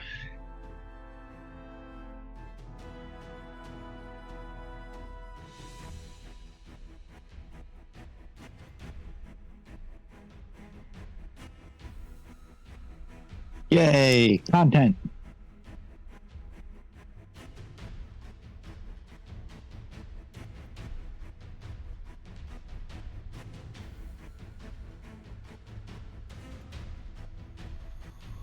It's Three's turn to create content. Yeah, it's Three's turn to create content. Captain's not going to be right on the other side of a door this time. He's gone to his quarters. How dare... Okay. I left you without a lifeline. No, I didn't. You have people. Zero's Captain sleep in his quarters. You know what? Two threat. Smith, you are sleeping in your quarters. Oh, goody. I fell asleep in my chair again. All right. A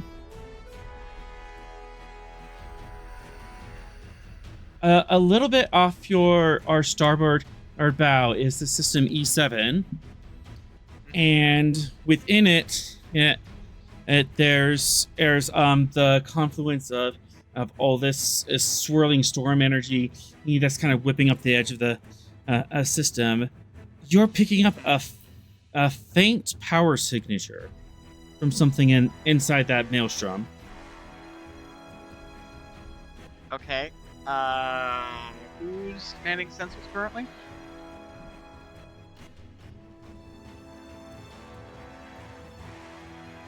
Let's say Zarkin. Alright. That sound fun, Sorrel? Yeah, Zarkin, so we good. Zarkin, can you get a closer view of this section? And he's gonna highlight where that power signature is. Reason science. I can.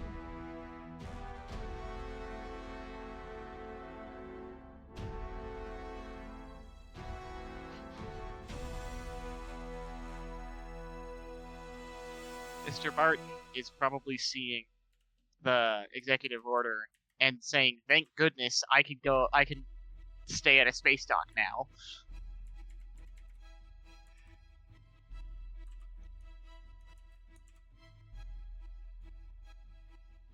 Reason science difficulty 4. This signature is very weak and it's quite deep inside this maelstrom.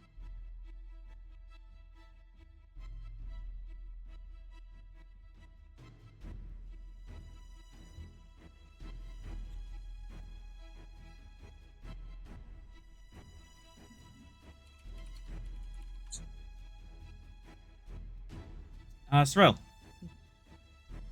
Yes. You would like me to do a sensor scan? Yes.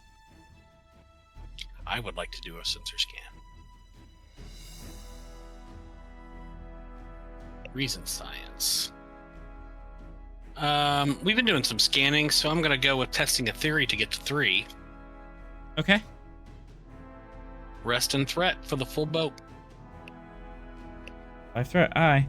Sensor operations is my focus, and here we go. I think I got there. I think we got it. I'm gonna fish though. Hey, Get if we're scanning something, don't we need to roll to see if we do the quantum lock thing? It's 2 momentum afterwards to get the quantum lock. Oh, right. I thought it was roll an effect and it happens. I forgot it was you pay for it. Yeah. But sensor science. Okay. Come on, Stavanger. One more scan. Also, I should have asked if you want to put power into this and get bonus momentum, but Oh, that's the new rule. would you like to do that now? Yeah, sure. How much extra power? You could do 2. 2 extra power? All right. Yeah, 2 extra power.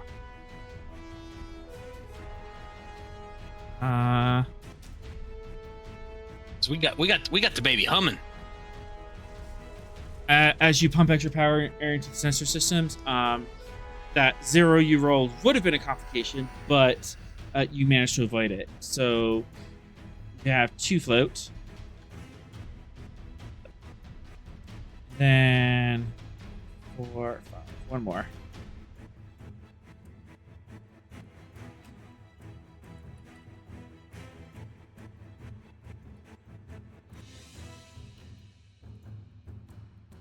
Alright, goes to the float. And I'll send this to your console.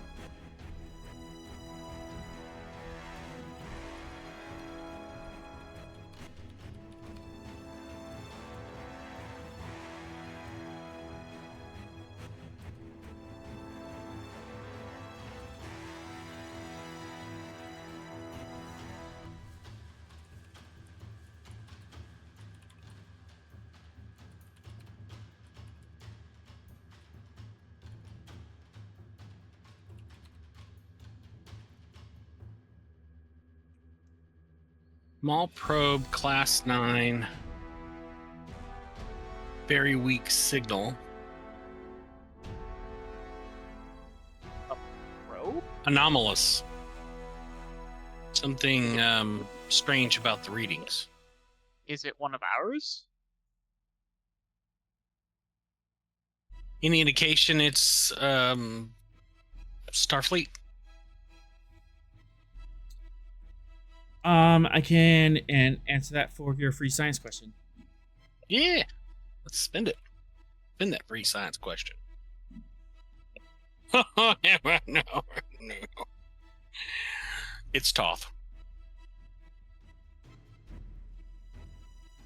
Of course it is.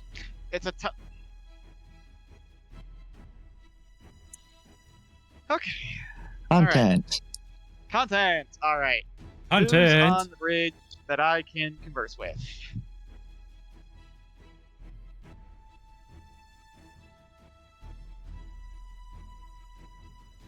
Oh, you got Zarkin, you got Zeru.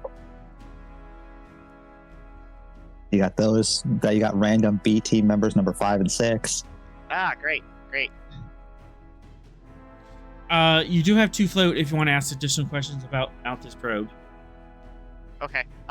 Is it actively scanning?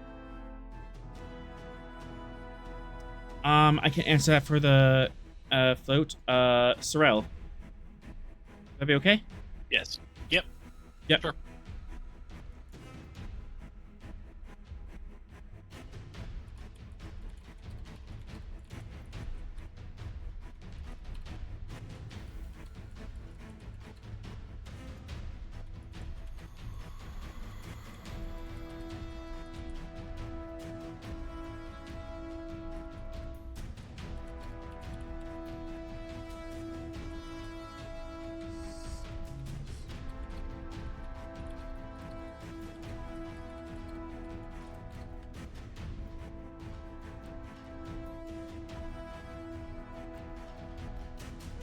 Negative. Not scanning. Badly damaged. No active signals. We're picking up its passive power. So it's not sending communications or sensors or even identification.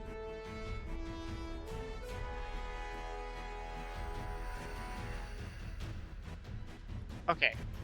So we're just picking up its energy signature because it exists. Yes. Okay. All right. You said it was in system E7. Yes. Would you like to divert course? If we were to alter course and pick it up, how much would that add on to our? About 13 threat worth.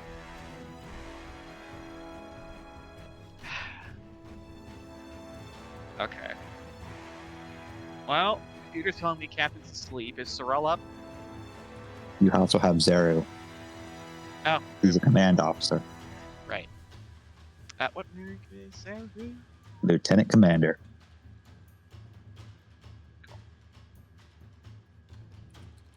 He's gonna do the turn the captain's chair to look at him thing. It's like he swivels. He's like, your thoughts, Lieutenant Commander? Under current circumstances, I think that the gamble on its information would be a wise move. I concur. Helm, prepare to alter course to intercept.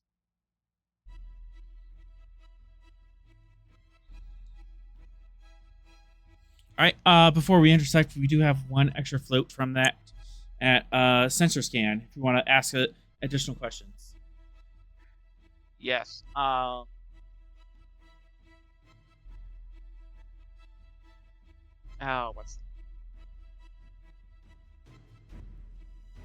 Wow, What are they doing I out here? had a thought, and then my brain just left me. Okay, back. Okay. If we approach, is it going to pick us up? It's not, no, it's not actually scanning, so. Oh, right. It's just Yeah. exists. it's Mostly dead in the vibing. water. Yeah.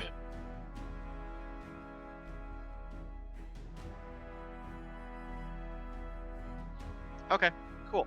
All right then. Yeah. Can we use the sensors to figure out the most optimal path, so we don't have to slow down at all? We can just like drive by, tractor beam, cargo bay, move on. For 2 momentum, yes, unless you can get that. Do it. All right. You have an optimal path set up, so you lose the least amount of time. I'm picking this thing up. It is in the middle of a. It's not in the middle. It's on the edge of a storm. So, and we're doing some tricksy stuff. Definitely a little of that. Storm, and then I got some of this.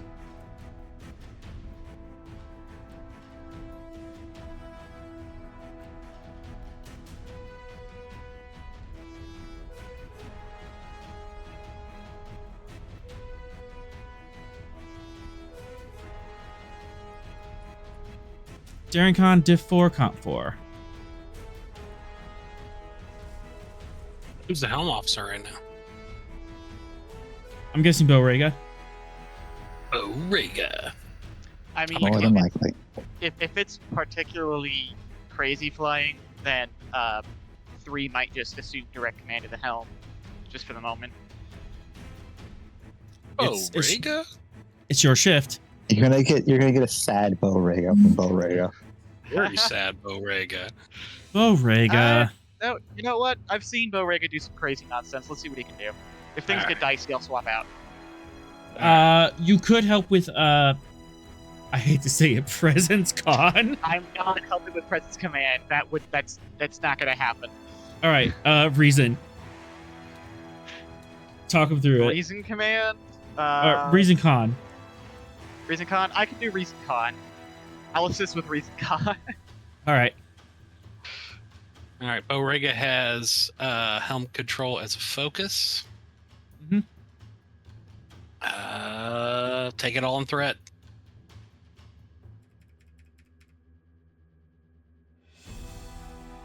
Actually, I take that back. Don't take it all in threat. Rega is going to spend his determination. Let's see what's out there. Absolutely applies. For +2. And so we're at comp 4. And I'm going to spend a threat to get to 3. Try to minimize the number of rolls here. Sorry. 2, it's probably 2 to get to. Is it? Yeah. Okay. It's 2 to get to 3. Okay. Good. All right. We're cool. Here we go. Do I have daring? I believe he does. I do have bull con. Yeah, I do have. You also have precision maneuvering. Ooh, yeah. That would work. Yeah. Bring down my one. And there's my assist. I think we got it. I think we got it. Engines con.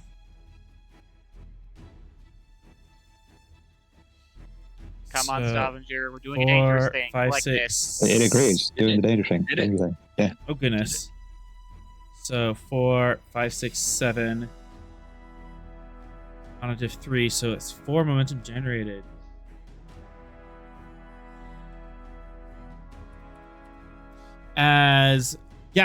Losing very little speed, you also your core slightly slam through this system, and without breaking a sweat, come to a stop, pick up this thing, and you're out of the system within 5 minutes. Mean, lean, flying machine.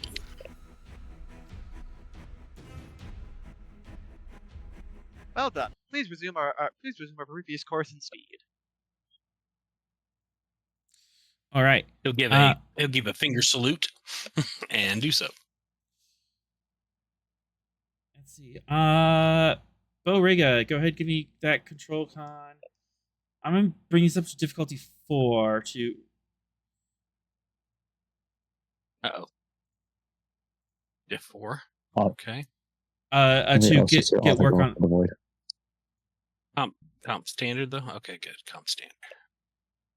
All right. Helm control as the focus. Oh. Comp 2, actually, because this is the work roll.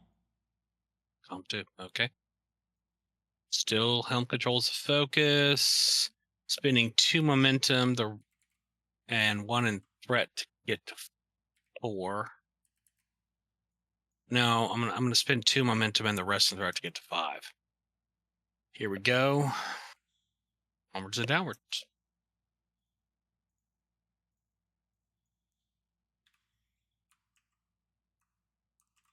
All right. 4, 5, 6, 7. 4. Yeah, you have 2 float. I think the Stavanger are starting to get excited knowing that there's top activity in the area. Yeah. Yes.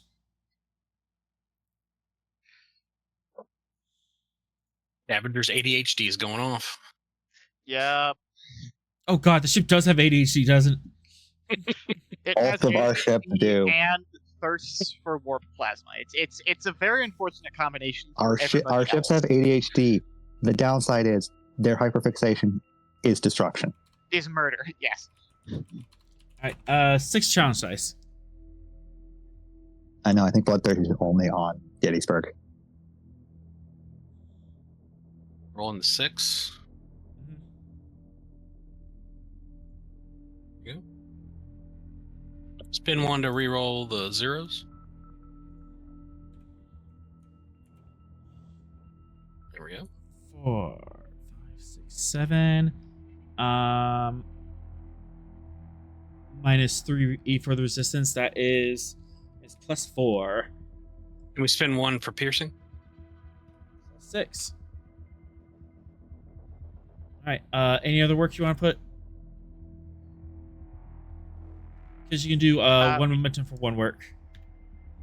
If you want to dump that. So we could dump it and get a whole nother pie? You're not going to get a whole nother pie, but you will fill up. It'll fill up the work track, making it easier for the next time you roll. I guess I'll dump the momentum, yeah. Because, yeah, if you dump the momentum, that'll put you at 18 out of 20 work. So the next roll, you could get 2 wedges.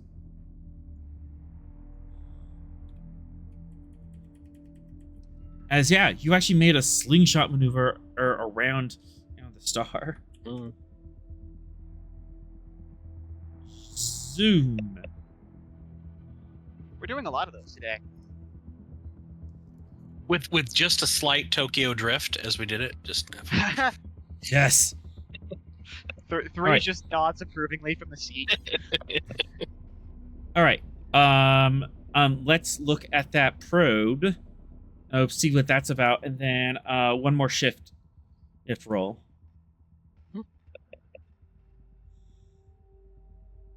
Starts having nightmares about the ship careening into stars.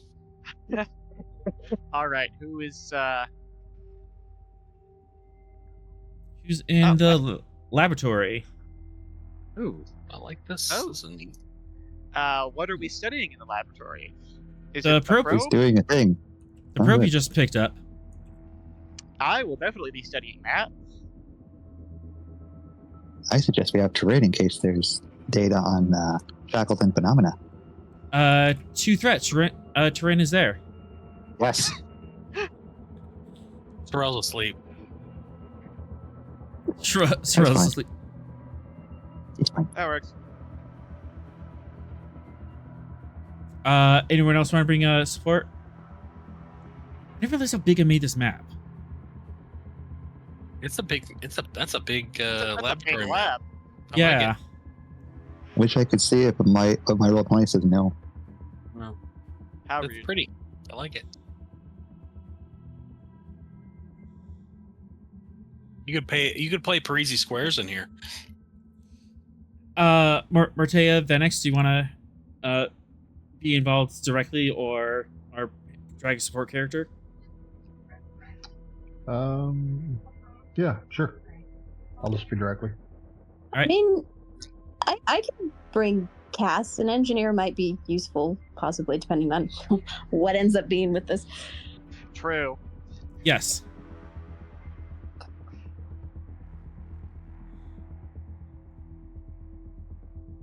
All right. You are in the laboratory. Straight up, Ash. we learned that the probe is mostly Cardassian tech. Just leaves. First off, let's see what it has in its pretty little pretty little memory core. Sounded a lot creepier than I think you intended. Well, I am going to access it with nano probes, so you know. Also, it's Toth tech. I don't care. What's the probe, not a table? Yeah. Okay. Yeah, the question mark is the probe. Okay. And I'm spending 2 threats. You know what? 2 more. Cass and 3. You've been on shift for quite a while out now, so you are tired. Yeah, I'm being failed by my biological components. Yep. Love to hear it. All right. Just both of you have been working really hard on keeping the ship up and running and keeping her flying fast. Oh, that's right. The both of us have been in the command chair recently. And that too. So yeah. So both of you are just a little tired, but it's fine. You can work through this. Absolutely. I'm sure. All right. Before you is a Toth probe. It's just a standard metal cylinder with all the components and stuff on it, except that it is really, really pitted and damaged, and it has been sandblasted away a little bit, and there's just a lot of space weathering on this thing. Mm-hmm.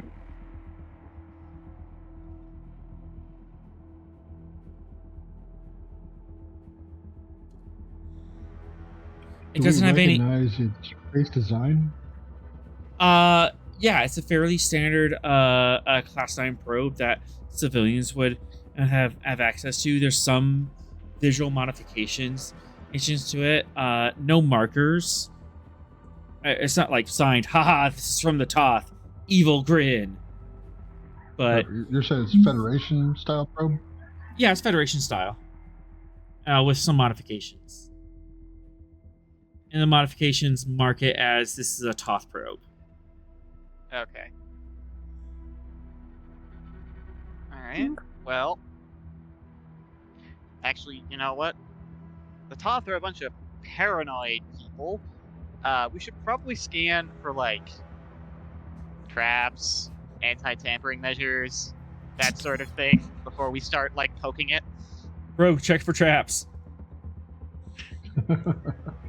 I mean, I'm looking at the security officer when I'm suggesting this.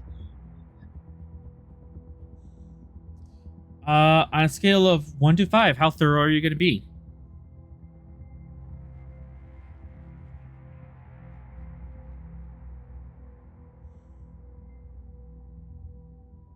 We should have Gyro do it. Leave the room. You could. What? Like those bomb defusal robots. You would need to interrupt Sorel, who's busy at the moment. Watch us use Gyro for this, and this be the one time where it actually is a bomb and you killed Gyro. Well, Chat would better kill him me. than us, right? Chat would kill me if I hurt Gyro. Hey, y'all, Just FYI, Elon Musk just liked one of my tweets, so I kind of have to recognize that. What the heck? And just because it's Star Trek related, he posted the pictures of the three new, or the first Raptor engine, the second and the third, and I replied with TOS/TNG/VOI. Glorious.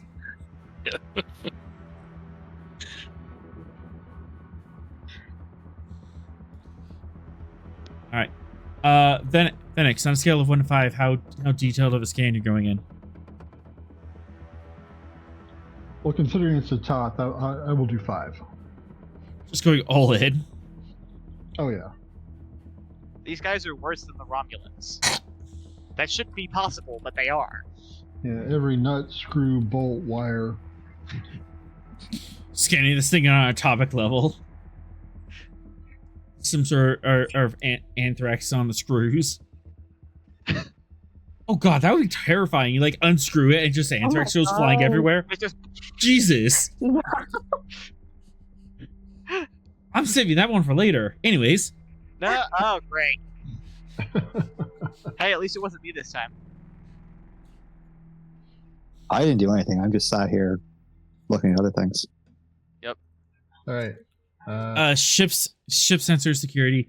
He can help. Everyone else can help. Venix, did you want to put extra? Yeah. Did you want to put some extra power into the sensors and really scan into this? Yeah, we can put 2 extra power. Oh shoot! Let me double check. I think it's up to 2 extra power. Yeah.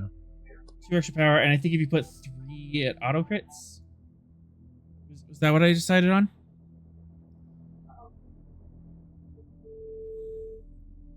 Do what? Blah. I don't have the thing pulled up. Somebody else is gonna have to verify that. Yeah, you can put 1 or 2 points of power in, and you get a float for every point you put in, but increases the comp range. Or you could drop 3 power all at once, and the ship dice auto crits. So just rolls a 1. Okay, we'll take the latter. All right. As you just dump a bunch of power into the ship sensors to scan this thing. That would bring your comp range up to +3. Oh, I thought that was just for the first option. It's for our both options, but if you put 3 power in, and it brings it to the auto crit.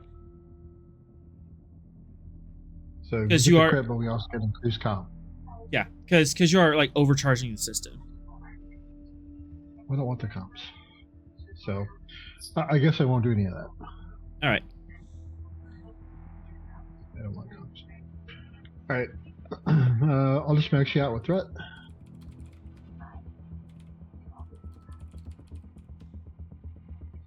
And I don't really think I have a focus that applies here unless you like computers. No, I wouldn't be computers. Just be like bomb disposal, threats, analysis, hazard awareness. Okay, gotcha.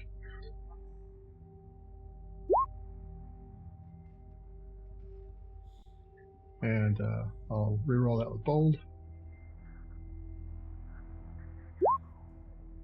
I knew it.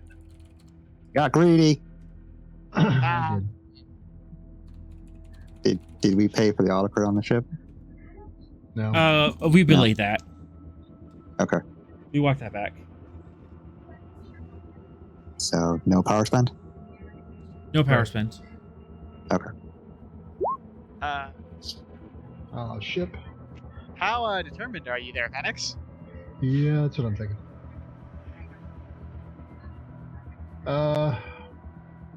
I will use my determination to protect those in your charge at all cost.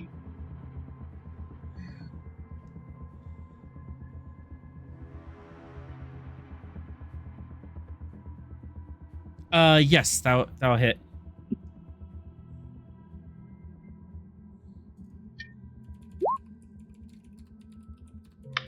That'll do it.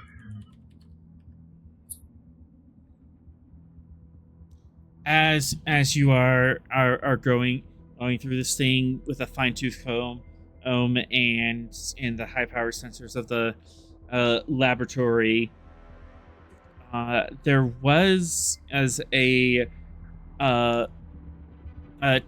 anti-tampering being switch on one of the panels, where if you removed it, it would have overloaded the core to blow it up.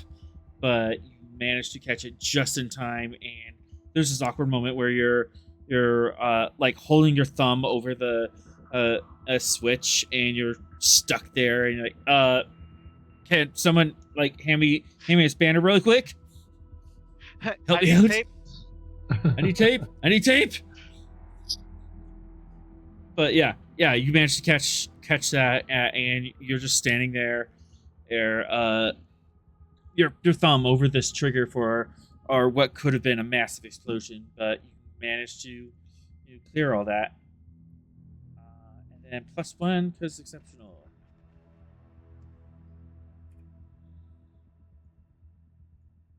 Excellent. The thing is disarmed. All right. You engineers can look at it now. All right. All right. Cool.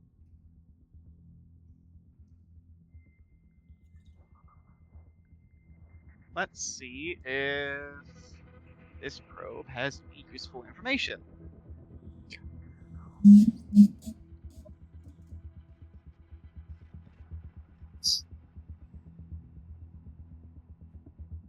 What would you like to do next? I would like to access its memory core.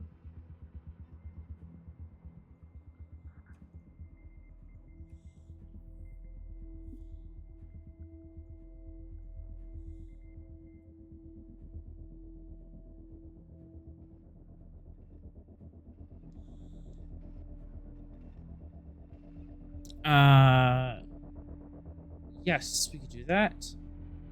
Are you gonna tie it into the ship's computer, or are you gonna keep it separated? Oh, good point. 'Cause it's top. I would Keep recommend it we keep the separate. sandbox. Separate. Yeah. Yeah. On an Sandbox. isolated pad. Yep. All right. Air gap. Everything. You don't have the momentum for or an air gap. Cash, you can set up an air gap system real quick. Ooh. Control engineering difficulty 1. Okay.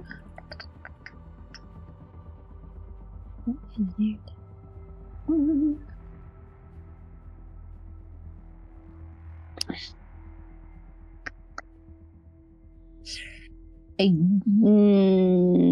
don't think I have any focuses. Not really. Computers. No.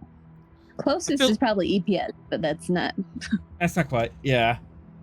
Communications. No. Got evasion, warp drive, EPS, hand to hand, and survival. Yeah, none of those fit. Yeah. Oh well, you can No. roll without focus. It's fine. Yeah. But we are gonna grab 2 extra die, so 4. We'll split that for between threat and momentum. Okay. And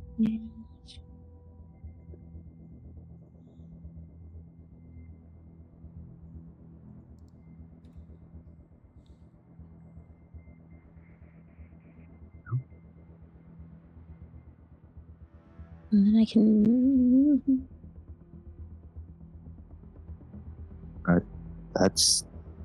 That's a quirk. That. Oh well.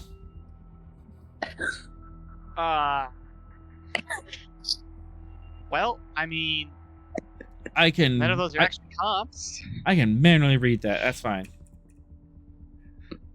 Well, I am tired. That has nothing to do with your character.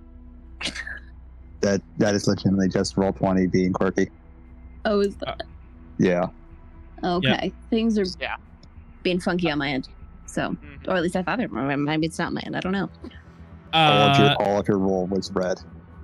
Oh. Okay.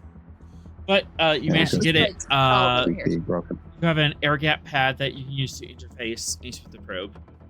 Okay.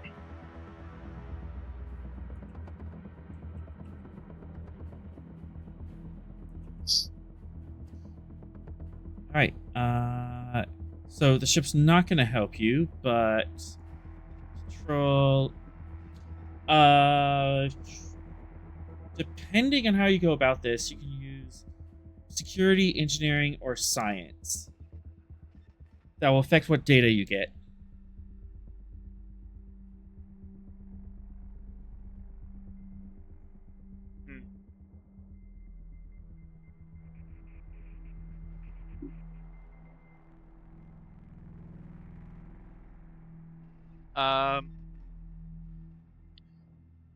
Currently, I just.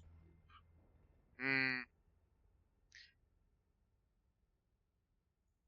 know what? Let's go with the scientific data. All right. 'Cause I want to know where this thing came from, what it found, and what it's doing here.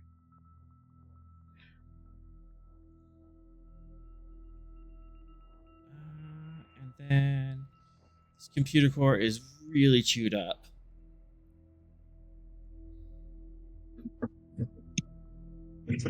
Oh, no, that's supposed to be to 4.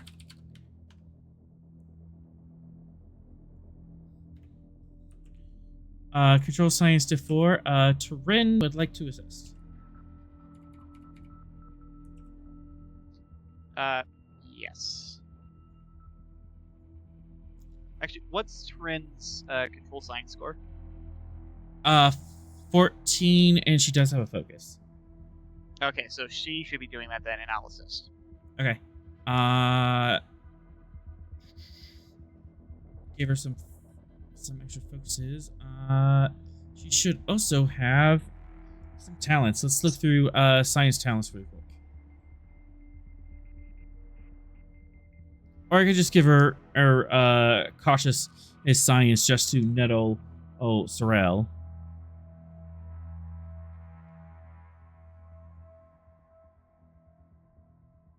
No, let's do that. She has cautious science.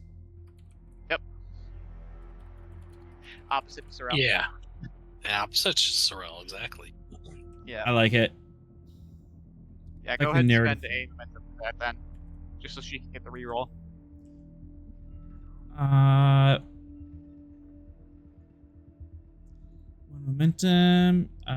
Rolling 3 on a diff 4. 2 threats, so we can save the momentum in case.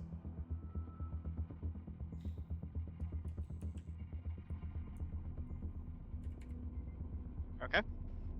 Yeah, just the one momentum, just so she gets the. Yep. 1 momentum, 2 threat, and 4 focus. Yes.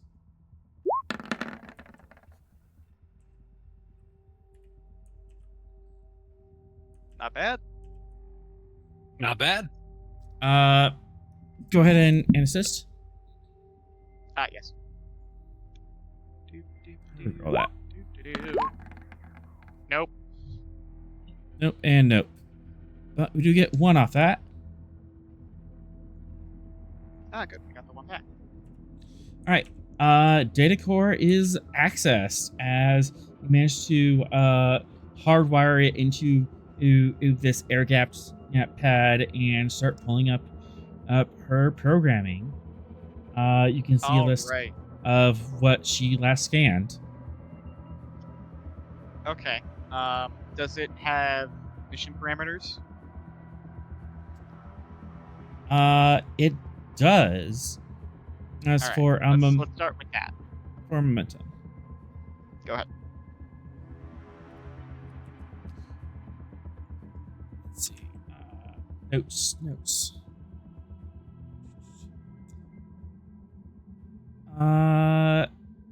It was searching in the. It was searching in around sector D4. So, the sector where the trail starts, and it was searching specifically for class L, K, or M planets without signs of sapient life. Oddly specific, because aren't those usually the planets that have sapient life? Indeed. Okay. Did it succeed in said mission? For momentum, I can answer. Go ahead. Yes, it did. I can give you coordinates. Perfect. Follow-up It's more to that question. troubling. Was it able to report that back to the top? Smith, you were saying something? It's more troubling that they were looking for planets that couldn't house life than for planets that could.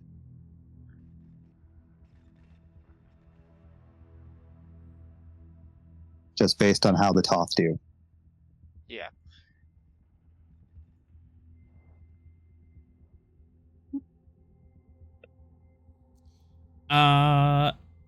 One momentum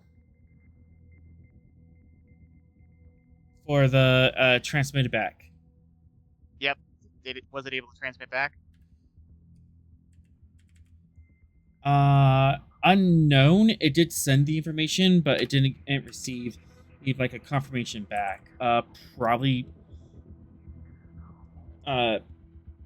fairly standard procedure, but it didn't actually dock with a Toth computer and download this information. It just sent it out to the void and hope for the best. Okay. It didn't join with the I don't know if this creator. is related to this question. Do we know where specifically it transmitted that information to?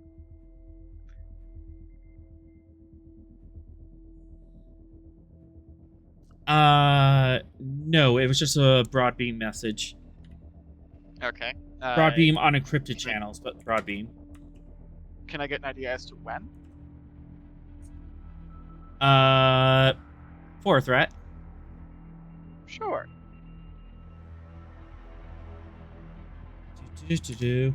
I'm gonna send this to your console. Okay. That's always a good sign.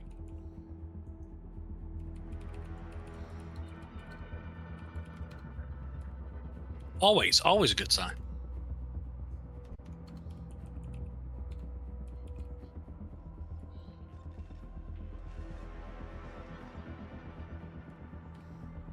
I'm not worried. You're worried. Stop looking at me like that.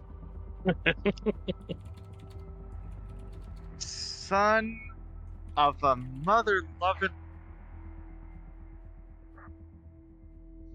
That's a great. Yep. 1,994 years ago, give or take an hour. Give or take an hour. It's been counting for a long Years time. ago. Yeah, 1,994 years ago. I mean, we prefer precision in our, date times. So. Yeah, so my guess. It's also would it very be logical- broken. Yeah, and pitted with age. Would it be logical to assume, Arthur, that this probe was in fact launched by the woman that we hate, the Toth lady that accidentally traveled back in time? I don't know. You can make that conclusion. How far back was the summer writing we found at the Rosian 2,000 colony? years? It was older than that. Was it older than 2,000? Yeah, I was saying older than 1,000 or whatever. It was older than the probe sent out. The date you got from the Nerosian colony was about 2,000 years. You didn't get it any more specific than that because radiometric dating doesn't get that close. However, computers doing math would. Yeah. Yeah, I think we have an exact date now, guys. Essentially, yes. Oh boy. All right. Cool. So it said that this is 2,000 years ago, and it's been chilling in that system since.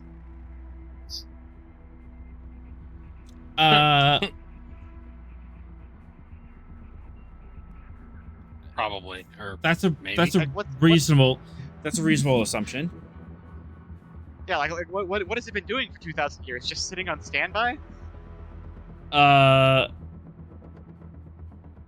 You do a reason engineering screen check. Figure that out.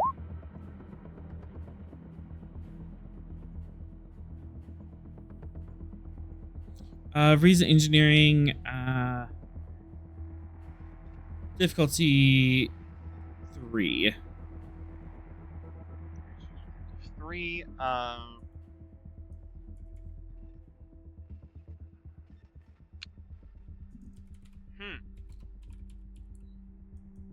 So, could I use the trait Vodwar, because I am also technically not from this time period, so I have more experience dealing with like age and its effects on machinery?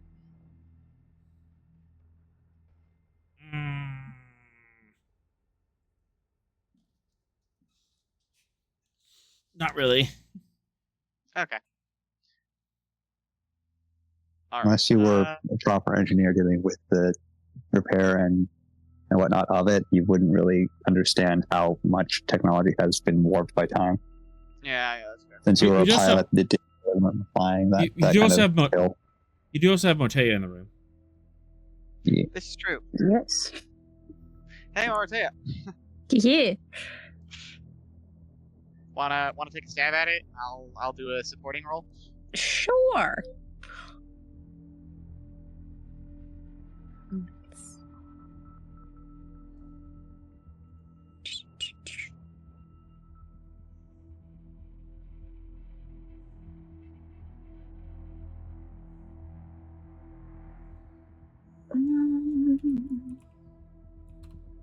Reason and then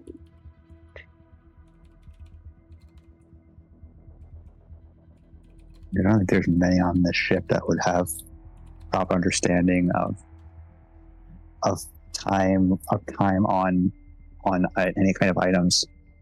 Like the captain is one of the leading experts on the ship.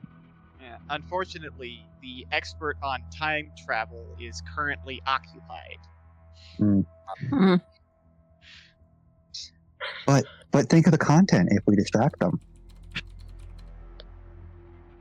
I am having enough of a headache as is. think of the possibility. What content? Okay. Cass, do the thing, and Yeah. Okay. and I'll assist. Okay. I Finish poking this. I don't think I have any focus, so let's go ahead and grab 2 more dice for 4. Split that. Got it. Okay.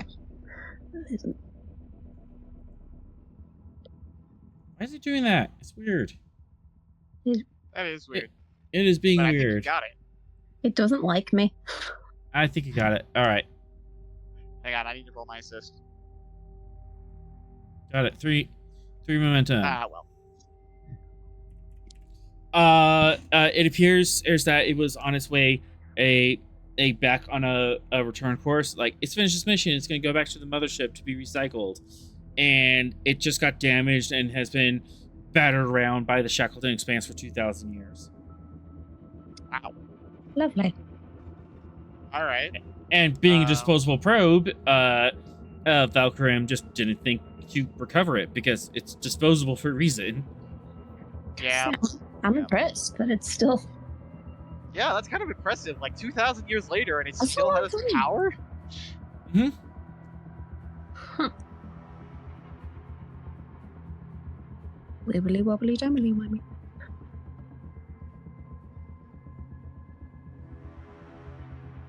Okay. All right. right, 3 last of 12 to the questions. captain.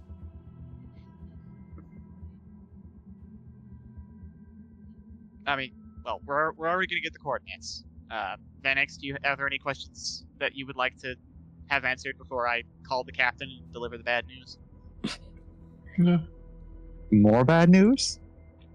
And it involves Cass?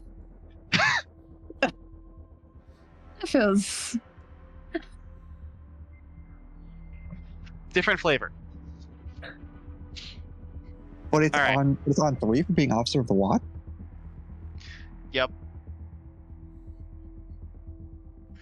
Yeah, anyways. Venix, did you say we're good? Yeah, Yep. I'm good. Sweet. All right. Mhm. 3 of 12 to the captain. Short delay. What did you break on my ship? Nothing as of yet, Captain, although I'm afraid I do have some rather unfortunate news to deliver.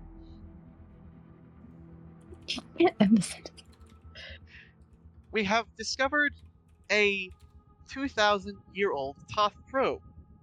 It seems it was launched by Velcorim from the area where the tunnel will be ending. It was searching for habitable planets, and has found one and delivered the transmission approximately 1,994 years ago, give or take an hour.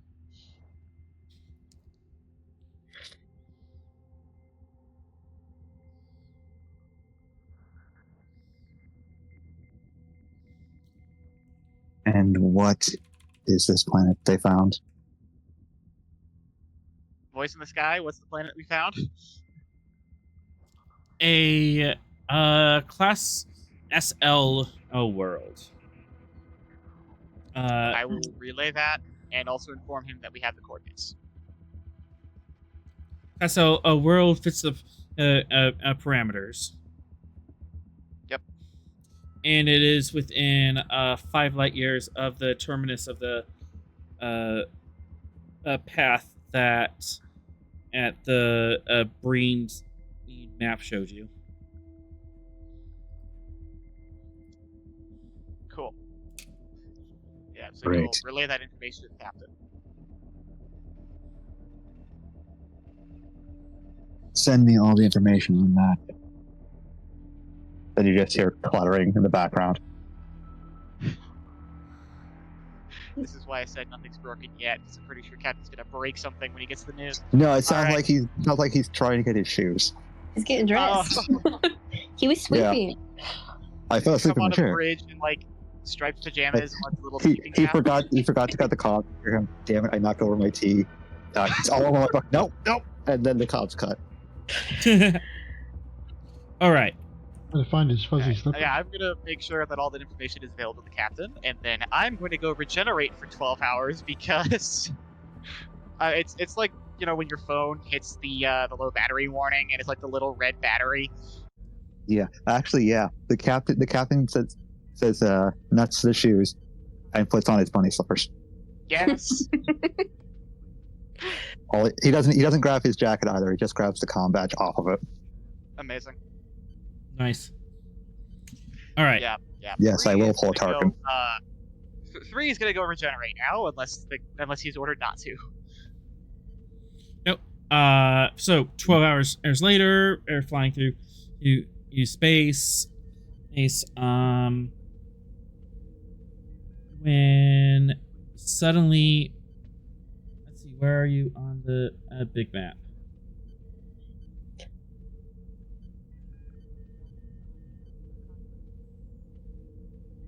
And what I want that information for, I'm sending that and setting outside of that area as the meeting point for us and the Pytharius. Yep, sounds good. You are traveling at warp when you get a discreet message sent to you. Typing a message directed at your ship.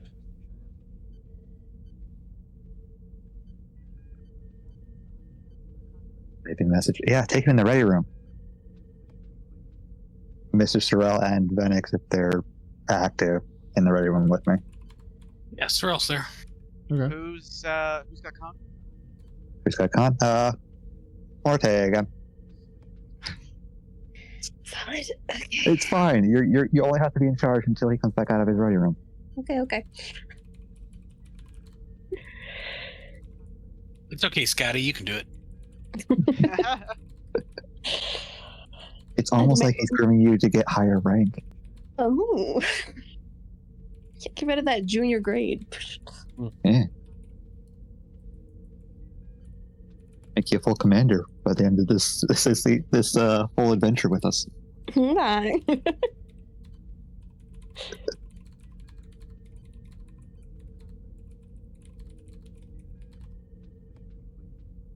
Sure, the adventure will be like 20 years, but you'll get commander. All right. Sorrel.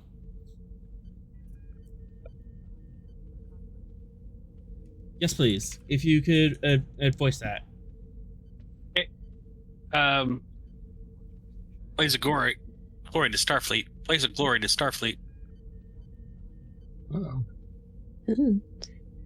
Mr. Barton, nature of your emergency. Captain Smith. Good to hear your voice again. Was that a freelance colony attacked by the Naquel 7 days past? I don't have room to evac all the refugees. We saw them come in at long range. Your assistance, Starfleet, would be appreciated. Some mining colony. We were transporting goods like we do. Goods, huh? Yes, goods. Perfectly legal goods. I'll 120 souls. I'll overlook the nature of your cargo in lieu of the humanitarian aid you have provided for this colony so far. Thank you, Captain. And threat spend. Oh, Oh boy. 6. And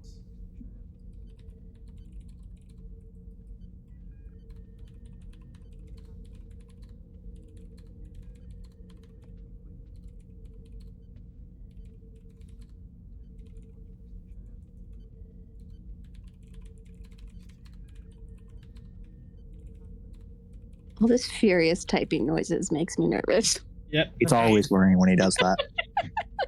Because that means he's setting up some very bad things. yeah. Or And he's Barton's gonna at the be somebody epicenter of it. console. How does that make you feel right now, Sorrel? Barton is in danger again. Captain, of course, be on the rescue mission just to keep your heads up and your eyes clear here.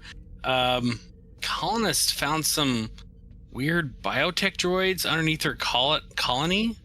My security officer had never encountered these readings ever. They activated them and they worked, but now they're chewing on everything. Like everything. Got friggin' replicators up in here? It sounds like the miners activated as one of the locusts. Well, they're not going to last long, Captain. Strangely enough, the Naquel and everyone are now targets. But, Starfleet's job is to rush in where angels fear to tread, right? Send the coordinates to my ship. We'll be there as soon as we can. Helping the Quell in this situation may ease tensions that have currently arisen between us and them. Sending coordinates on a tight beam. Coordinates is sent. And here's the rest of the threat spend. It's actually backwards from where you are. You have to backtrack X some to get to them. Of course it is. Of course we did. We have this situation definitely will help paint us in a better light for the Naquel, so we have to do it. Barton does include in the transmission that there's no Naquel ship within 7 days to provide aid to the Niquel Yeah. that are being threatened by the biotech droids or the 120 souls on the mining colony. Let the miners as well as the Niquel know that we are coming at best possible speed. Aye, Starfleet, we'll stand by here. See you when we can, Captain. And you as well, Captain. As And the call cuts, and we actually stay this time on Barton's side. As Barton, you are on your ship. Getting this message out with your XO, Kira, who's the cousin of Kira and Reese. Right. Kira LeRae. Yep.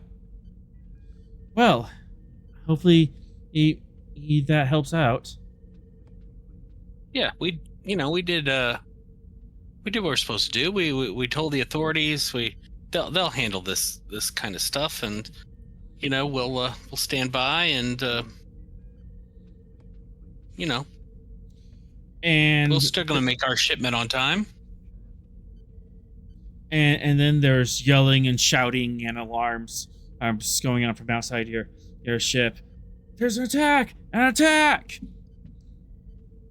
Barton looks up at the sky, or looks up what would be oriented as the sky, and just kind of shakes his head and goes, "I kind of asked for that." As we cut through, you flying over the camera, flying over the this asteroid base as a bunch of civilians with raggedy disruptor rifles and some phasers are set up a position in this corridor, and deep in the hallway we just hear this loud screeching slobbering sound coming from the darkness. That's not disturbing in any way. No. Oh, great. Just a little Cthulhu. And I agreed to go and help with that situation. Yep. And with that, Starfleet, man. we will end tonight's episode. Right. And I included my first and second officer in that in the situation of hearing about that nonsense. Yeah.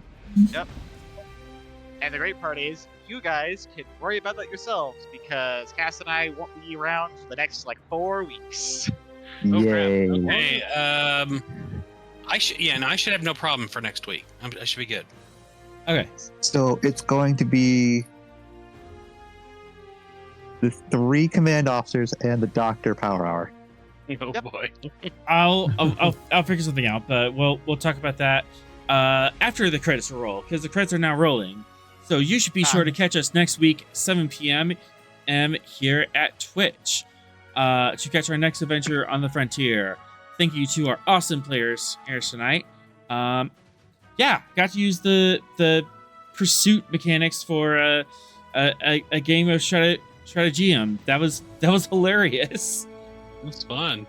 That was a fun little use of that mechanic. I'll have to get my revenge next time. Yes. Music provided by Kevin Macloud. You can check out his royalty-free music at incompetent.com. As always, we are forever grateful to Modifius for giving us the tall ship, and to Gene Roddenberry for giving the stars to guide us.